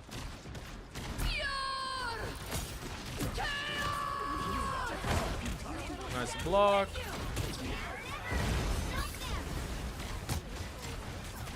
I like the bubble onto your boy. Now walk forward with it. Walk forward with it. Walk hard forward with it. Yeah. No worries. That's good. I've got your back. I like playing this upper angle while your team pokes. It's good. Yeah, I mean, your DPS are going crazy right now.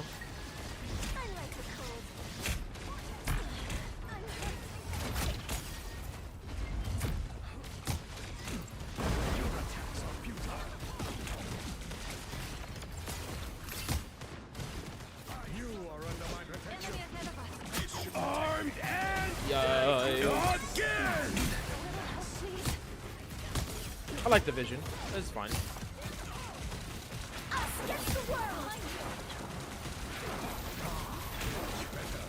Yeah, I like you backing up off this. This is all good.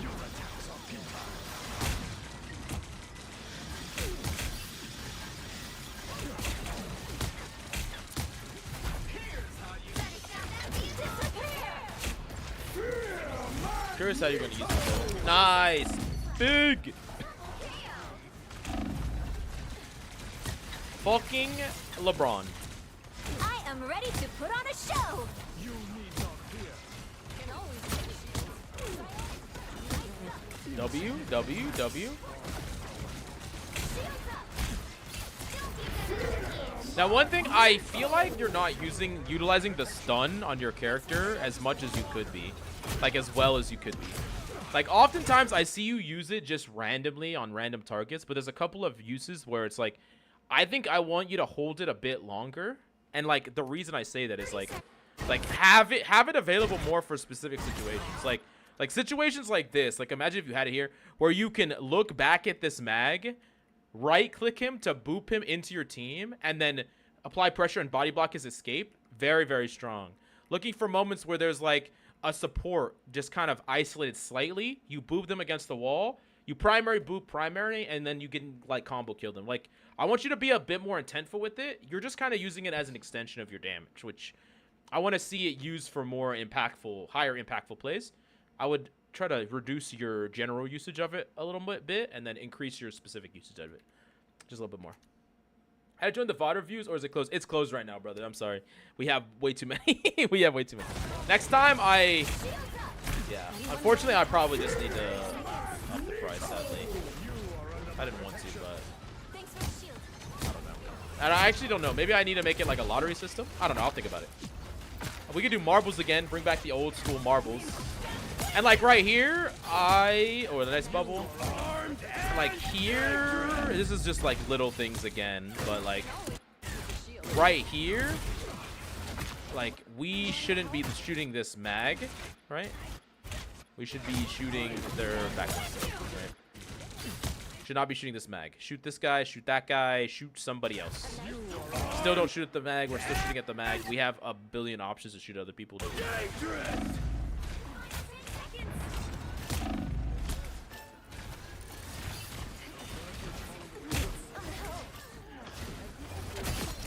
Like, we played reasonably well and stayed alive as, like, a solo tank. Like, we did our job this game. But I think that we didn't do much more than our job. Besides that Magneto ult. You did really good with that Magneto ult, but... Marble rivals. Alright, bro. Coach, make, like, $60 on this stream alone. Okay, alright. I think we went over enough. Let me look real quickly on... I'm gonna look at this last fight. I'm skipping to the last fight. Time to switch things up. Including which side you're on.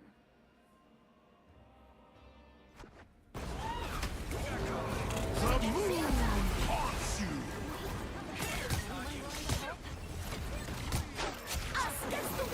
By the eye of Agamotto. I mean, bro, your Hawkeye went crazy, bro. He's literally just killing people left and right. It's fucking wild. the C9. It's insane. Okay, anyways, let's Don't worry, coach. I'm a main Emma just for you to give you those VOD reviews. I appreciate you. Thank you. All right, chat. What's next? What's the next thing? Is it you, Astro? Are you next? Is it Astro next? All right, I'm doing Astro. Astro. So would you say my biggest issues are target priority, just general awareness, and some cooldown usage? Yeah, I mean, like, that's gonna be mainly what most people are once you get to the level you're at and above. Yeah. Just yeah, really. Most of the time, like I didn't see you get a pre-fight.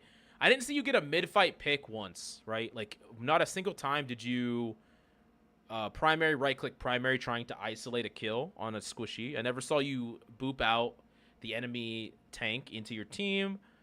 I saw some random ability, like some random cooldown usages, like random bubble usages. And then I saw you focusing the wrong target, which is the mag. Like, those are small. Like, those seem like they're small things, but they're like everything. Like, you're just like, I feel like if you play like that, you're never gonna throw a game, but you're never gonna carry one either. Anyways, let's go to the next one. What's up, Nick? Hello, first time here. What's up, everyone? How you doing, Nick? What's up? A few weeks ago, a week into converting to a 𝐒𝐔𝐁 main, I was D3, but this is a D plat mixed lobby, currently D1, pushing for GM. Gotcha. Okay. And they have a DC, and they won. And are you IJLSA? Am I after Astro? I think so, Zaddy. What's the order? Did Coach Mills coach a Hulk player so I can watch that instead, or no one was a Hulk player? No Hulk players yet. No Hulk players.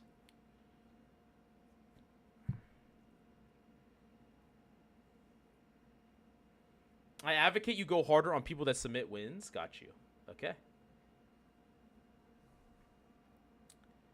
I was the 10th person. Yep. Okay. Got it.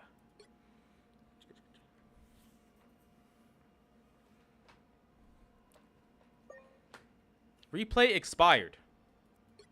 GG. You got another one, Astro?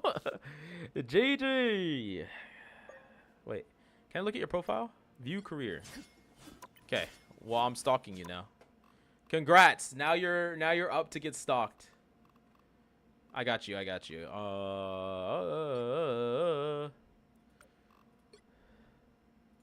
Well, this one you played as Psylocke and then you swapped. That's a pretty brutal one. We might do that one. A lot of these are quick matches. 7-0 victory. 20 and oh, you didn't even play. Yeah, we're gonna do this one. We're doing this one. The 12-4, but you swapped off of your main.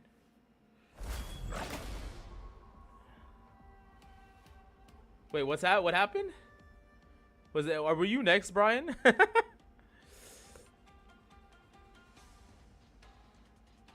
Dang, you'll have to go to work? Rudy, no. Wait, did you already pay for it? No refunds?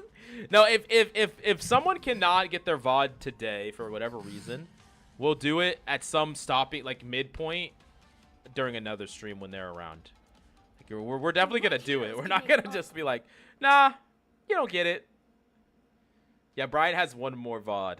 Brian, we might hold that lads VOD for another time, bro. Just because there's so many we got to get through then, but a lot of people haven't gotten VODs. But we'll still do the VOD, It's just like maybe not right now. Ba-ba-ba-ba-ba. We'll be coming in 30 seconds. Stay strong. Anyone willing to help? Yeah, we'll still get to it. The battle starts in 5, 4. That's not how capitalism works. All right, okay. 3, 2, 1. Curse is. This is your plague with so much fire, a crazy amount of fire. Okay, first off, why is this typically not a play that I would recommend doing the dropping here, like at all? Already, if you were up against a better, like Hela, you would just die instantly. Like actually just, you would literally just die, like literally instantly.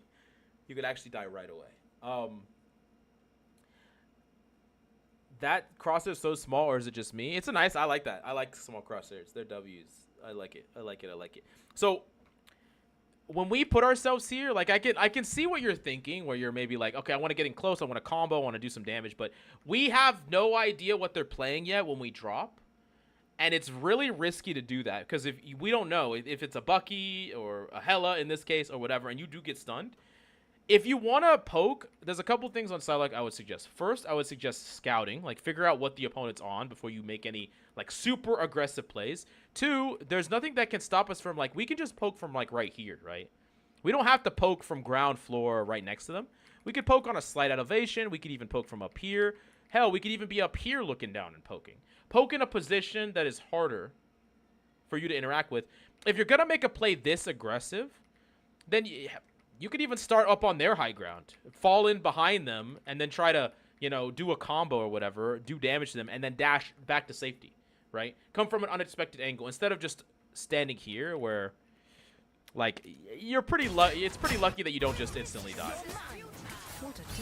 It's actually crazy lucky you don't just instantly die. I'm not gonna lie.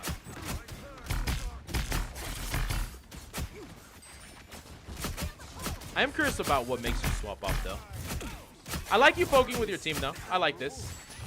I would say you can do it from a bit further away. Remember, 𝐒𝐁 is hit scan.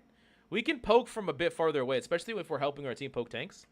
We could poke a bit further away, and I also really like it if you poke from a slightly different angle from your team. Like if your team are fighting from like here, you can poke from a little bit to the right, or you could even poke from up here a little bit. You know, poking at the same target, but just a little bit of crossfire so that your opponents can't focus on both angles, and you're not going to take damage randomly, because I'm sure everyone has been in this situation where they're kind of standing with their team, and then boom, they just take a giant chunk of damage. That damage was probably not meant for you. It was meant for the glob. On 𝐒𝐁, you want people to, if they want to shoot you, they need to do it intently. You don't want to take any, like, random damage, right? Some magical random damage. Anyways.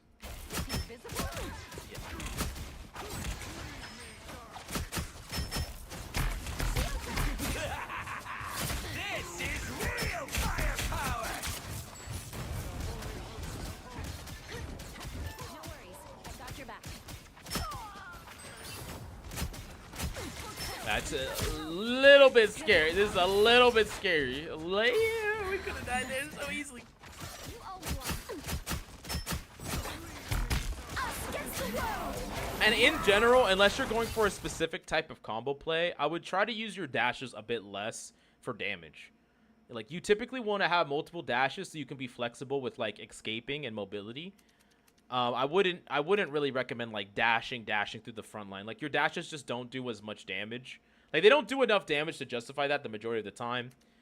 It's not like a Black Panther dash or something along those lines that are going to get reset. The primary damage should be coming from your actual just primary and alternate weapon, you know. Primary and alternate fire. Now you have ultimates here. I'm curious how you're going to use this ult. I also... Have I seen you use Invis to set up at all? I don't think I have. Yeah, people as one person is crazy work, yeah. Really could have used a mind like yours.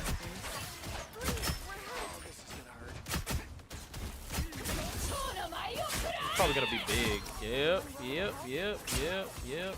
I mean, it's good enough. Killed the rocket, which is the one that's gonna res people, so. Look at how much damage you do from range, chat. 𝐒𝐁 is actually so strong. Not enough people play 𝐒𝐁. 𝐒𝐁 is actually very good right now. And very good against Star-Lord, especially. Because you can win that matchup fairly easily. Yeah, like fighting this Hela in the same lane. Like, she's probably missing every freaking shot, so it's like, okay, but like...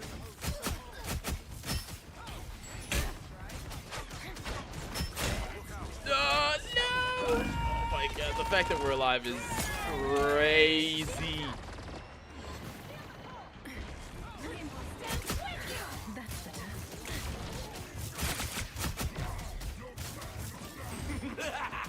Also, let me back this up a little bit. I don't mind your target priority here, but let me see. What is your other teammates doing? Let me look. Yeah, because like your magic is pivoting in here. So it's kind of similar where I think it's really important that as a 𝐒𝐔𝐁 player, you identify what you're doing in that moment. Like, what's the purpose of what you're doing? So like, I think there's two primary ways to play 𝐒𝐔𝐁. It's one where you're dealing damage to build up your ultimate, and another one where you're dealing damage to try to generate like a kill or an advantage, right? And so like a lot of the time you can't just go and just play to always get picks, right? So you're gonna build up your really strong ultimate. You're gonna use it to win fights like you did here. But when there is an isolation, when there's team pressure or like a team going for a play, those are the moments where it's a good idea to look for like a pick or some type of play to compound with your team. So like, and what I mean here is like when we're here, like I don't mind you just poking here and just poking on, like just poking at tanks to build up your ultimate. I think that's a reasonable thing to do because you're going to use your ultimate to win a fight. But when your magic pops ult and pivots into the back line, I would like to see maybe some effort to try to focus with that. And this could be with anything. Any aggressive, like your Hulk ults and goes in, or your Venom dives in, or your Spider-Man goes in, or your magic pops ult. Like these are things that if you can apply pressure with them, you can just generate picks without the need of an ultimate. And then maybe you win this fight, and then the next fight you'll have your ultimate anyways, right? Instead of, you know, poking on the front line. So I think it's a good idea to think about it like that, where it's like, I can't always just be going for these flanks and stuff. It's higher risk. I'm not necessarily going to be able to confirm a kill on somebody when they're all next to their supports. And so I'm just going to play to just, you know, poke at the front line, shoot at what my tanks are shooting at, and generate ultimate and win the fight that way. Or, hey, my teammates are going for something aggressive. Let me compound that. Let me follow through with that. Let me try to create more pressure with that play, right? Because like us just poking on the front line here, I think is not anywhere near as good as us actively fighting this, right? With our magic. Like we could be the one that helps the confirmation of all these kills, right? Does that make sense? I hope that makes sense. But like, I don't mind what you're doing most of the time. It's just like in that moment, I think it's better for you to.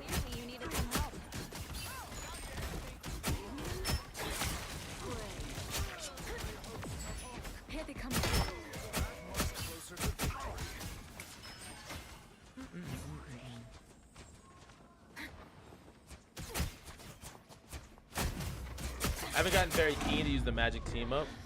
No!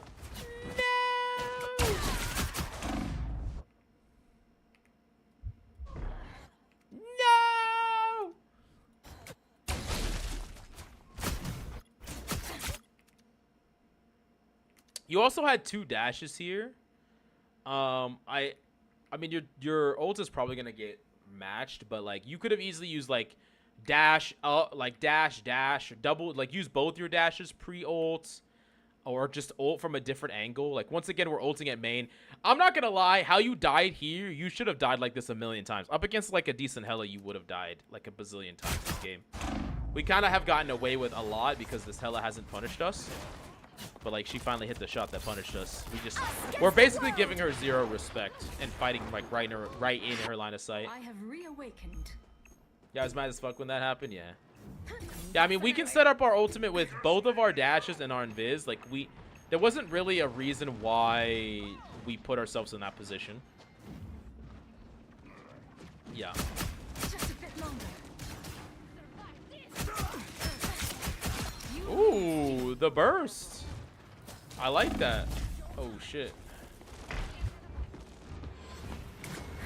That's better. Oh shit. Well, yeah, maybe actually. We might be able to kill this person. Wow, we actually 0 to death to Thor is wild.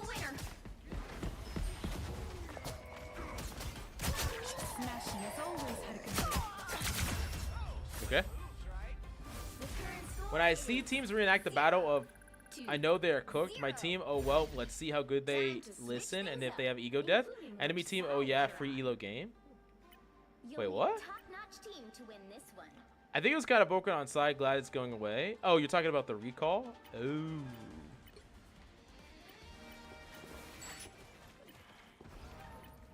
The fuck?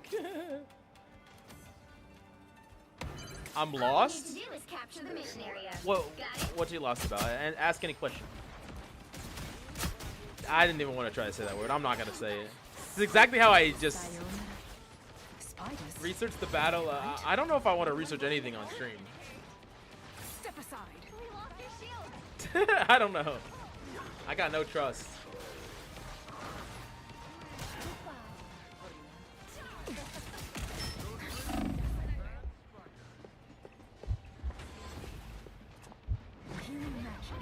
Okay, wait. So, I mean, you said you don't really use this. So this is not the purpose of recall. For one, this is not it. For one. So when you recall, you gain a mass amounts of shields, and then you get to reposition. Okay, you use this when you're actively under threat or after you've made a play that puts you in danger. So like as an example, let's say you go for like a really crazy primary right click, primary dash, all in kill on somebody. You can dash and then recall afterwards and still be effective. When we grab this health pack, we no longer need to use this. Like, we don't need to use our recall. In fact, we're heavily wasting it. Wait, what's up? Oh, yeah, Science 2 team up with Ember Frost. I don't even know what it does. What a journey. I'm not sure. Yeah. Granted, like, coaching you about that cooldown when it's about to leave is kind of monk-ass. It's kind of pointless. I like that you're focusing on that. I would like to see you poke at subs here. So, let me see here. So like these people should be your targets. These two. You could have honestly killed them both if you were just shooting at them the whole time instead. And also, like, once again, we're using dashes for damage, where it's like now we're in a position where before, when we had both of our dashes, we were just like impossible to force out and impossible to kill. Now we're like really vulnerable. Also, like, you could have dashed like height here and then poked from above, like create an angle. Yeah, we're focusing the wrong targets in my opinion, and then we're using our cooldowns in a way that's like not the highest value, and it puts ourselves at risk. Look at that lot of risk.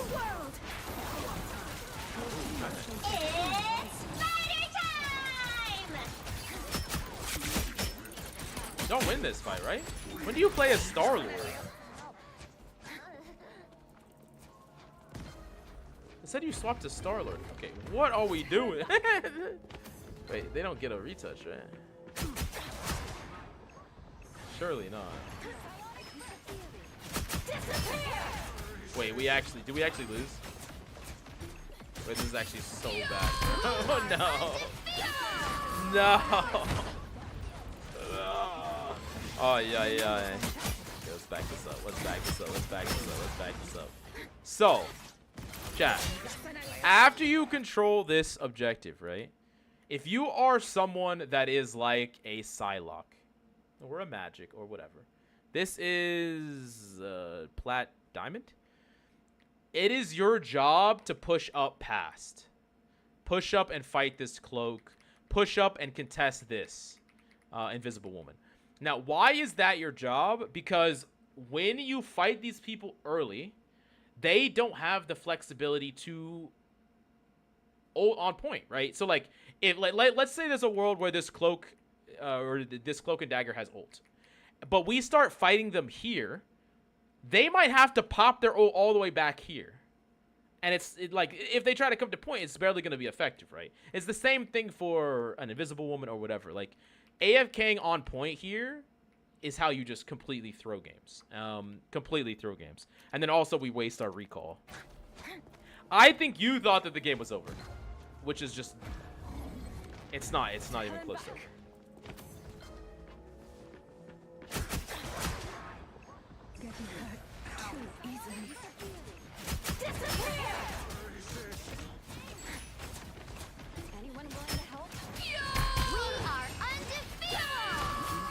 Also, let me look at this. I'm confused as to why. What made us leave? So we shot at this person. That person's fate passed us. Why don't we just reload and continue to shoot at that person? I did. We paid for it. Yeah. So we kind of backed off of that person. I think we should have. We could have probably killed that person before they crossed. We are undefeated! Their numbers are impressive. Spiders? Do they bite? Oh no. Okay, chat. Why is this a bad ultimate? Well, once again, we've probably seen like a million of these kind of ultimates. I think we've had the same conversation a bazillion times. How many kills does this ultimate need to get for it to even matter? How many kills? How many people does this all have to kill? Is one person enough to win this fight with this ultimate? No, probably not. Oh, it's 2? Probably not. It's 3? I still don't think you win. I think if this ult kills 3 people, I still think you lose this fight. It has to kill so many fucking people. It actually has to kill so many people. And it's just not going to happen. We should just reset with our team. We do get 1 and live, which is actually not bad. No, we don't live. It's bad. Yeah. All the squishes, yeah. Oh no, we port back. Oh my god, it's a miracle that y'all win this game.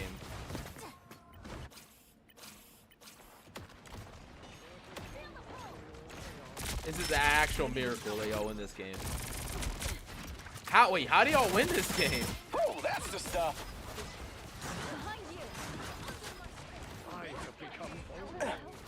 Just what the doctor ordered. Wait. Does your magic go crazy and kill everybody? Once again, like this is another thing that is like just so bad, chat, by the way. This. So like we invested a magical and an invisible woman ult, right? Here. In a fight where we're down 2 people. Like, there are 2 people dead. Our cap is coming back. Our tank is coming back. There's 40 seconds on the clock. What this means is that if you lose this fight, it's going to be over. Like, I mean, you're going to walk into the next fight with, like, almost no time. And you're going to not have these really important ultimates. So what's the correct play?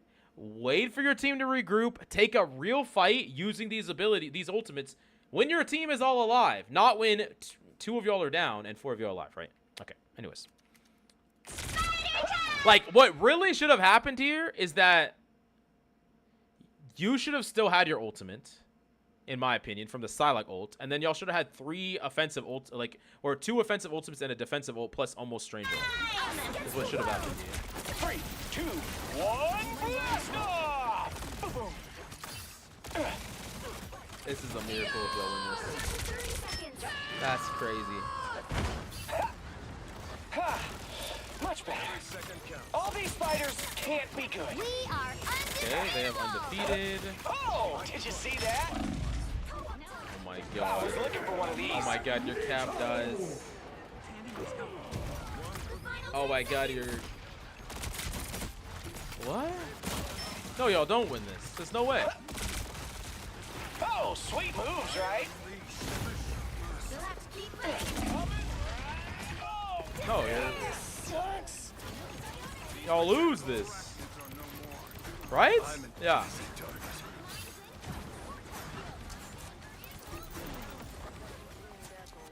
No, that's so unlike. Oh yeah, y'all do lose this. Yeah. Oh yeah, no, y'all definitely lose. Oh my god, this is a game that y'all should never lose. No! No! I always destroy Penny Nest. Yeah, that's good. Okay. How did the VOD review work? So people pay an X amount of money to get into the queue. Right now the queue is completely full. We'll do this another day though, after the new season. That's unlucky. That is unlucky. Yeah. Whole team throwing. Yeah, there's a ton of mistakes there, like all over the place. Okay, wait, who's the next person? You got it here. How many do we have left, by the way? Sorry, Ken. So we'll do more in the future. I promise. New season's about to start, so we'll probably do it again, like, maybe like a week after the new season. That's like a 9 out of 10 should be a dub. Yeah. But like I think making one better decision that game would have won you that game. Just one better decision. There was a million decisions that I think you could have made a better decision. And there's like just one, even a single one. You know, not wasting your cooldown, like your recall cooldown, pressing them when they're trying to retake. Not wasting your Psylocke ultimate so you could go in and ult with your team. Because, like, I mean, your Strange ended up getting a massive ult that if he had follow-up, it would have wiped so many people. You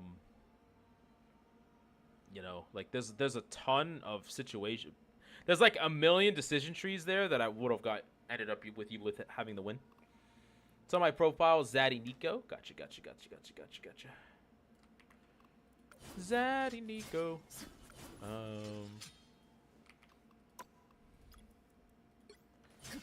Diamond 1. Namor player. You want me to do a Namor VOD?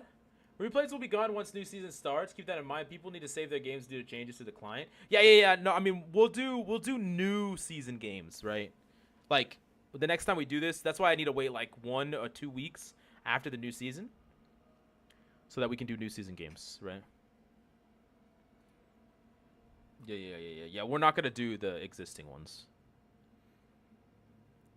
You could do Namor only game. Yes, let's try it. Let's try to find one. Zaddy Nico. That's a dub. Too easy. Too free. 16. Oh, you didn't even play Namor here. That's a quick match. Oh, God. Motherfucker. Okay. View career profile once again.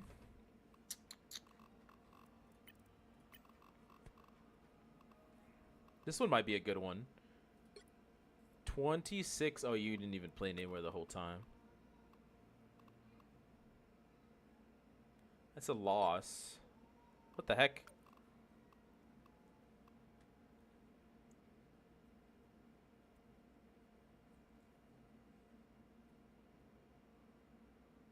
A Namor only game? Gotcha. What is this game, bro? 78 and 10? The fuck? Alright. What the fuck is... Why did this game go this long is the real question. The fuck? Hello? What in the fuck am I looking at? Okay, yeah. Those don't count. I mean, this one you swapped off of Namor, but you want a Namor only game? God damn it. Lock Namor more. Lock Namor more. Lock Namor more. Lock it more. I'm going to crash out. Hello. Hello. Okay, this is the one that you lost. 17 and 4. Defeat. Cool.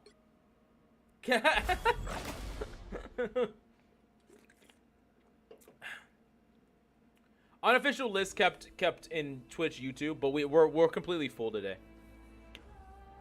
Completely freaking full. I did not realize that it was gonna take this long. Okay, so Storm, Wolf, Spider-Man, Groot. Gotcha. Okay. So let me see some pre-fight positioning. Okay. Sweet Lord, the crosshair. Okay, so right off the bat, wait, what rank was this again? Diamond? Yeah. Okay, so right off the bat, I don't hate the positioning here, but I think it opens you up to a couple of things against good opponents, which is them taking control of this spot and jumping to this high ground, controlling this whole area. I personally believe that the best position for a Namor to place or position himself in at the start of a game is here, up here. Because when you're up here, you can contest this opening Because like what good players will do is they'll take this ledge and then they'll fight opening here. And typically your supports will be here, so they'll be able to basically shoot at your supports for free. Now, granted, your supports are low ground. They should not be here, but that's regardless. You do not want enemies to take this position from you. On this point in particular, if opponents take control of this or this, it's GG. You lost. Like, you can't let them take control of that. It's actually, the game's already over. If you have someone on attack that controls this space, it's literally over. So, like, as Namor, playing up here lets you contest a lot of those angles. And you could still, like, apply damage here, and you could apply damage to people that walk and choke. So, yeah, you just, like, pre-game, you just, like, fly up there with your orb, and then you take that position. But if you want to get a little bit of damage off first, and then you orb up there, I don't hate that play either, but...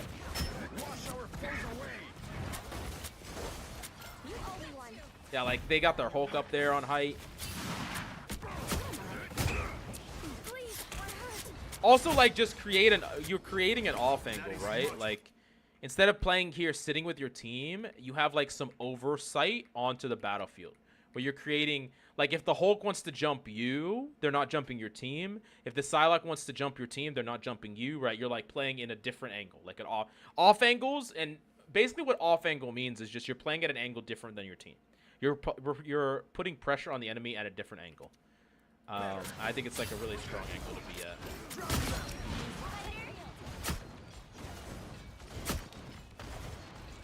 Yeah, bro. Wait, what? Also, like, I didn't want to say anything. Chat.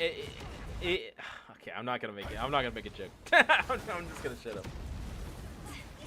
Are VODs gonna be a regular thing? I'm loving the content. I'm gonna try to do them every Thursday, apart from next Thursday, because that's gonna be new season, I think. Or like start basically after 2 weeks into the season. So season comes out 2 weeks in. From there, I'm gonna try to do VOD reviews every Thursday, consistently, every Thursday. Now I'm gonna be honest with y'all. I'm probably not gonna make them $5 because we found out that if we open the queue for 30 minutes for $5, we get 10 fucking people in the queue. It's like too many people in the queue, but we'll do them.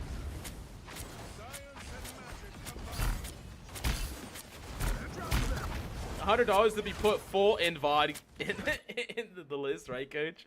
Yeah, like yeah. Us against the world. Do you do it by roll per day? No, I don't. This is real firepower. And these are all speed VODs, by the way. I'm not gonna give like a crazy amount of. It's not gonna be like super long every single time.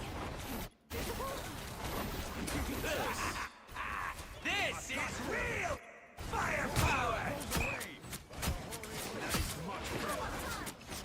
I think this is like okay. I think it's fine. They have a lot of divers. Like, still, once again, I would prefer you playing from like a different angle, but it's fine. You know what to do, spiders? I mean, I definitely want to do more tank ones. So far, we've only had only a couple tanks. Now I see them. What rank is this? This is Diamond. Playing pretty good for a Diamond player. Diamond 1. Playing really good. Wait, is this your VOD, Val, or is this... I'm so confused. Whose VOD is this? I don't know. Somebody? Alright, catch you later, Rudy. Gotcha. Attack them. And like, I think it's a good idea. It's like default, like after every single fight, especially when they're playing a composition like this, which is like hard dive. Like they have a lot of mobility characters, and like this person's gonna go in. Like, I love positioning in a place like this. I mean, honestly, even positioning up here is good. I don't really know why the rest of your team isn't positioning up here, but like positioning in one of these places, like here. Ideally, your supports would be up here, and then you would be up here, and then your tanks would be down below. Is like the best like position, but whatever you can do to create some separation between you and your team is what I would highly recommend. Attack them.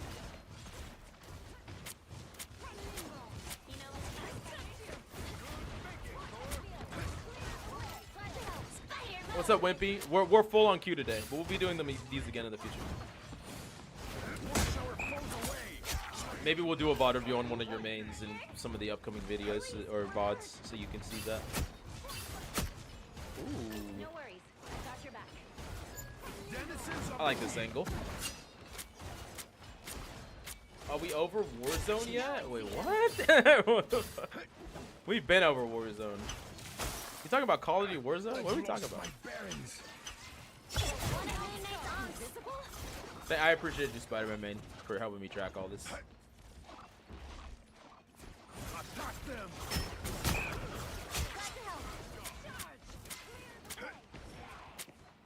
What's your advice to learn if you're unsure? What do you mean, like my advice to learn?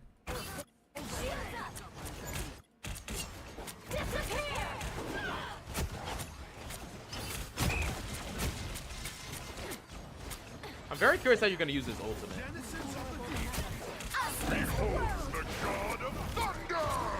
And this is kind of what I'm talking about with like one of the downsides to playing with your team is not only are you not creating like a cross angle of pressure, so like the opponents only have to focus on one spot, but you're also going to get swept up in like the random ults that just get dumped on your team.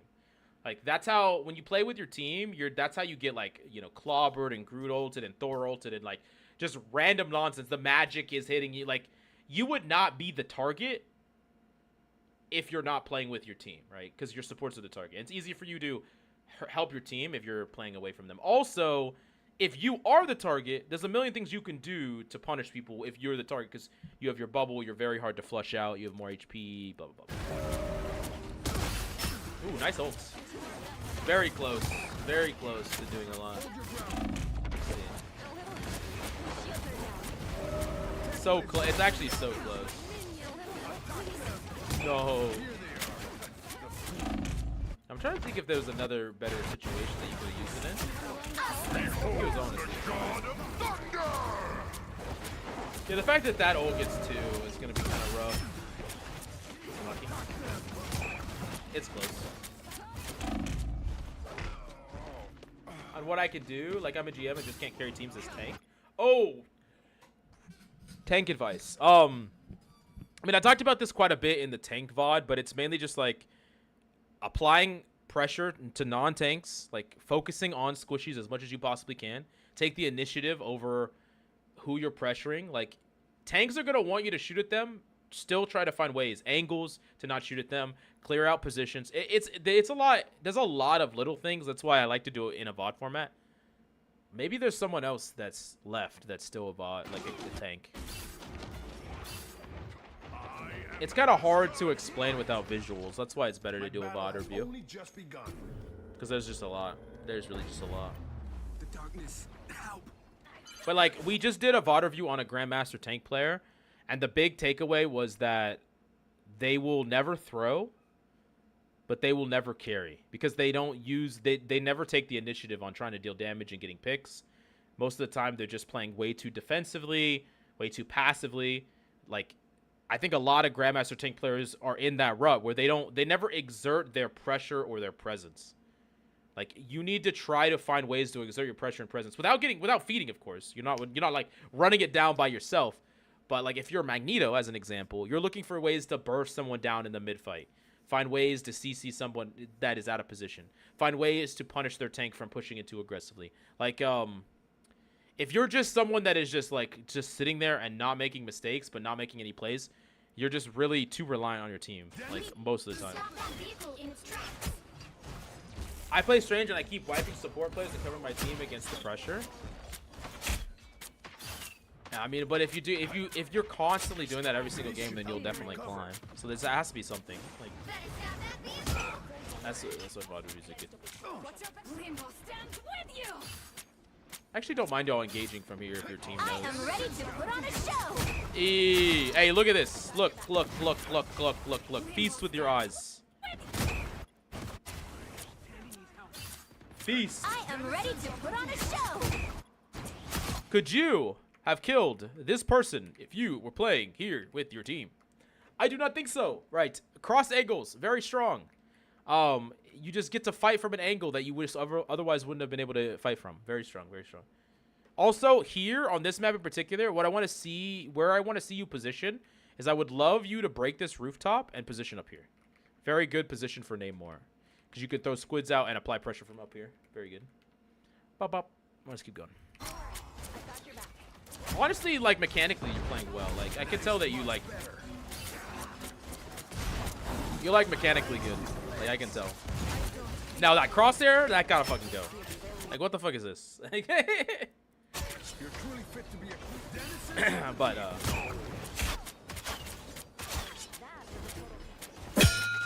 oh my god. Wait, why is that so fucking loud? Hello? Jesus Christ.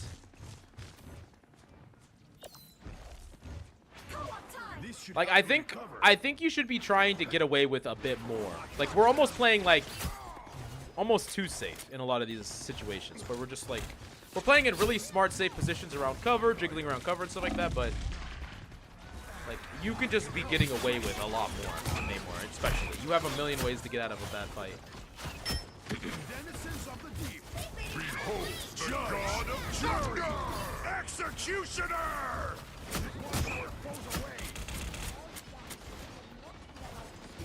You have to shove your offense down there. No, what? Bro.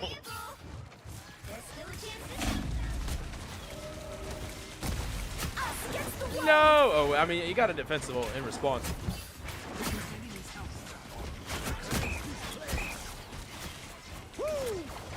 Never miss.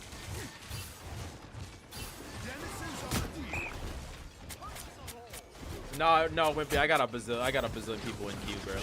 Unfortunately. I can't. I gotta go in order. I think that's the Namor crosser where you put player's head at the bottom of the circle. Hey, 𝐒𝐔𝐁!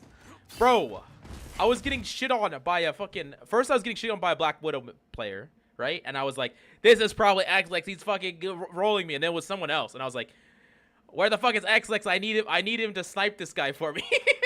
I was like, I need him to counter this guy. No, but what's up? No, I'm just fucking with you, Diamond Sky.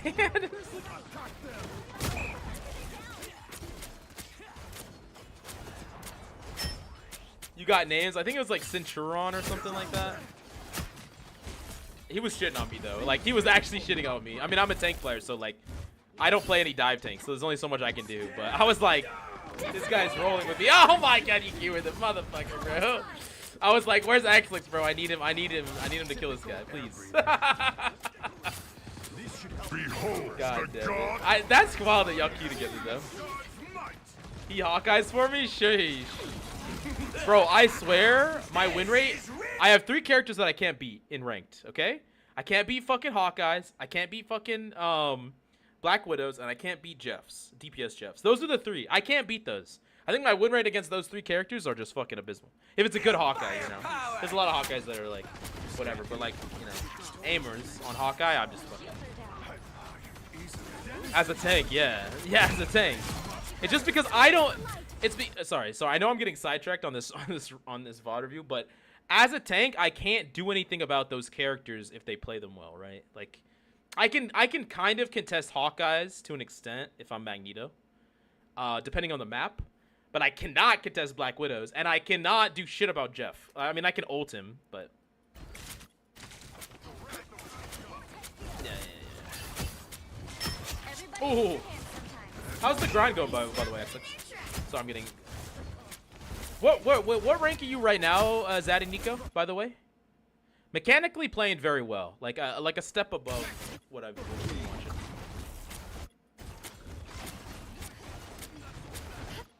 What I would honestly say is, like, depending on the rank you're in, another thing that I would highly recommend is duoing with somebody that can synergize with your Namor ults, because like I think your Namor ults are okay, like I think they're a little bit better if you take an aggressive angle or even a flank and use them. I think they're going to get more solo value. But I think if you had a Rocket ultimate combo, because that just kills very quickly, if you have Luna to combo with Whale, if you have Groot to combo, like just something that's more reliable than just, you know, kind of gambling a bit with the ult, right? But you don't really have much of a choice as a solo Namor without a synergy. How about Hela? Hela, a good one you can contest. Hela's a bit easier, I would say, than those other two, because Hela plays in a more reasonable range to contest. Hela doesn't also kill as quickly or instantly, so yeah. I don't know. I'm just speaking about my own personal win rates. I just can't beat those 3 characters. I just fucking lose.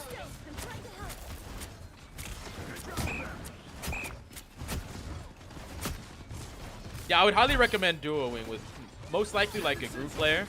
A group tank player would be amazing. A Luna player would be amazing. Judge, jury, executioner. And then y'all just time like I'm gonna wail 3, 2, 1. You know, the Luna swaps the damage. Y'all kill defensive ultimates. Blah blah blah blah.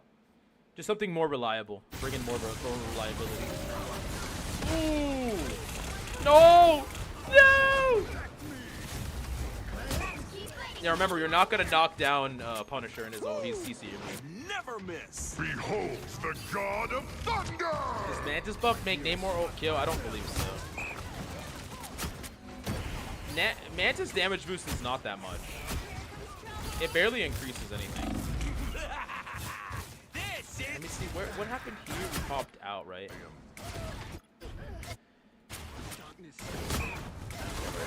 Yeah, so after this.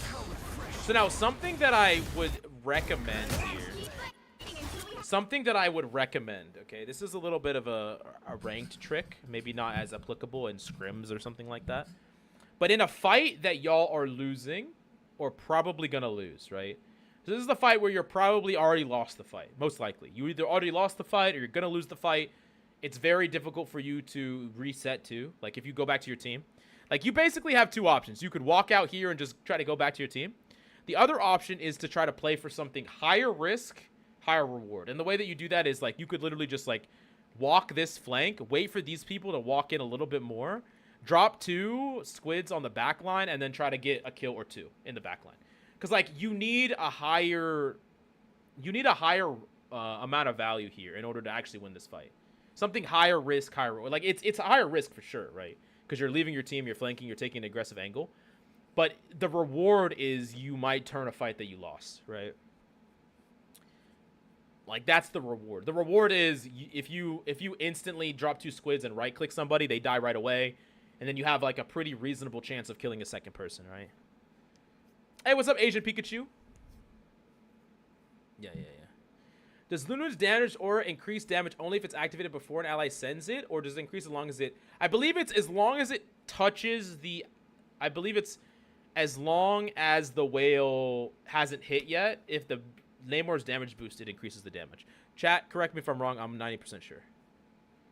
Wait, what's this? Oh shit! Is this actually leaks? Are y'all leaking shit to me? Hello? No! Y'all are trying to get me in trouble. What the fuck? Hello? I should probably not click links from strangers. Never miss. Beholds the god of thunder.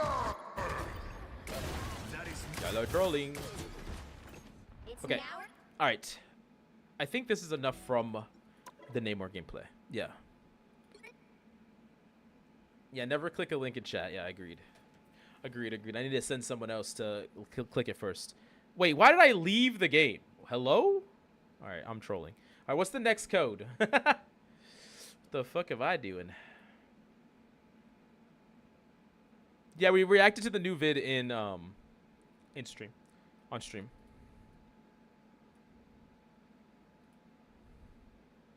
Chat, we might actually I'm not going to be able to do this on stream. I'm not going to be able to do the react. How many people do we have left in queue, by the way?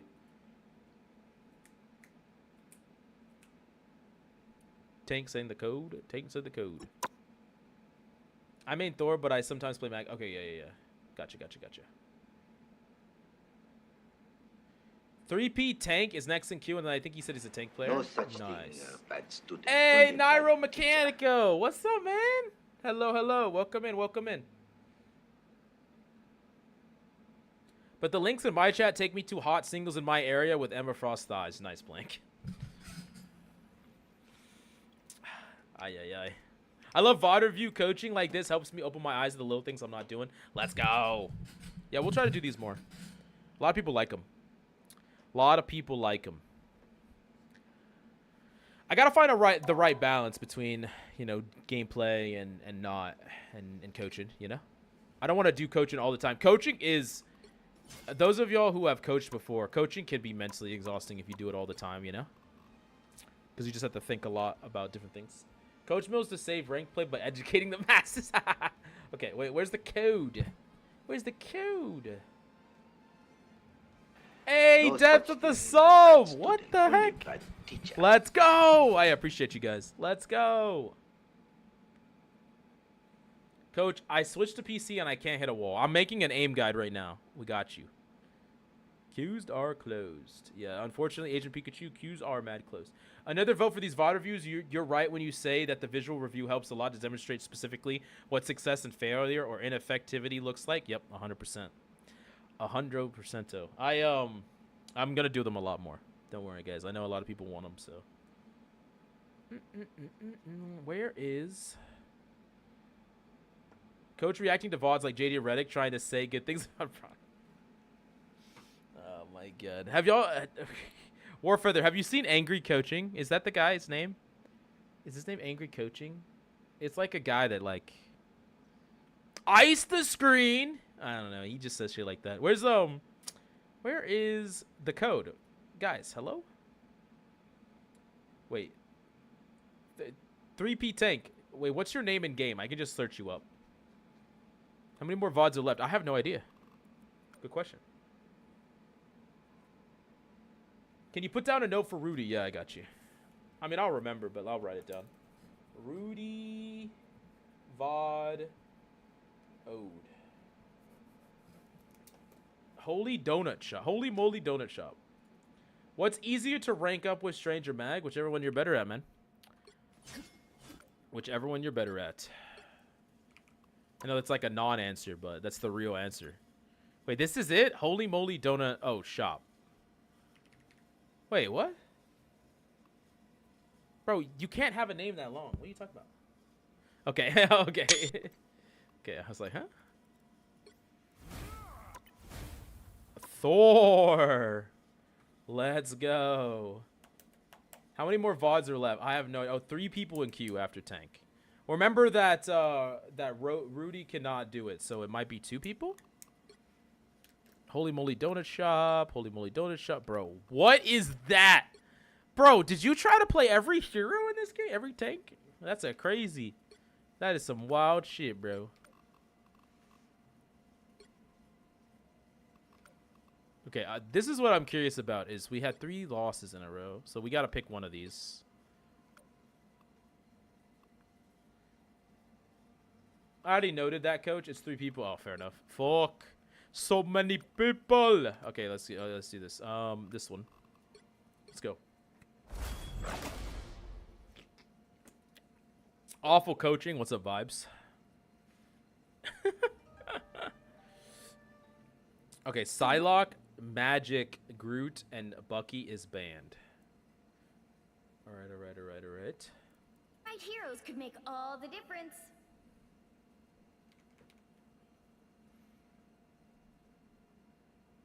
Y'all banned Groot and Bucky? Okay. Good to know. Bro, what is this crosshair, bro? Ah! Okay. Chat, what are with these weird-ass crosshairs that people got? Can anyone explain this shit to me? Bro. Bronny James is the reason I won't bring kids into this world, bro. Oh, awful coaching is his name. I see. Oh, yeah. Angry. No, I said angry coaching. It's awful coaching. Yeah. Bro. This Thor crosshair is the reason why I won't have a 3rd child. Fucking A. When's the next time you VOD review? It will probably be a week after the new season. It's the same exact crosshair as the last person, but a thick hair, bro. Like, I get we don't have to aim on this character, but like...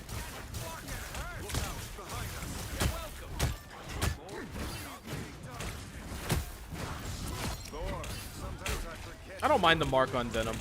I actually don't mind it at all. And I don't mind this aggressive pin when they're down a lot of people.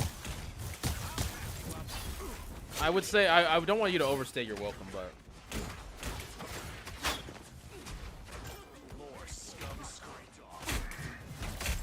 Whoa!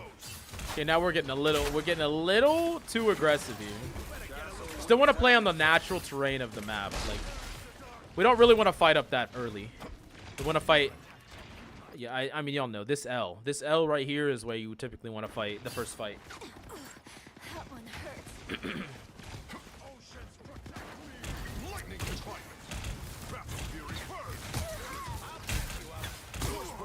That's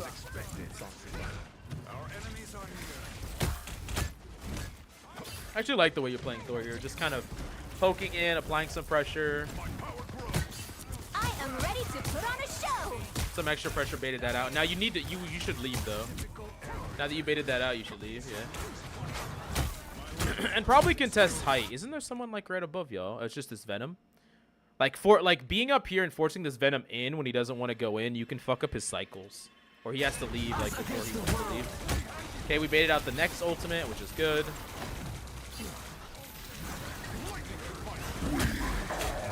I don't really know what we used our lightning confinement for. That's a crazy amount of damage.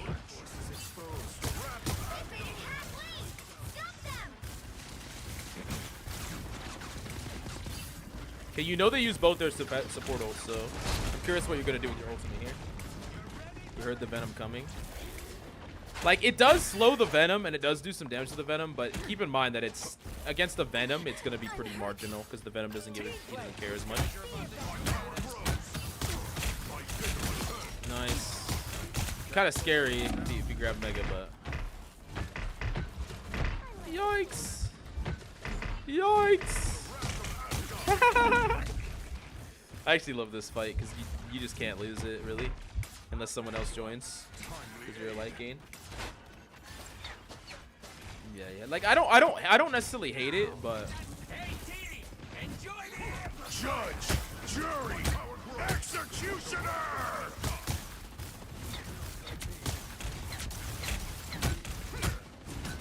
I don't necessarily think it's good to use based on like hearing. I think it's good based on like if you're gonna use it and then follow up yourself with your awakening, then it's better, you know. Some type of like more deliberate use. You're gonna hear me say that a lot, but like deliberate cooldown use is better than just kind of random.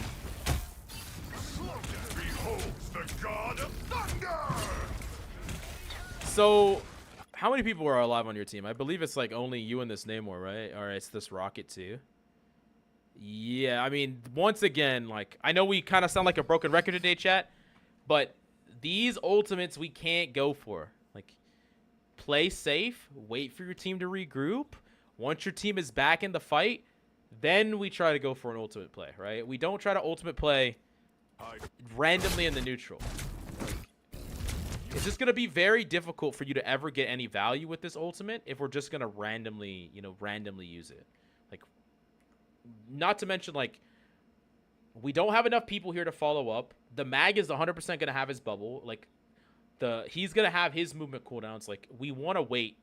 We could have backed up. We could have played here. We could have played kind of passive. We could have played on the outskirts of the area. Wait into the last possible second when our team is back. Then we go in and we try to make a play, right? The Punisher was pissing you off? My man said, I'm ulting you, bro.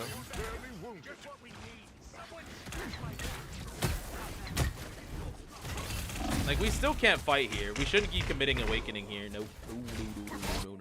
You also got to understand that, like, while Awakening does give you some health, it commits you to the fight. And if we just don't commit to this fight here, we could just wait until our team gets back.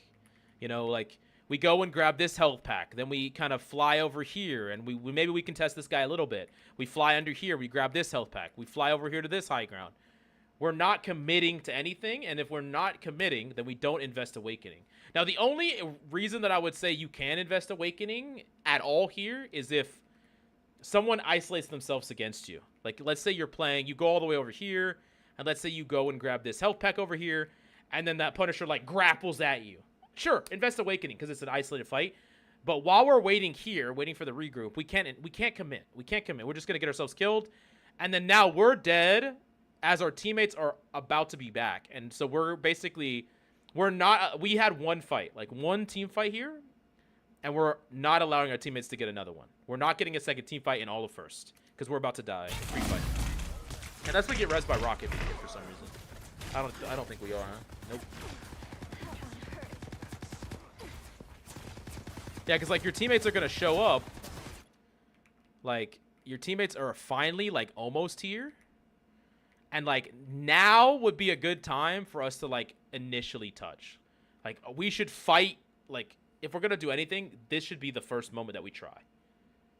And then maybe if we're alive, our Luna comes out and ults and saves us, and then we have an Eye of Agamotto, blah blah blah blah. Like there's a world where we win this fight, but like we're just not even gonna get that fight. They hit a checkpoint. Now might be a good time to stop them.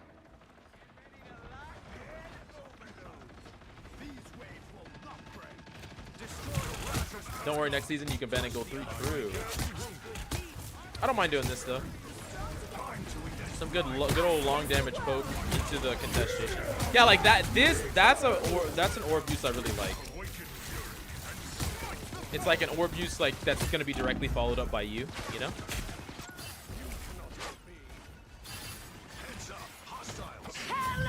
Because another thing is like the slow, like when people leave your orb, they take a little damage and then get slowed.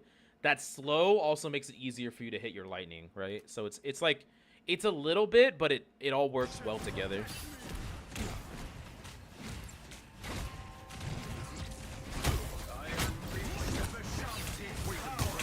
I am ready to put on a show. You just back off from here.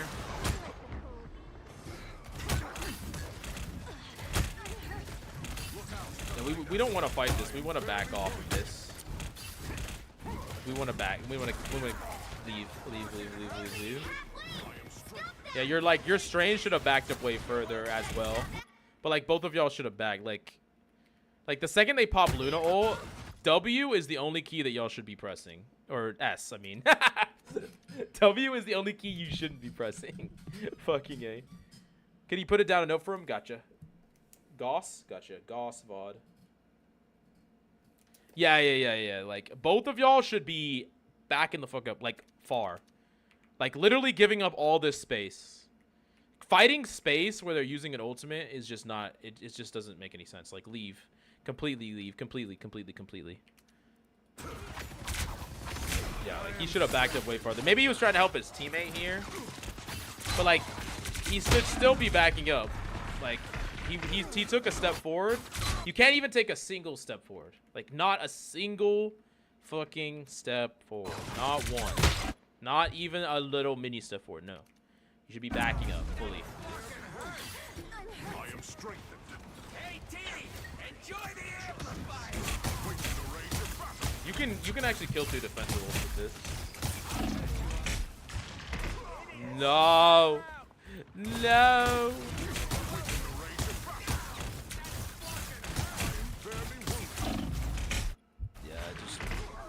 I mean, yeah, just too aggressive play by both of you and drop out, unfortunately. Rip Goss. What battle can continue? CVG. Thank you so much for the follow. What's up? Judge, jury, executioner!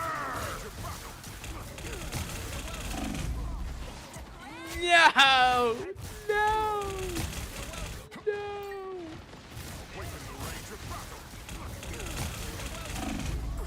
I think we have similar problems with our Thor, by the way, where, like, I've talked to Red Throils about this. He's a top 500 Thor player.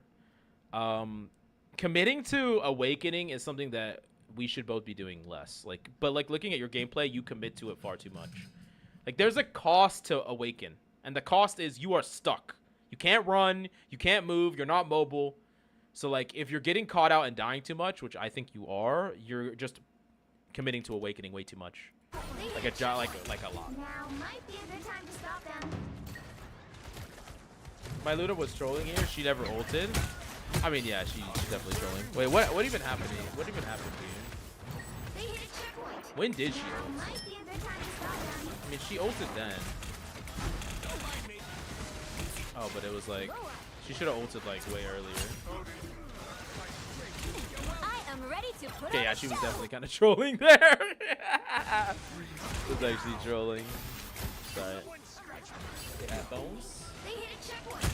Now might be a good time to stop them.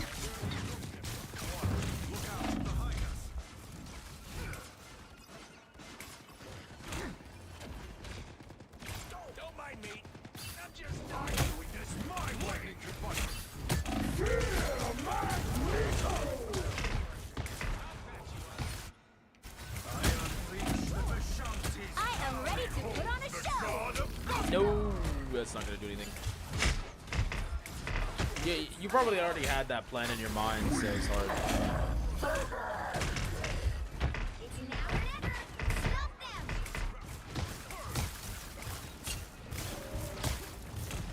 Stop them. Yeah. Yeah, I mean, we're not I don't feel like we're light enough on our feet like most of the time. Like, if you're committing Awakening Rune, I don't really think you should ever be doing it on the front line.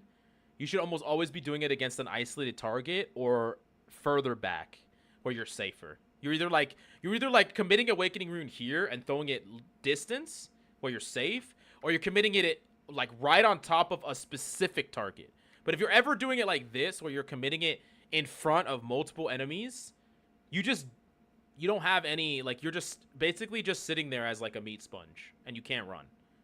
So like the only way that you do anything here is if you just like somehow get to like lightning bolt 3 people to death. But like it's most likely not gonna happen.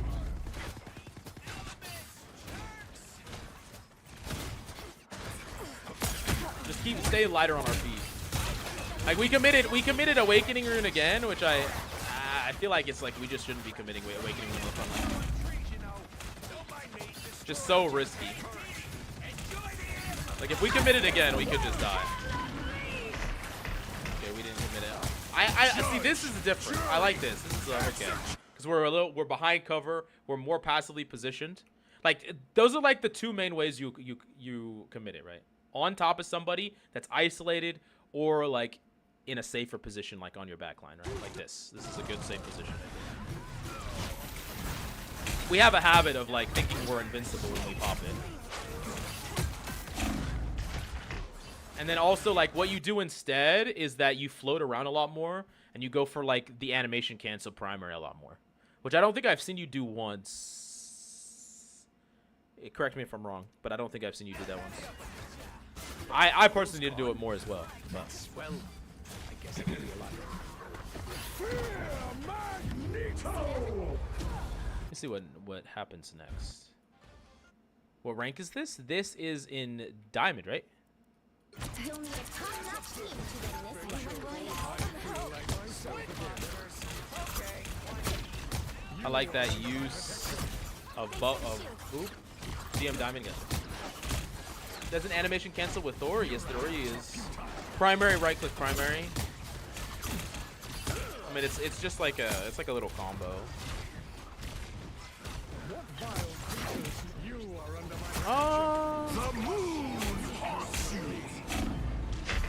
Oh god. Yeah, I don't really know what you bubbled your Star is. He's just not under threat. He's not under threat, and you not having bubble got you killed here, unfortunately. I think bubbling your Star-Lord can be good, but you need to have some amount of communication. Mainly, you're gonna bubble him when he goes in. Like, go in and ease. What's up, hype guy?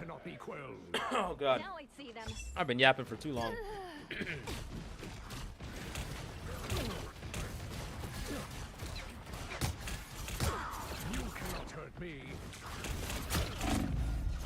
And so, like, here, by the way, something that I think is really strong to do here is instead of only fighting for main on mag, because, like, remember, we want to poke out like supports and DPS. As I really love when you could either take this height, take right here, and you could poke a little bit at like the back line, poke this person.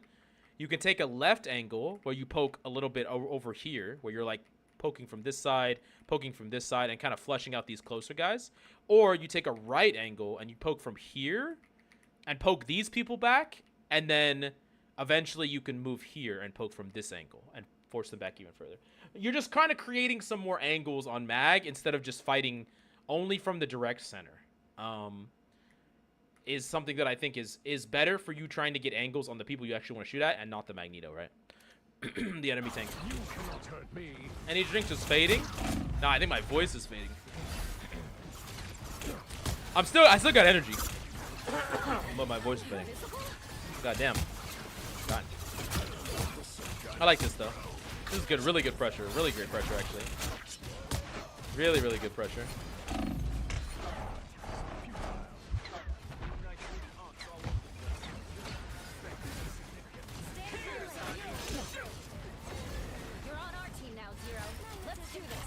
Might need to just drink water. That is the grossest thing anyone's ever told me. No, I'm just kidding.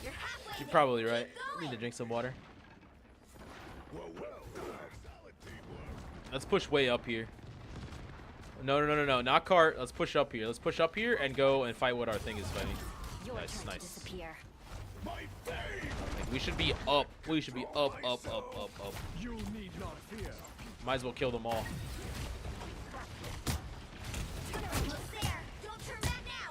I am ready to put on a show. This is good because we forced that ult early. Y'all might have been able to kill them though if y'all were all up, instead of giving them time to even take a fight. Did they already have ultimate? We could have probably forced it out mad early. Like if we're like really pushed and like really applying pressure like mad early into this fight, most likely could have gotten some picks or forced that ultimate way early. Like the idea is that you push up really far in advance, you fight, and then the second they pop a defensive ult, you back up as much as you possibly can. And that basically forced them to use that ultimate way earlier than they wanted to. It forces them to take the fight way earlier than they wanted to. Because they're definitely going to be able to touch. It doesn't matter if you have 5 people on here or 0. They're going to touch. They're 100% going to touch. So, like, there's what you want to do is you want to force the fight earlier than later. Remember, kids, Kidney Stones are fun and engaging. True. Your turn to disappear. My faith could control myself. You need not fear.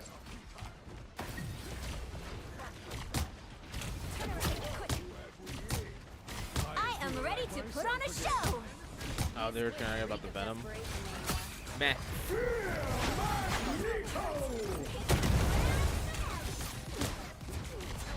I would say it's really hard. It's gonna be really hard to kill a Luna out of ultimate unless you absorb a lot of damage.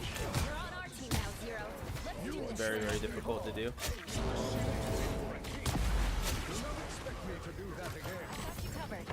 Okay, let's watch a little bit more and then we're moving on to the next.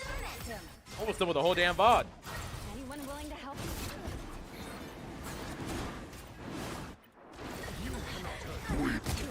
I mean, like, you're doing a good job at kiting for this venom. Like, you're doing more than enough.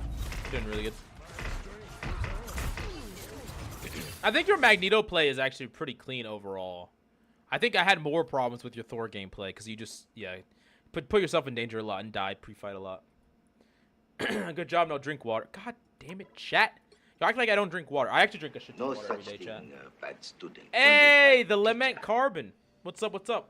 Thank you so much for the primer.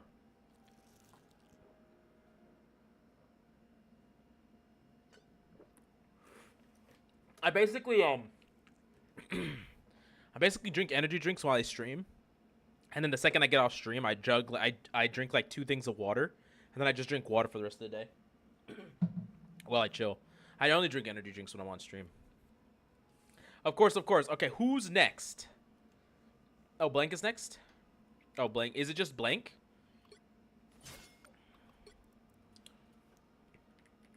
What is it? Oh, I-50. Gotcha.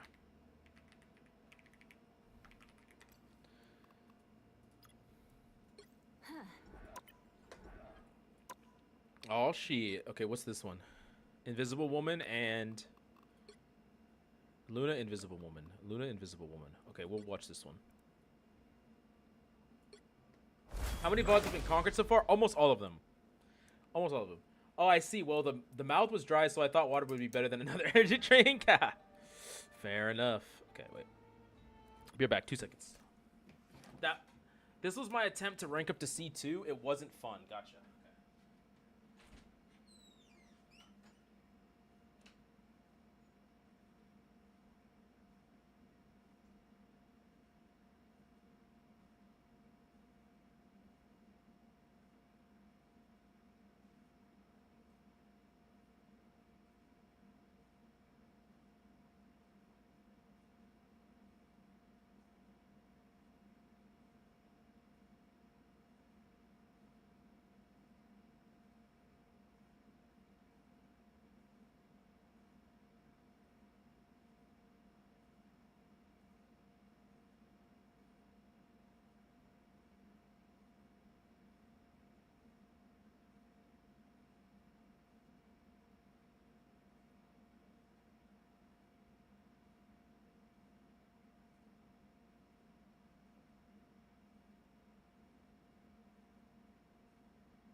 Been lurking for a little bit. I just wanted to say I'm really enjoying the coaching and I'm learning a lot. Let's go. Hey, I appreciate you, Carbon. Appreciate you. What's up, guys? I'm back. Hey, we have done about 8 and it's taken hours. Yeah, these are supposed to. By the way, speed VODs are supposed to last 10 minutes tops, and I just cannot help myself from yapping. Ay. Okay, what's the bands here? Bucky Hella. Okay, so interesting bands. Okay, interesting bands. Favela, what's up? What's up? Okay, so we're doing eye caliber kit. Oh, I'm closed. Yeah, sorry. We've gotten so many. Oh, what the fuck? Okay, so this is a Celestial. You're in Celestial? Right. Okay. By the way, what am I hearing? By the way, real quickly, are you soloed or duoed with anybody? I-50. Bet it's been interesting. Pretty good idea for a live stream. I'm gonna start doing some themed streams a bit more, chat. We're not doing anything dumb like unranked to GMs or anything like that, but like just more streamed themes. Fucking A. I mean, it's actually true though. Streamed themes. I wouldn't mind doing like chat picks hero, some nonsense. It would be fun. Yeah. Emma Thick Thigh stream theme. All right, nice. Good job. I've been solo 90% of the climb. Gotcha. I would probably not recommend soloing, to be honest with you, as a Invisible Woman player, especially. I mean, I know you play Cloak, but like Invisible Woman's your main.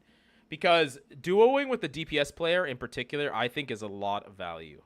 Because you can help give a Hela or a Punisher like a really unfair duel. And I think that's really, really strong. You're also really good playing alongside a Bucky, double pull in. Yeah, I think Invisible Woman is just very good played alongside a DPS player. Very, very good. Anyways, let's keep going.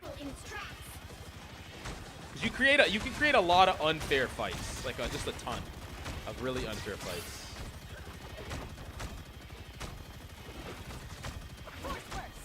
Yeah, I was wondering earlier too. I didn't have it through Patreon. Oh no, not through Patreon. No.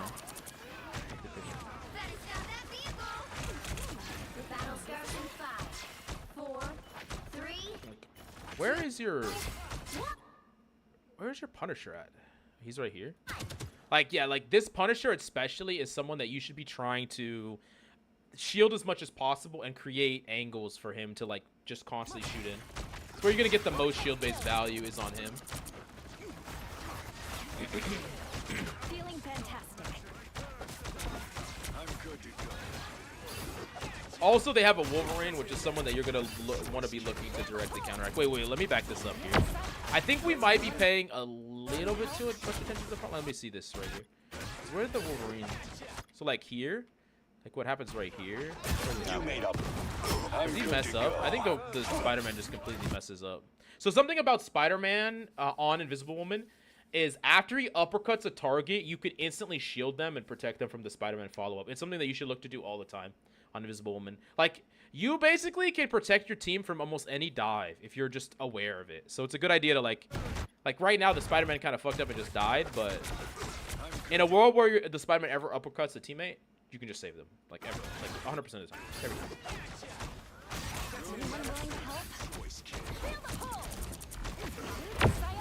This 90% of content creators with that bronze the TM down. I get it. Like, it gets views and stuff like that. I just don't really. It's just a content I'll never do. I decided against it. I just think it's boring, you know. Just more content. I got you covered. Bro, tip for Spider-Man players: swap characters for like 4 times the results. No.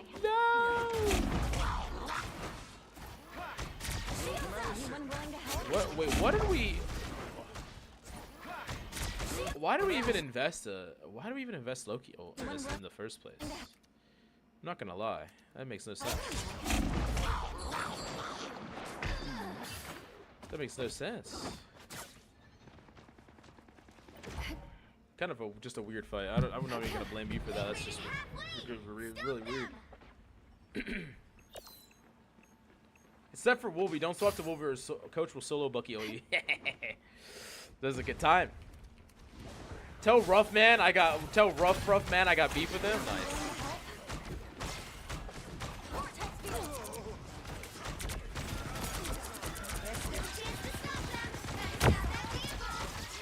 Was that a pull or a push?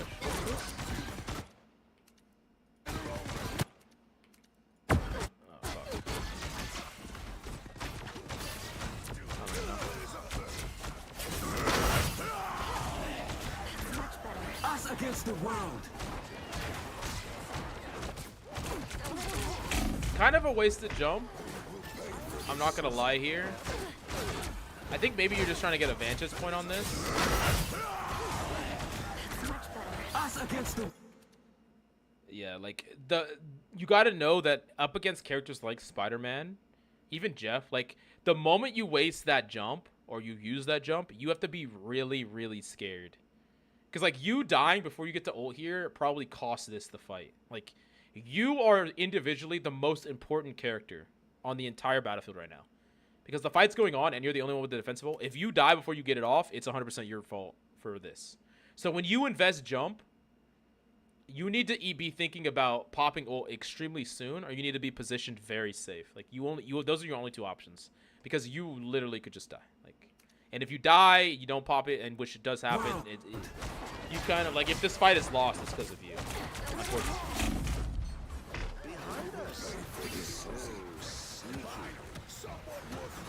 Judge, jury, executioner. I'll fight for my family until the end. Yeah. They hit a checkpoint. But do you understand what I mean there? Is it's like saving your team and doing all this stuff is cool. I think you should do it. Try to do as much of that you possibly can without investing your jump. You have to be very passive with your jump. And the second you use your jump, you need to like think about maybe investing your ultimate right away. Also, you know the fight is about to happen. Like the fight is about to happen on point. You know that that's about to happen. That's something that you kind of need to think a couple steps ahead, right? Like us not getting a chance to use our ultimate in that fight is just, it's almost like game losing, right? That's like a mistake that a Celestial player can't make. Good time to stop them.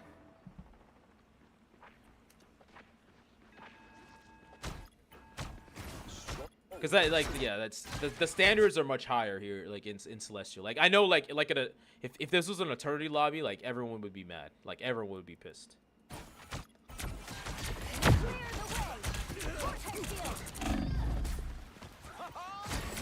What happened here? They hit a checkpoint. Now might be a good time to stop them. Yeah, I don't think this is a fight that we can get involved in. That's not. We can't get involved in that. We turned one person feeding into two.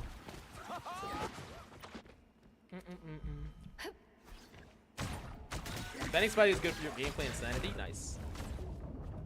The day you sold ulted a wolf was when you won me over. That was a fun day actually. I remember that. Yeah. I probably should have left it. Don't mess with the amazing Spider-Man.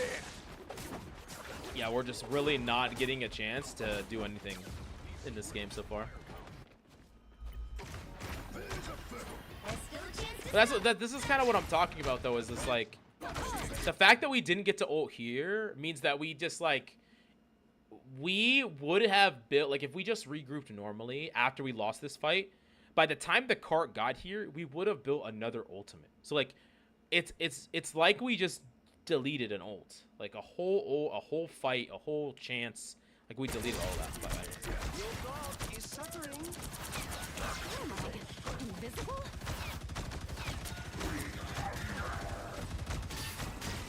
That's much better. Clearly you needed some help. Psionic burst. Nice pull. I like that.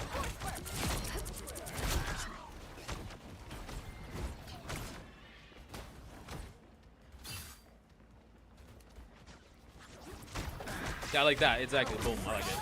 Every time you literally just shield the person who gets uppercutted, and then it's shocked. It's over.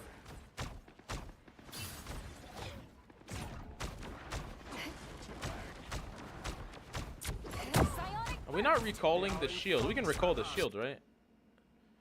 We need to get it back to 300. All right. By the eye of Agamotto! Not in control. Us against the world. Disappear. No. No. No. No. So there's nothing you could really do about that, but it is something to keep in the back of your mind is that Jeff's target Invisible Woman ults more than any other ult because it incentivizes you and your team to stand inside. So the Jeffs will be looking to counter ult it often. That's what Brush does all the time. He says, I'm just waiting for them to Invisible Woman ult. The second they do, it's chalked. They hit a checkpoint. Now might be a good time to stop them. Yeah. Definitely should be recalling it. I have no idea how Strange got behind me either. Let's find out with the power of now might be a good time to stop them.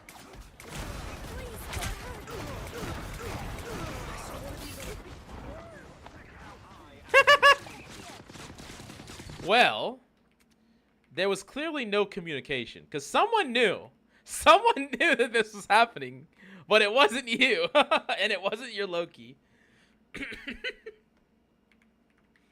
Someone knew.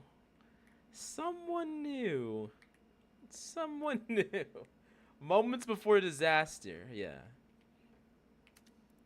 By the eye of Agamotto! It's okay, y'all have the most powerful cooldown. Go.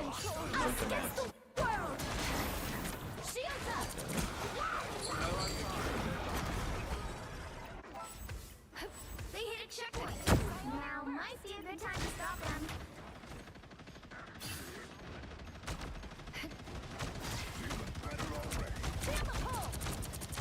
I took apart that Also, like in general, when things want to jump on you, what did you use your vortex on? Oh, we just threw it. So like that's another thing is when you have Spider-Man and when you have Wolverine, like I would really like it if we're conserving some of these cooldowns a little bit more. Like we're kind of using our jump liberally, we're using our pushes and pulls liberally, we're using everything like just whenever we have them. Like the second like a wolf comes into our, like a Spider-Man wants to come after us or a wolf comes after us, we can just like orb the floor, make it impossible to be gripped. We can use our pushes on them. Like these characters, these two, right? They have a huge uptime problem where they're not doing anything unless they're actively going for a play, and you're a character that can deny both of them. Like you can make both these characters very ineffective or a lot less effective if you use your cooldowns appropriately. But like that means that we can't afford to just throw our vortex on a cart to do a little bit of damage. That's not doing anything comparatively to denying the Wolverine from gripping us, putting extra pressure on the Spider-Man while he dives, blah blah blah blah blah. We gotta really think about how our ability use needs to change depending on what we're up against. You did try to push it on this. At least your Bucky double pumped him. He double pumped him. I may be banning Spider-Man's to crush to avoid having to manage that. I mean, it's also not just Spider-Man, right? Wolverine, Black Panther, but yeah, I do see the. You would ideally not want to have to waste the Spider-Man ban. I'm not gonna lie. No one, ain't nobody banned Spider-Man in. The rank that you're about to hit is Celestial, right? Or I mean, Eternity. No one bets Spider-Man in Eternity. It's very rare. Very, very, very, very, very rare.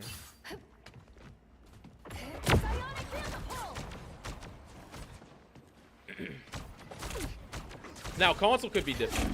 I don't actually know what the rates are comparatively. Lime could tell you. I don't know how much Spider-Man is banned on in Eternity console lobbies, but Spider-Man's almost never banned in Eternity PC lobbies.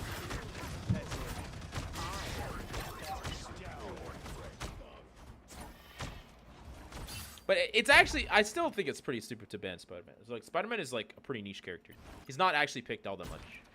And like most of the people that pick Spider-Man are just not good at him. Like the amount of times you're gonna lose to a Spider-Man, I think people just really feel the loss. When they lose to Spider-Man, they feel it.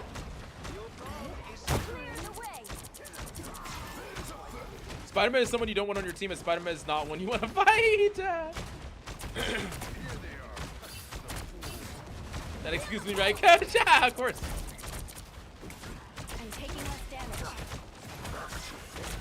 Don't mess with the amazing Spider-Man! Yikes. One thing is, I want to talk really briefly about your positioning here. I mean, I feel like we're positioned a bit too forward, no? Maybe, like, I would really like to see you positioned in a place that's, like, more supportive of the Punisher, as opposed to be more supportive of this corner. This is not really a corner you want to necessarily fight at anyways. Like, it's okay. I do feel like we're a little bit too far forward. It's fine, though. Are we bottling right now? What's up, Dumpty? Yeah, we are. Like, this guy, like, right here. You're like, how did this Punisher die?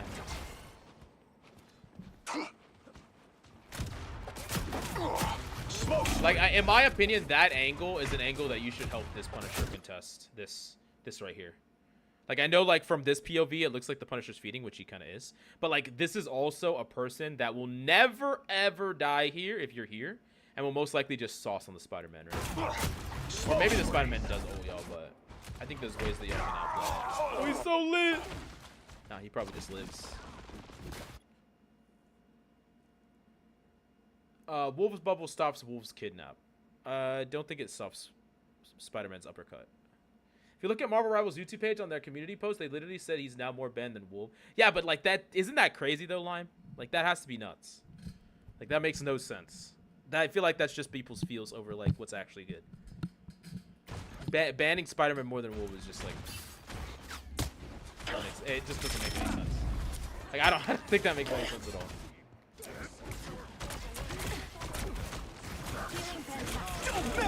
Yeah, I think you did. I think you got a little bit more a little too tunnel vision on a little too tunnel vision on your front line, and like keep in mind like your thing is gonna be fairly hard to kill, as long as you're not playing too far away from him, and your Venom has a way to get out of the fight too. Like you don't necessarily have to be like perma pocketing them. Like kill them, yes, but like you don't have to pocket them that hard. Sheesh, Texas Top with 100 bits. What's up? What's up? I feel like there's a Spidey in every goddamn game in GM. One thing, though, I think is underestimated the fact that he can get countered 9 out of 10 times and still get a pick and be back in the fight faster than the other character. I mean, yeah, but just counter him again. I mean, I don't know. I don't know what to say. What's up? What's up, Rio? How you doing? Emma Frost video dropped, bro. Wait, the full reveal? Which one? Like the full? Or are you just talking about? You're talking about? Oh shit! Chat, we're watching this. Sorry. I think we already watched a lot of this, so yeah, we're watching this.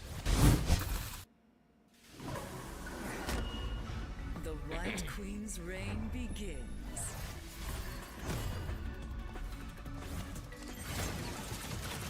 Sheesh, May Icicle! It looks like May. I don't know what the fuck that ability is. Just does damage. Ooh, a shield? Okay. That shield is like old Symmetra's shield. Okay, impervious. Ooh, the choke slam. Off the fucking map. Oh, okay, all right. Jesus fuck. Oh shit. That's White Queen mind control.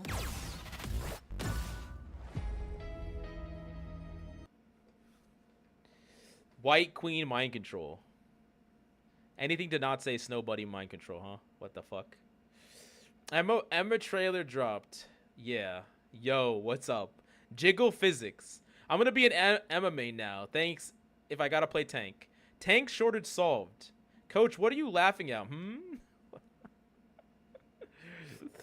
Neo peasants, yes, neo peasants. Honestly, so of course I already got to look at this early, right?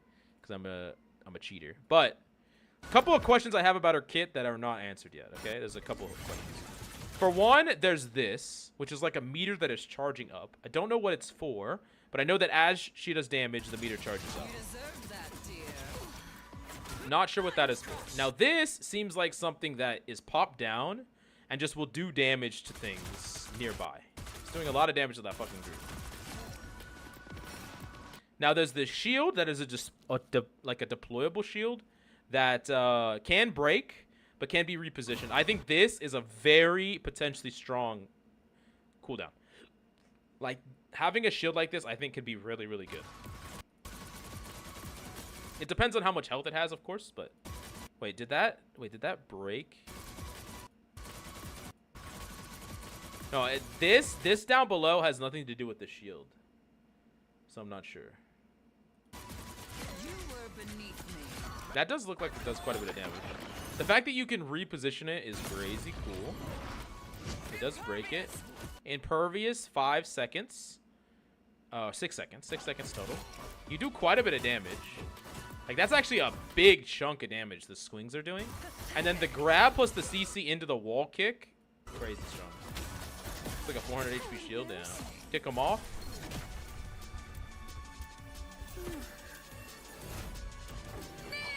And then this seems like they're not affected right away, but soon after,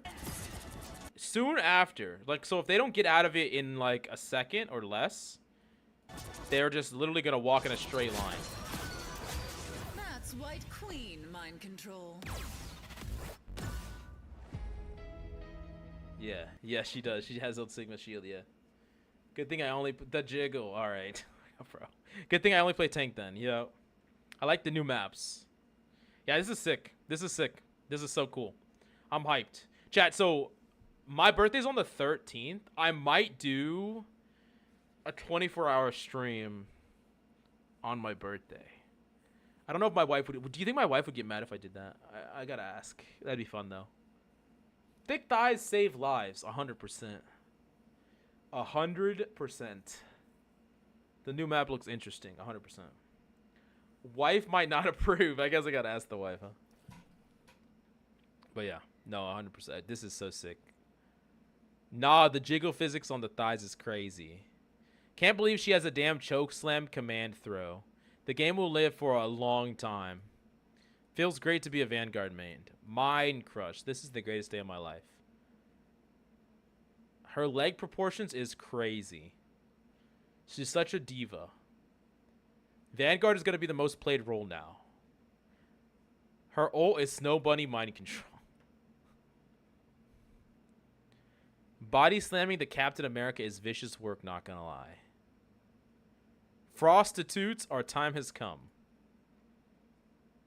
The jiggle physics are crazy. Alright, bro. Ooh, okay. Jesus Christ. Well. Yeah. Gotta give my like. Okay, wait. Just reacted to the new hero reveal trailer.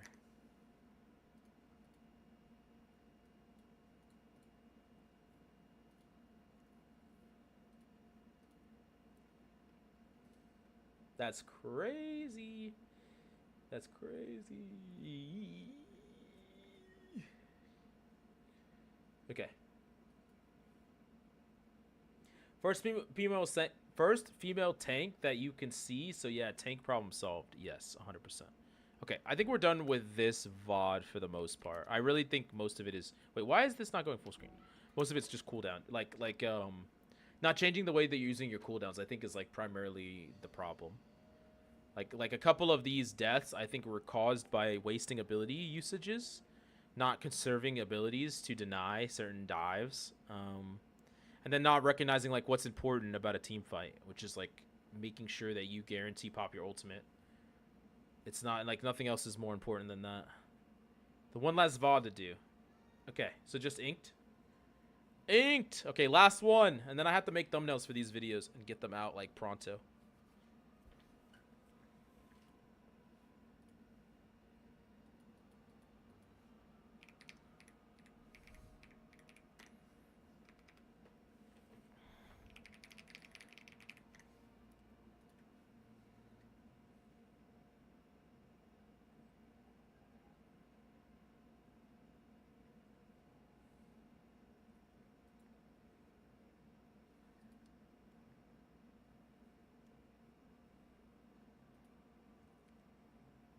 These VOD reviews took much longer than I expected. Yeah. Okay, wait, where's the last one? Hey, coach, so will the VOD will be done the next time you VOD review? Like the weeks after the season? No, I mean, we could just do it at a random time whenever it's like reasonable to do it, to be honest with you. It might be in between games. It might be after, you know, some games or whatever. We'll just find a place to do it, Brian. You're here all the time, so I feel like it's easier for you to, like, we can just do it whenever you want us to. He was in chat, IDK, where he is. Oh, I'm here. There you go.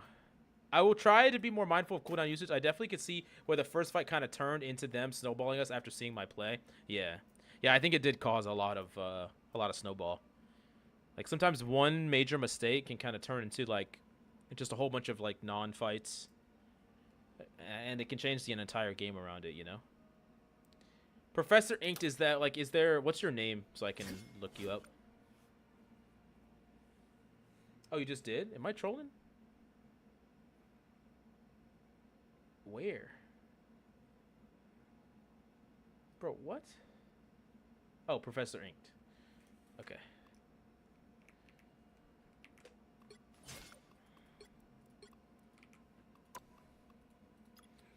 Professor Inked. Last VOD. It's another Invisible Woman VOD, maybe. Quick match.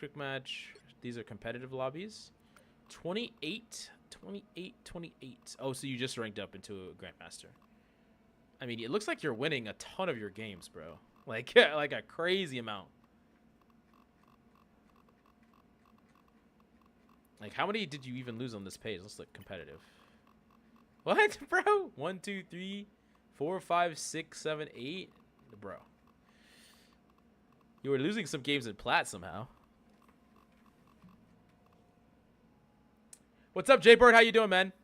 Dude, J-Bird, we opened up VODs, right? So we did VOD reviews, $10 VOD reviews. Or not $10, $5 VOD reviews. We opened it up, and instantly we got 10 people to fill up the queue. I had to pause the queue because we've been fucking coaching them ever since. It's been 5 hours. Yeah, replay codes are getting wiped, but you'll get new replay codes, of course. So, yeah. I started knowing nothing about hero shooters. Gotcha. Okay. I mean, you're playing extremely well. I'm trying to find a game where, like, I feel like you probably cost the game. This one you went 16 and 12. Let's try this one. That's a dub, though? Yeah, it's a dub. It is a dub. J-Bird, you see Emma Frost? You see all the new shit?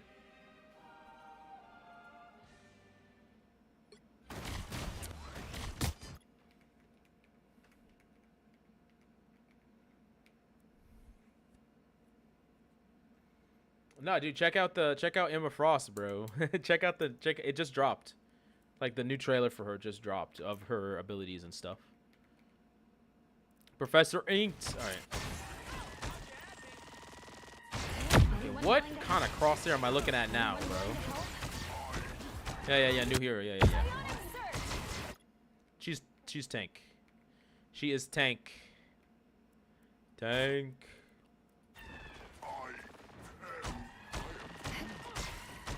First one tank. Yeah, Penny. We don't count Penny. So one thing I will say about positioning on this map, I think it's actually really strong to position. It's a little weird because this guy comes from this angle, but I think it's pretty strong to position on an off angle. Like in a similar way, especially when you have another support that can heal like the primary of your team. I think it's really strong to position in a place, like typically like right here or like right here, that you are kind of split from your team. So it's easier for you to look and see who's under pressure, who you need to like shield up. And like most of the time, if you get dove, you're going to be able to get away from it scot-free. So like you can position in a place that's like a little bit adjacent. Like, and we'll see this. I'll jump to attack and it's like the same thing. If your team is here pushing attack, you want to position kind of off, like a little off to the side, not directly behind your team. Now, this is a little different if you have another support that would do those positions. Like if you have a Loki that would play there, then you don't have to. But if you have another support like a Luna or like a Cloak that will play main, you want to play a little off. But anyways, this is not bad. So much money for Coach to put into skins. Did you watch Diamond Mommy? Yeah, I did. I love he forgot about Penny. Nobody plays her. Fair enough.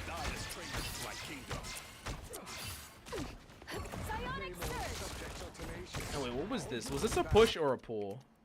What did we use on this person? We pull. We. Invisible? Clearly you needed some help. What did we do? What did we do? Psionic burst. Did we try to? What did we try to do? I can't even tell. Push. Anyone willing to help? That's much better. No worries. I've got Yeah, I think the majority of the time, like, I would try to be a little bit more disciplined with your pushes, and most of the time, if especially if you're fighting in the neutral or you're full HP, pulls are going to be more impactful because you want to basically you want to create someone overextending. So it's like it's kind of like this: if someone's really aggressive into you and already overextending into you, and you need them off, that's when you push. If someone is trying to fight you in the neutral and just kind of trade blows, that's when you pull because you want them to overstay their welcome, basically. You want them to commit longer than they want to commit or peek further than they want to peek, right? That's kind of the general philosophy behind it. I see why Cyclops moved on from Gene. Hey, you haven't seen... Hey, you might say that, but you haven't seen Gene yet. Maybe when we get Gene in the game, you'll be like, damn, he fucked up. We'll see. Thanks. That is much better. Clear the way. Stop them!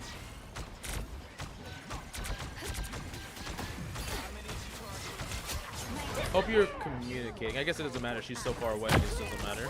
I like the pull.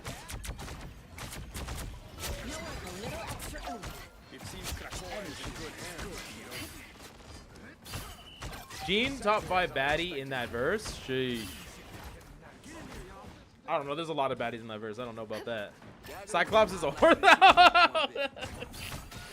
True. True. My goat, Cyclops. No such Way! bad student. Only bad Jabatwitch. What's up? Thank you so much for the sub. 3 months. Hey, I appreciate you. I appreciate you a lot. Thank you so much. When do you say your birthday was, Coach? The 13th.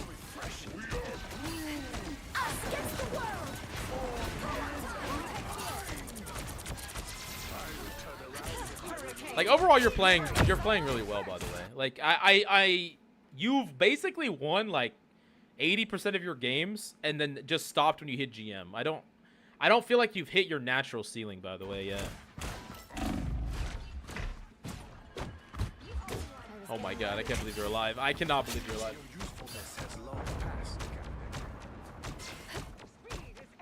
Namor didn't stop saying fuck you to everybody soon. It was so toxic. I'ma die a bunch. Gotcha, gotcha. We can evaluate then. He stopped them in their tracks. Talking about Diamond, just got Diamond today. First shooter, I made it so far. I watch a lot of your vids, so thanks, bro. Green from Chile. Hey, appreciate you, man. Hell yeah. New season, hype!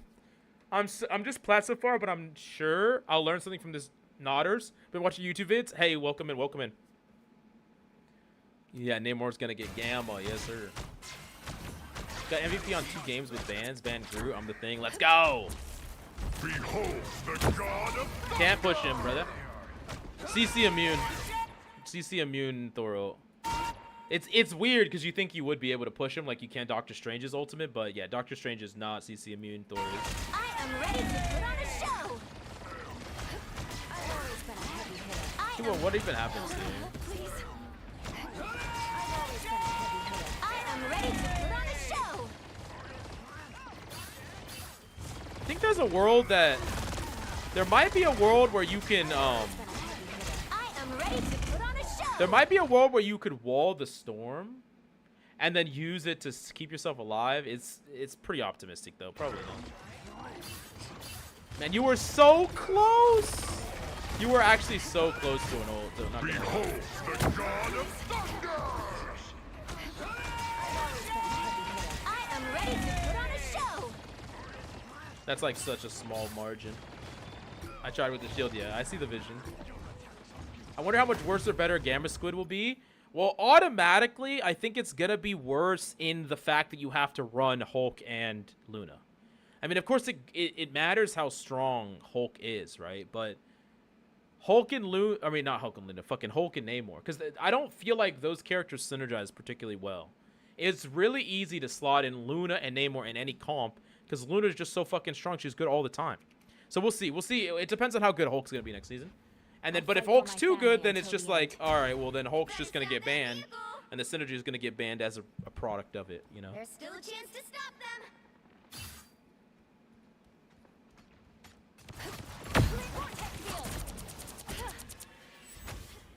They hit a checkpoint. Now might be a good time to stop them. Hulk and Namor seems so random. Yeah, it does. It does seem very random. Feeling fantastic. Once we find out what it does, though, maybe it makes more sense. Did we push again?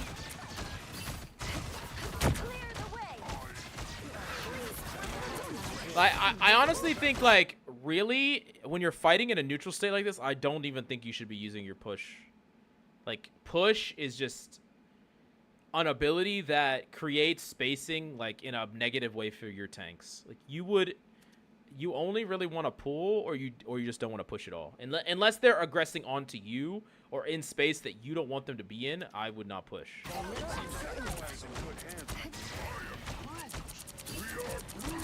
Ooh, nice. And then, like, with this storm, I want to see you constantly reapplying shield to this person. If your storm gets to fight, like, uncontested over and over again, first off, return the shield right now in the neutral. And then once it's full, keep reapplying to the storm. Let the storm be more aggressive and take more angles without fear of dying, right? Yeah, we need to recall that. Wait, Full Metal Lamp with the 24 raid. What's up, Full Metal?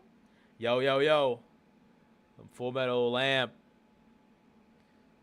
I don't know if that name is from Full Metal Alchemist, but that's one of my favorite animes. What's up? What's up? How you doing? Welcome in. Welcome in. We're doing some VOD reviews. We're about to be done. With the VOD reviews, anyways. It's Judge, jury, executioner! Yeah. Yeah, and sometimes even pushing can kind of mess up your tanks a bit. But, like, more importantly than that, it's just a wasted cooldown. Gotta go, but have a good stream. Hey, catch you later, man.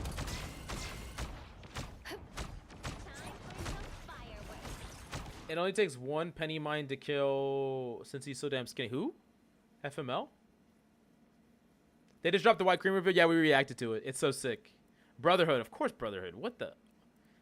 The other one does not exist, okay? It's just Brotherhood. Brotherhood.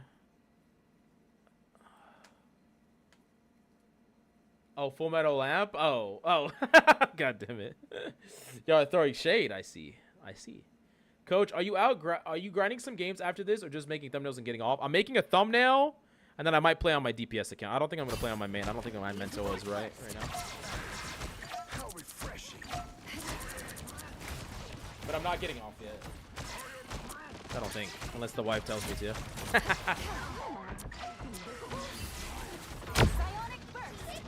Did we push again? Okay, that's a good push, actually. I don't mind that. I think you could have saved it a little bit, though. Like, force an opponent to be a little bit more aggressive before they... No. Also, like, in general, like, I don't love our positioning here. And what I mean by that is you can play... You don't have to play center lane. Like, if you position in a place that allows you to defend yourself without the use of a cooldown, then you can save your cooldown for more important things. And what I mean by that is you could easily just position hugging this wall like right here, and you could do the same thing, right? You can heal your team. You can help them. You could constantly be applying, like, you know, the wall to the storm. And then you're not just going to get swept up in these random ults that get dumped here, right? We don't need to be playing in the middle. Because if we play in the middle, the second anything happens, we have to invest our jump. If we play here, and, like, whether it's an Eye of Agamotto or a Thorol or whatever, we can just, like, you know, do this. We can jiggle behind the wall. Also, in general, because you go invisible when you jump away, the more, like, corners and cover and stuff that you have, the harder it is to chase you. Because you can just jump behind a corner, go invis, and then no one knows where you are. So, like, it's a good idea to play less open space and more pieces of cover. But, like, in general, I want to see more hugging of the walls, right? More hugging. Because, like, yeah, I mean, we basically die here in a way that I just don't think we would die. Because we're standing in the middle. We're standing in the open. Like, we would never die to this if we're just positioned like a place like here or here, right? There's no way. We just don't die. We don't die. Can Invisible Thor? It cannot. Thor is CC immune. Now, granted, in the very starting animation of a Thor ult, you are not CC immune. If the Invisible Woman pushes right then, it will cancel his ult and put him down to 50. But after the Thor ult has gone through, it's impossible to time that, by the way. So it's kind of just luck, which is kind of silly that it exists. But after the Thor ult is committed, then no, he's CC immune. Like, see, you can see it. Because his health is covered in this yellow bar, meaning he cannot be moved. Penny buffs are coming, coach. Let's go. Let's go, Tina. Let's go. What's up, Slider? How you doing? Autumn Sucker!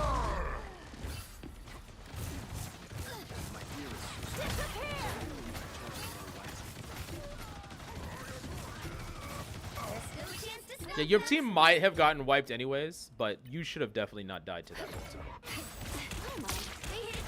Are we? Might be a good time to stop them.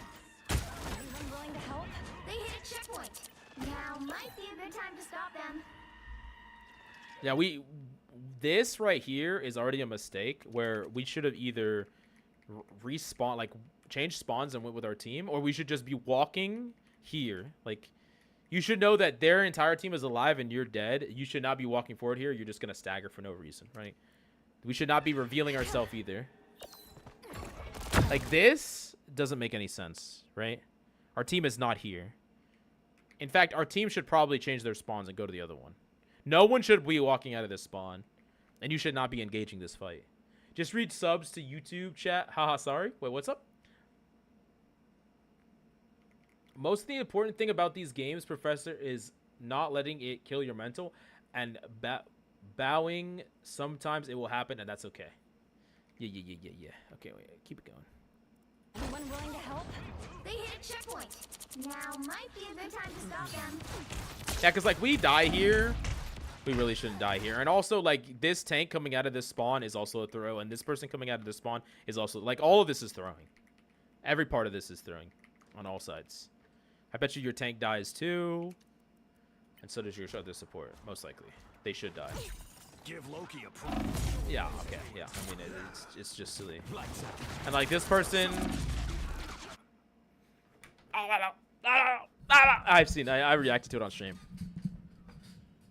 Yeah, no, I've reacted to the stream. What's up, Patel? Chat, okay. Here, I'm gonna rewind this from the Magneto point of view, okay? When you respawn... Hit a checkpoint. Now might be a good time to stop them. Anyone willing to help? You see this little thing right here? You see this right here? You see what it says? It says G to new spawn room. When you see this, you press this, okay? And you do not walk out in front of the entire enemy team by yourself. Okay, I'm sorry. We're gonna keep going.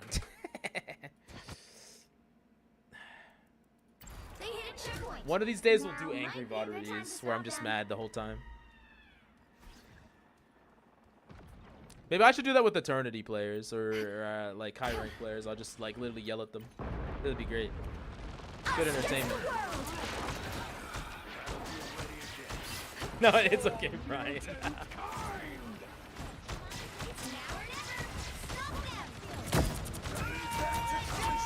Beautiful pull. I believe that was a pull. Yeah, great use of a... You can shoot at him, you know?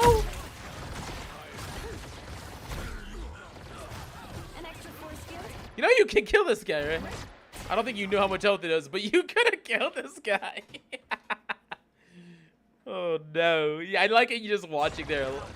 Like, oh, nothing I can do.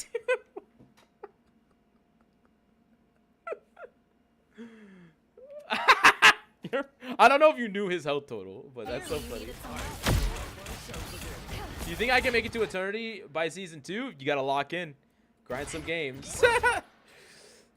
Yeah, that's okay. No, we die free.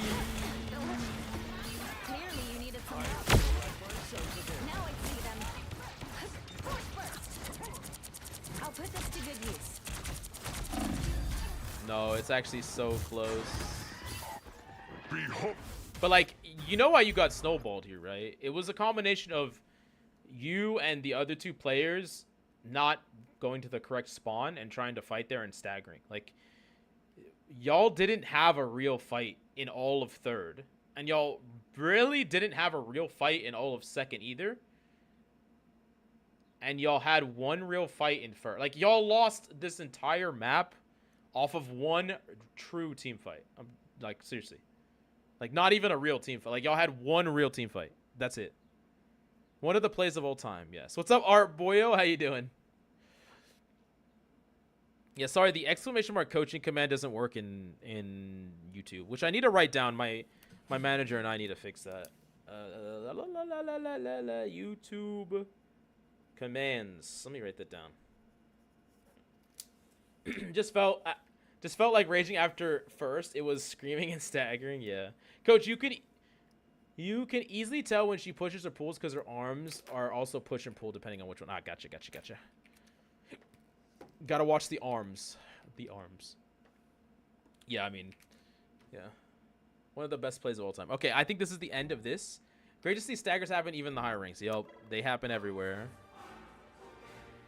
Sadly. Okay, I think that is all of the VODs we're doing today, but we're not done yet. We are making a thumbnail for one of the videos. So yeah, welcome in. We're making a thumbnail for our video that I have to post. And then we are going to play a little bit of ranked. So we're not gone yet.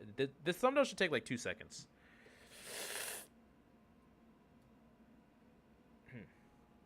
Took hours. Yeah, it took fucking hours. You're right. It did take hours. Okay. Let's see. What template am I going to use? These are all my thumbnails, chat. I used to be Samito's content manager, so I have a lot of random Samito faces too. Just all over the place.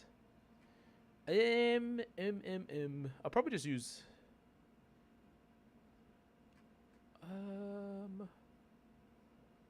we'll just use this thumbnail. Oh, no. I could just use the React video thumbnail. I guess this one works. Delete. This text looks gross. Actually, this whole thing looks gross. How do I delete it all? Delete, not that. Delete. I'm gonna delete that too. Wait, why is there blue on my fucking face? What did I do? I actually drew on it? It's actually so troll. I can't undo that. Wait, can I?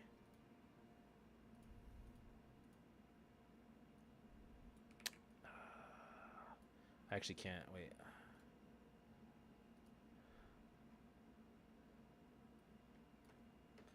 What's the video for? The video is for reacting to the dev notes. Yeah, reacting to the dev notes is what it is for. My editor has already done the video. I just need to post the video. So I'm trying to... I'll just use this. Should not be blue. Coach Grills. What's up?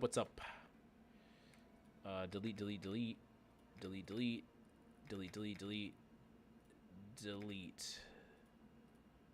Sure. Okay. Emma Thighs was a blank. All right, Coach. It's time for me to go grind. Hey, good luck. Good luck in your games, man. Good luck in your games. All right. Well, I need a picture of the dev react.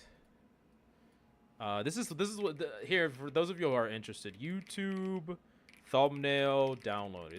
This is how I go about creating a react. So this is a YouTube thumbnail downloader. So I go to here, and I go to YouTube. Go to Marvel Rivals. I go to this video, which is the dev blog. I copy it, paste it in here. I have this. I can save this. I drop this in here. And then I'm going to create a box that is like a rectangular box. No stroke doesn't really matter. I'm going to create edges on that. 25. Nah, it's not enough. Let's do 35. It's better. And I put it under, and then I converge the layers like that. So we can just merge layers. Boom. I can put it to the side like this. And I can add like an under color, or an under shadow like that.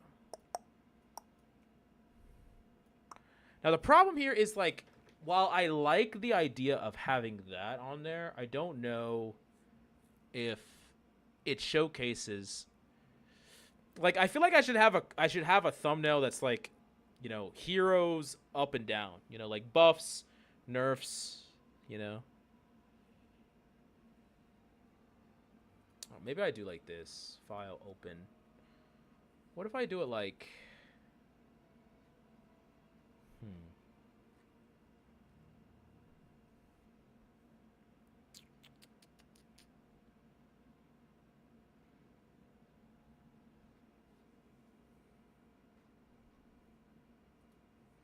I don't know. I think you should do the hero up and down thing. Yeah, it's probably better than this, right? Like, you know, I don't even necessarily need to put my face in this one. I could do like,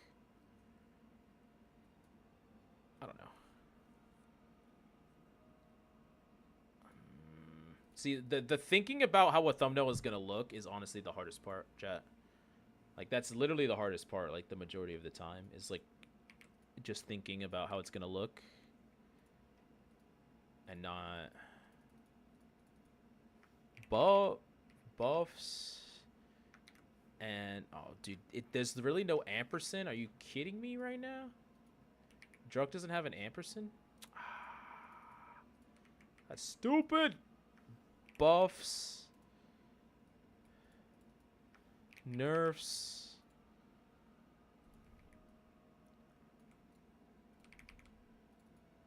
reworks.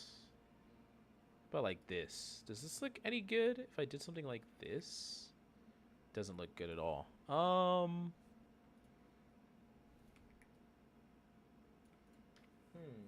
Thumbnails seem very abstract.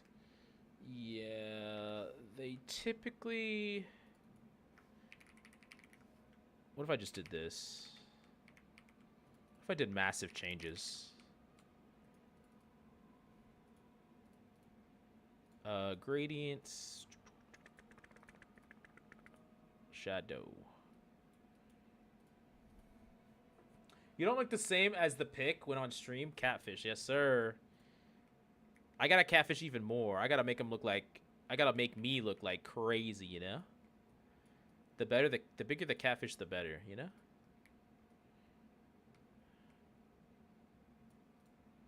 You still doing coaching? We have finished the day, the coaching for the day. We will be doing more coaching, but we'll probably play a little bit of games most likely, and then we will call it. You should put the Venom twerk emote. All right. Y'all are trolling. Trolling. Okay, I'm just going to do it like this. I have an idea. File, open.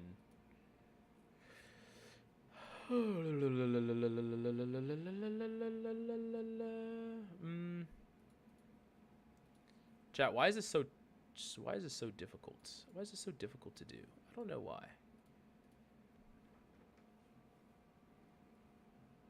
I never done one on stream before. 7 Cent, what's up?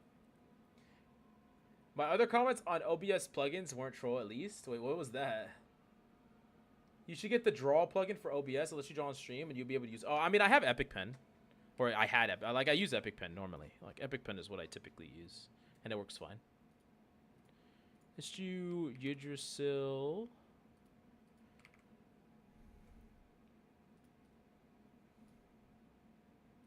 Yggdrasil. And then I'm going to grab Cold Deep Blue.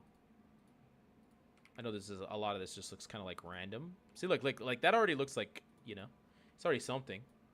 Dark outline here. Put a little dark outline on that. You see it gives it a little bit of depth. Yeah. But like I need like some type of visualization here. Like I don't know if me just being like massive changes is like, I feel like maybe my face is unnecessary. And like I just do this and then I do like...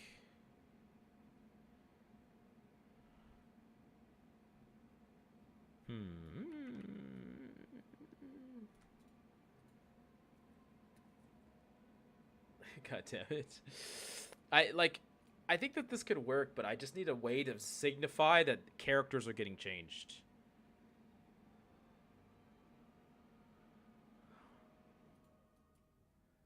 I don't know. I mean, I could just put that in the title too. Very clickable. Maybe put Bucky in thumbnail with red down arrow and Penny with a green up arrow, maybe indicating a nerf and a buff. Watched can't even coach anymore. Don't trust me. I don't do any of this kind of stuff. I don't do it either, but you should trust. Yeah, typically I put a lot of time thinking about how a thumbnail should be put. That's why I suck at some of these faster ones, where I'm just like,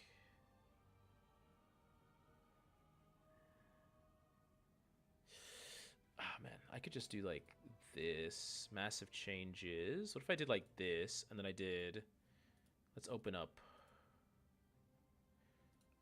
Open, where you at? Where you at? Where you at? I have one that I kind of did.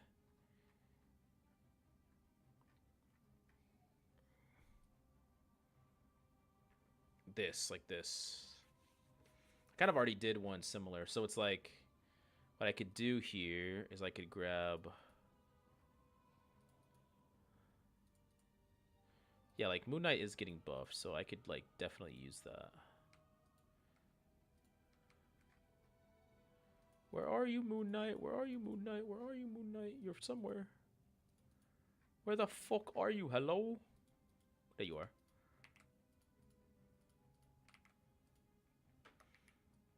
Like, so this is what I'm going to do to, like, signify that characters are going to be changed. Just, like, I throw these down here. I'm going to bring this up.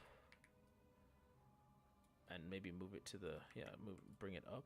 Then we'll put this down here. Just like that, coach. Let's go. Let's go. Massive changes. And so we can just do like this. Moon Knight. We can copy this a couple of times. What the fuck? And bring it. Nope. Bring this down. Bring another one down. Motherfucker, what is going on? Okay.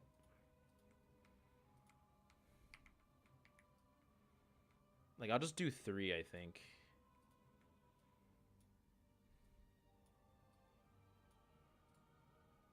Can this cooperate? Okay. This is just like the life of someone that does thumbnails sometimes. Not even particularly good ones, just some. Sometimes they're good, sometimes they're not. Have you seen the new character they just revealed? Another character I'm going to mistake for Invisible Woman or Dagger at a glance? I don't know, bro. With those thighs, I don't think you're going to mistake her for anybody, bro.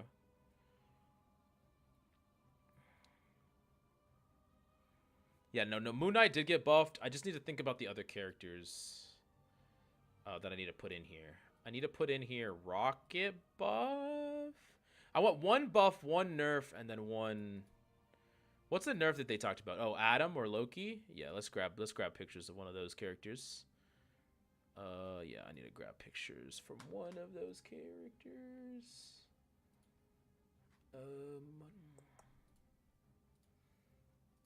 This is like a super folder that I use, chat. It's like for thumbnails. Here. Where you at? Loki? Loki. The presidential skin is not in here yet. It's kind of annoying. Someone hasn't put the presidential skin in. Let's just grab full body renders. Let's grab just this Loki download.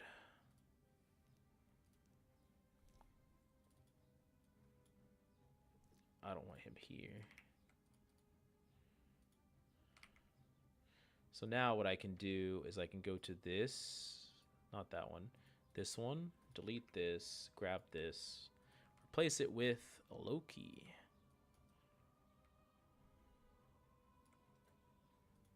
You first, Mommy Frost. I'm now a Frost one trick. Do you coach Control 2? I do. You're doing VOD reviews, so we did them already. We did a whole bunch of them, and now we are trying to create a thumbnail really quick for one of our React videos that we have to post. We're gonna play a little bit more though. I think. Kind of just hanging out right now. Just kind of just hanging. Is everyone excited for season 2 though? Season 2 is crazy. And then a tank. Oh yeah, the Strange is actually a good one for this. Makes sense. I'll just reuse Strange. Yeah.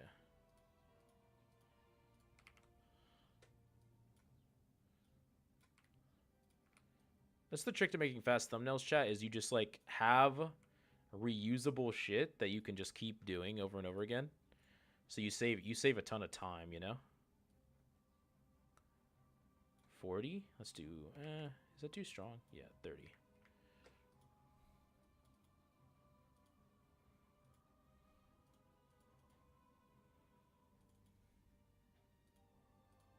That's the wrong thing.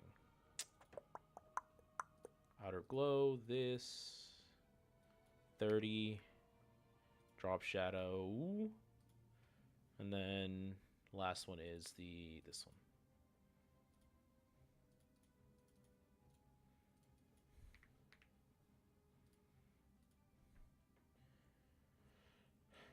But Penny, wait, what's up? Have a hero holding up both hands. One holds buffs, the other nerfs. Yeah, I mean, if I had more time, that would be a good thing to do. Like, I don't have the time. I don't have the time. I'm just trying to make this as fast as possible. Plus, this is just like it's going on the second channel. It's like a little react video. Or, yeah, like, it doesn't necessarily need to be crazy. I mean, I want to make it good, right? Within reason. But I don't want to spend, like, I'm not spending, like, millions of hours on it, you know? That's not the right one. This is the right one. Boom. Here, and then we have the uptick. Yeah, the uptick one goes here. And then we need the question mark one. Where the fuck are you? I can't even see where. Is it here? Is it here? Is it here? Is it here? Okay, I'm just gonna click it and find it. There you are. Oh, it's with a text that I don't own anymore. Gotcha.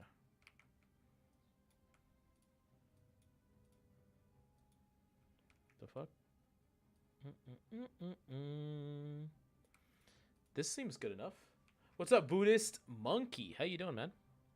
Welcome in, welcome in. I am scrambling to make a thumbnail.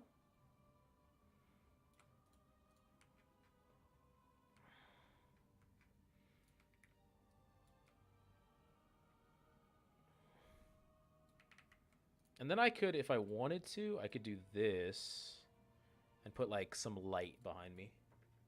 I'm in denial. Can you put an Easter egg somewhere in the thumbnail for funsies, bro? Y'all are trolling. I don't think that looks good. I think I'll just keep it. I think I'll just keep it like this. I'll probably just make my head bigger to fill the empty space. Boom. Good enough. Did I miss his answer? Internet down for me. Sorry. Oh, what was the question?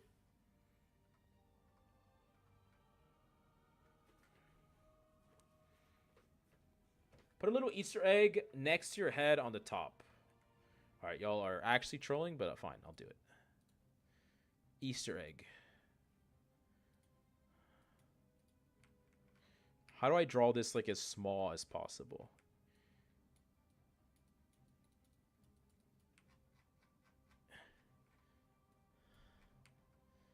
There you go. Okay. Are you happy? Boom. Prank gone wrong.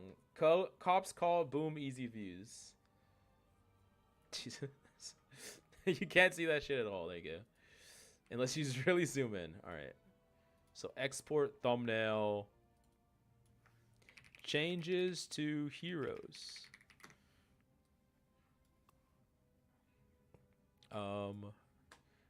I have to download this sheet.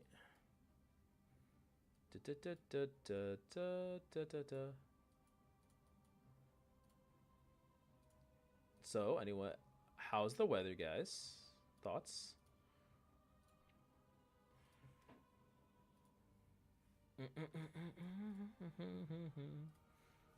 Are people still queuing for VOD reviews? No, we're done with VODs for the day. Sorry. We did a whole bunch of them. We streamed for like 6 hours and did a whole bunch of them. Where can I see the rework? So we don't know officially everything, but you can look at the dev blog, or you can wait to look at my reaction that's about to go live. There's no VOD. Yeah. We did a whole bunch of them though. Man of the people, yeah. We did just fucking add a random ass Easter egg in every stupid video. Love fucking Mao. Let's see.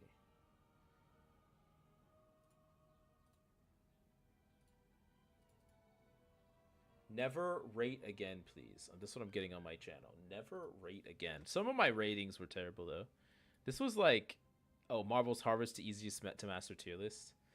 Yeah, that was not great.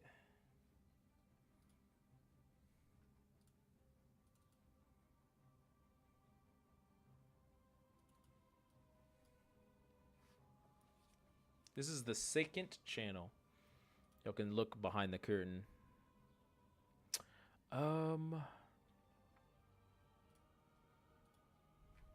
Yeah.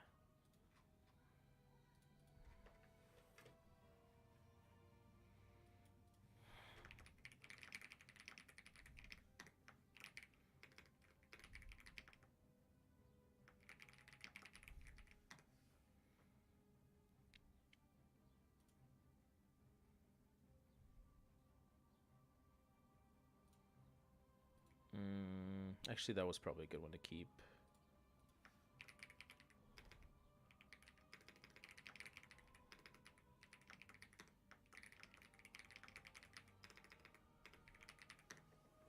Emma Main here? What's up, Emma Main? Yeah. No more VODs. We're about to play some ranked, I think a little bit of ranked. Although it is 7 already. Jesus Christ. I want to play some games, though. I haven't played any games today. I want to play some games. All right.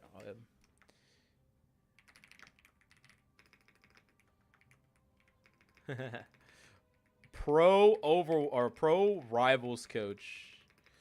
Marvel Rivals Coach reacts. Where can we see the changes? You just gotta go look in the developer blog. It's the official changes have not been released yet. Yeah, I'd been doing VODs all day. React to massive ranked and hero changes. DPS or tank, DPS and support reworks. Ability reworks. No. Reworks. Boom. I hit Celestial thanks to your guys, the tank main. Let's go. When's my video on them dropping? Right now. Oh, what the fucker? That's not it. This is on my second channel. I'm not putting it on my. It's not on my main, but okay. Add an end screen. Boom. Monetization on. No sensitive content. And we're good to go.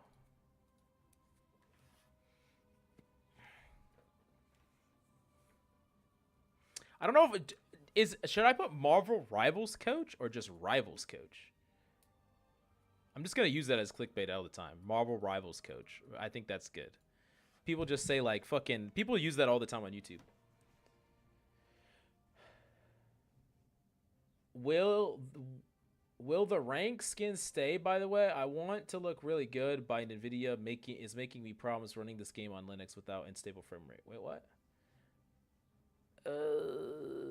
Yeah, I think the rank skins will stay. Marvel Rivals Coach? Gotcha. Alright. I think that's probably good.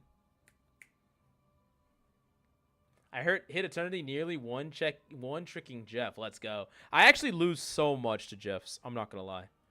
I lose all the fucking time to Jeffs. I lose every fucking game to Jeffs. Can I just post this already? Okay, yeah. I'm gonna log into the other account because we're gonna play on the DPS account. I'm gonna play a couple games. I need to play at least a little bit of games today, Chad. I'm like starved game. I'm starved Rivals. You know. I think I'm an addict. Rivals addict.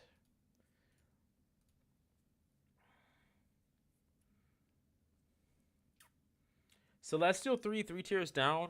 I have no idea actually. I really don't. Literally have no idea. Does anyone else know? Chat? Is that like? All right, I mean 9 tiers down. Isn't that gonna be? It's gonna be like 3 ranks, right? So Celestial, GM, Diamond, Plat. I think it's gonna be Plat 3. When was the last time you touched Overwatch? I actually tried it over the tournament. We played 2 games, and on the 3rd game we crashed, and then I haven't played it since. So I tried it like 2 weeks ago, and it just fucking crashed on me. Can I post this video already? Please, please, please. No? Okay. Yeah, the server did. Yeah, the server crashed. Yeah. It's telling me not to play the game. I'm not going to lie. Plat or gold? Plat, I think. I think from Celestial 3, you'll go down to Plat. I think. Or maybe gold. I don't know. You'll go down a lot. You'll go down a fucking lot, unfortunately.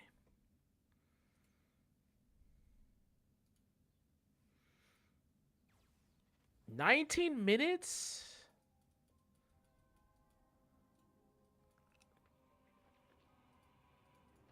Lord.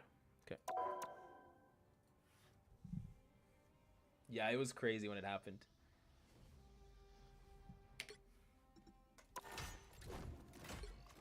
Well, my sound settings are not the same on this, I don't think. Maybe it is. Maybe I'm tripping. DPS account, chat. Let's go. I'm going to lock some Black Panther, chats. Am I hard stuck plat? So if I could ban these stupid Namor and Buckies, killing my BP every game, and I think BP is getting buffed, I would love that.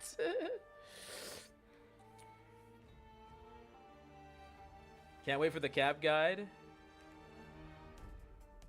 Does it even matter how high in Eternity you are? I think it does, but I don't know. Who knows? Who knows? Who knows? Who knows? I don't really think it probably matters.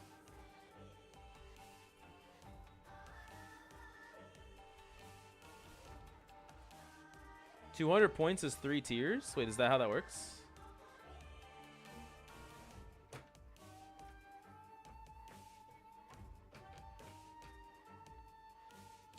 I'm back in chat. I had to see the leaks for White Queen. Coach, give this man his cap guide already. It's been weeks. I gotta wait to the new changes. Come on.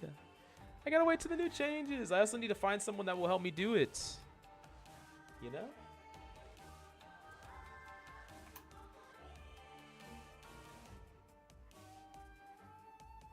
Yeah, let's see. When is the Lakers game today? It is at 9. Yeah. No, I saw the abilities reveal. Yeah. We reacted to it. We reacted to it on stream. Which hero do you think you want to be today?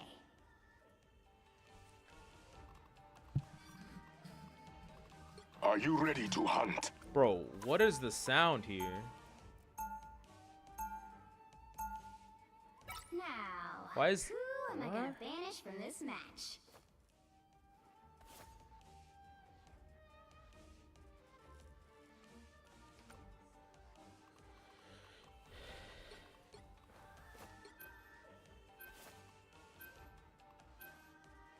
BP gameplay. My dream is coming. One ban Loki too.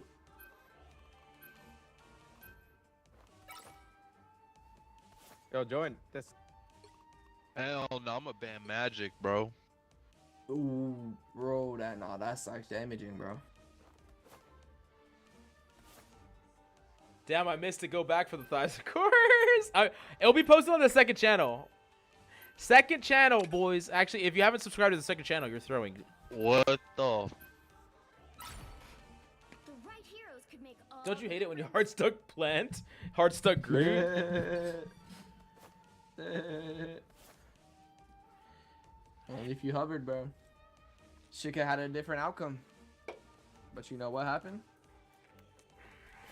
Your Loki's gone. Now we're down a healer. We need an Emma guide fast so I can hit one above all, one for all. Yep. Nah, that's crazy, bro. I'm so close to Celestial 3. I'm not hard stuck, but the game requires mental discipline. You got this, bro. You got this. That's what happens, bro. That's it, bro. I'm playing Rocket, bro. F this. My goat. Hey, it's your elo, my boy. Bro. Yeah, I just went there. Yeah, I just said that. I just went there, bro. Wait, no. Bro, what the hell? Where are you at? The battle starts in 5, 4. I need mommy. All right, bro. I will make a guide on her. I'll make like an early thoughts video on her, but I will make a guide on her at some point. One must first be afraid. As soon as I can. Like, I'll try to make a fast guide on her. To be honest with you, I want to be one of the first. No worries. I've got your back. Let's see. I'm gonna come from a high angle. Oh, my team already killed everybody. What is this guy doing? What's up, buddy?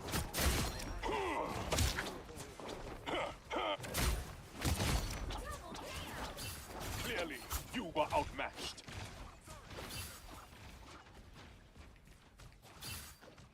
Clearly you needed some help. I need her to choke me. Alright, bro. Y'all are out there, bro. Y'all are out there. Let's see, am I invisible? What do y'all think?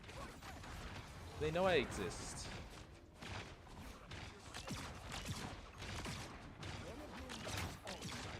I'm busy aura farming on the roof, okay? That guy doesn't have jump. Oh, I didn't fucking dash somebody. It's the same Moonite from last game. I ran into it, right? I ran into a sex, yo. Tastes like the heart-shaped herb. My aim is true. And I was in that one hero, too. You're just at full health. That's actually so illegal.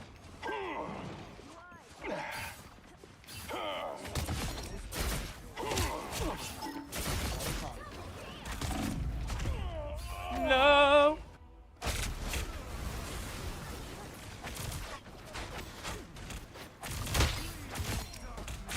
Yeah, I mean honestly, they did a really good job. The hunt is not over. Wait, Strange got out there? That's crazy. Nah, he died. Oh, okay, good. That was a clean ghost dash. Hey, ghost dash. Why do my plat opponents notice me more than your celestial opponents? Aura. Wait, I troll. Time for aura. Oh, he knows. He noticed me. Powerful. My aim is true. I fucking messed that up entirely. I maybe should have just popped ult there. Kind of an awkward spot though. Dirty ghost that ult on can't be clean. Damn, that's ageist.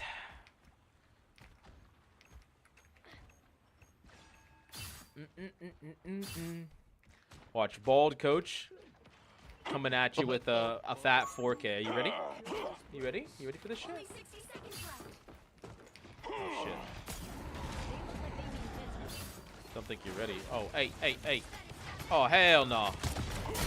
My aim is true. Tremble before fire. Feel this hunger.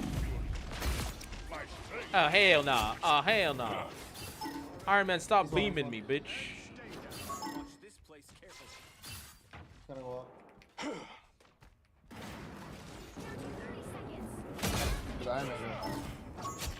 Okay.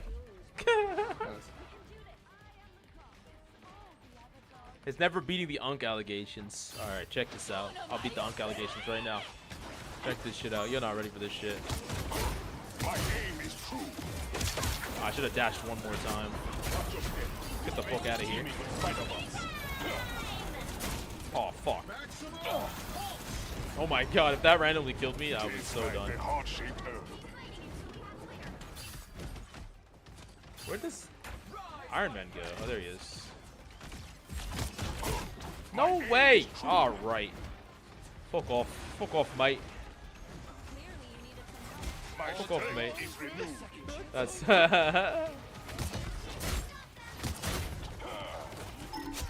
Ooh, you're dead. Almost got my dash back. Let's wait till I get it back. I just kept getting dove. My aim is true.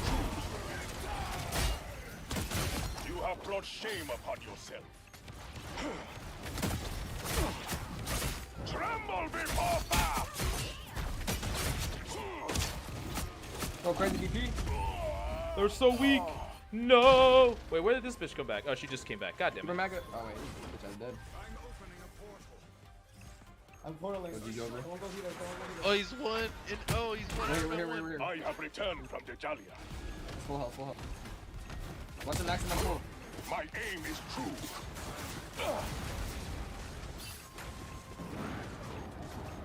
I have discovered a mesh of mechanical arachnids. Oh shit. Fuck, she's so lit. Powerful He's healing. like shredding up there, bro. He's getting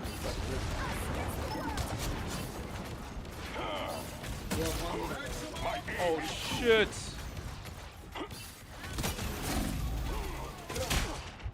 Get me out, get me out, get me out.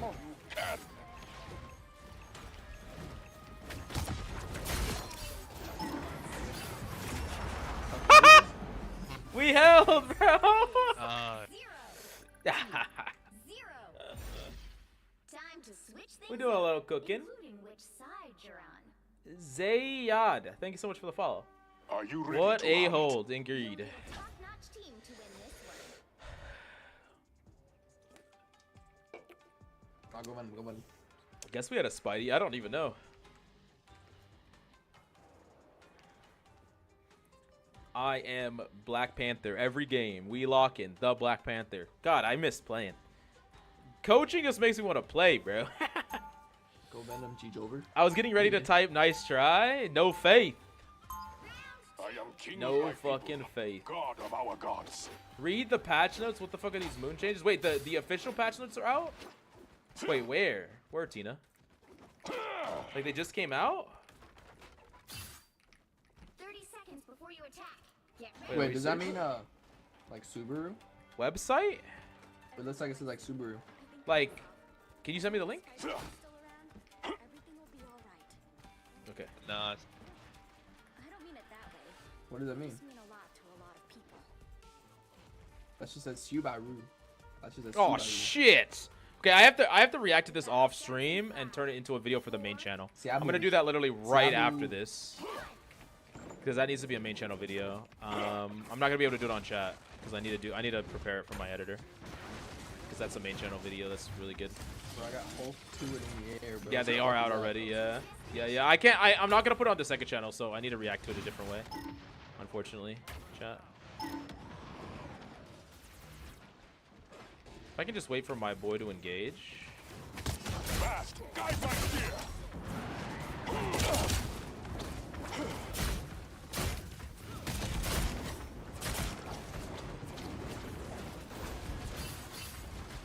Ah, yes, much better. Fast, guide my spear. Oi! Oi! Oi! But I have to post the other video. This should be ready to post, right? Publish. See, post YouTube videos at the same time you game, chat. No excuses. No. Those are the new patch notes, right? Those are the new patch notes, Darth. I'm pretty sure they are out. Wait, whoever healed me, thank you. No attack can harm me. Can I play the game? Can I play the game? Oh no. Tremble That fucking weirdo just solo ultimate. Fuck. Yeah, that Yeah, I was was just for that.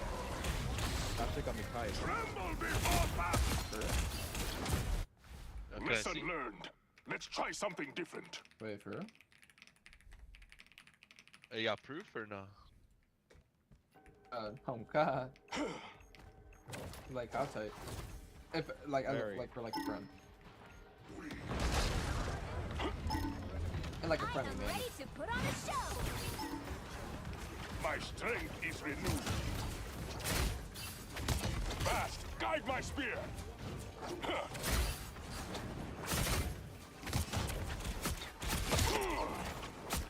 Okay, they just went Iron Man.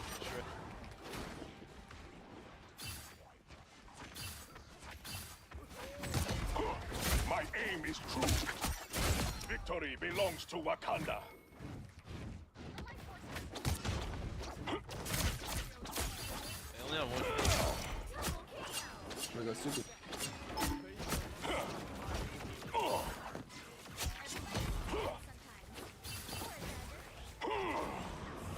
Alright, man. Let's go! Easy win! Okay, wait. Chat. We gotta go. We gotta record the video. I gotta go. But it's been a fun day. We did a lot of coaching. We did some good stuff. We played one game of Rivals.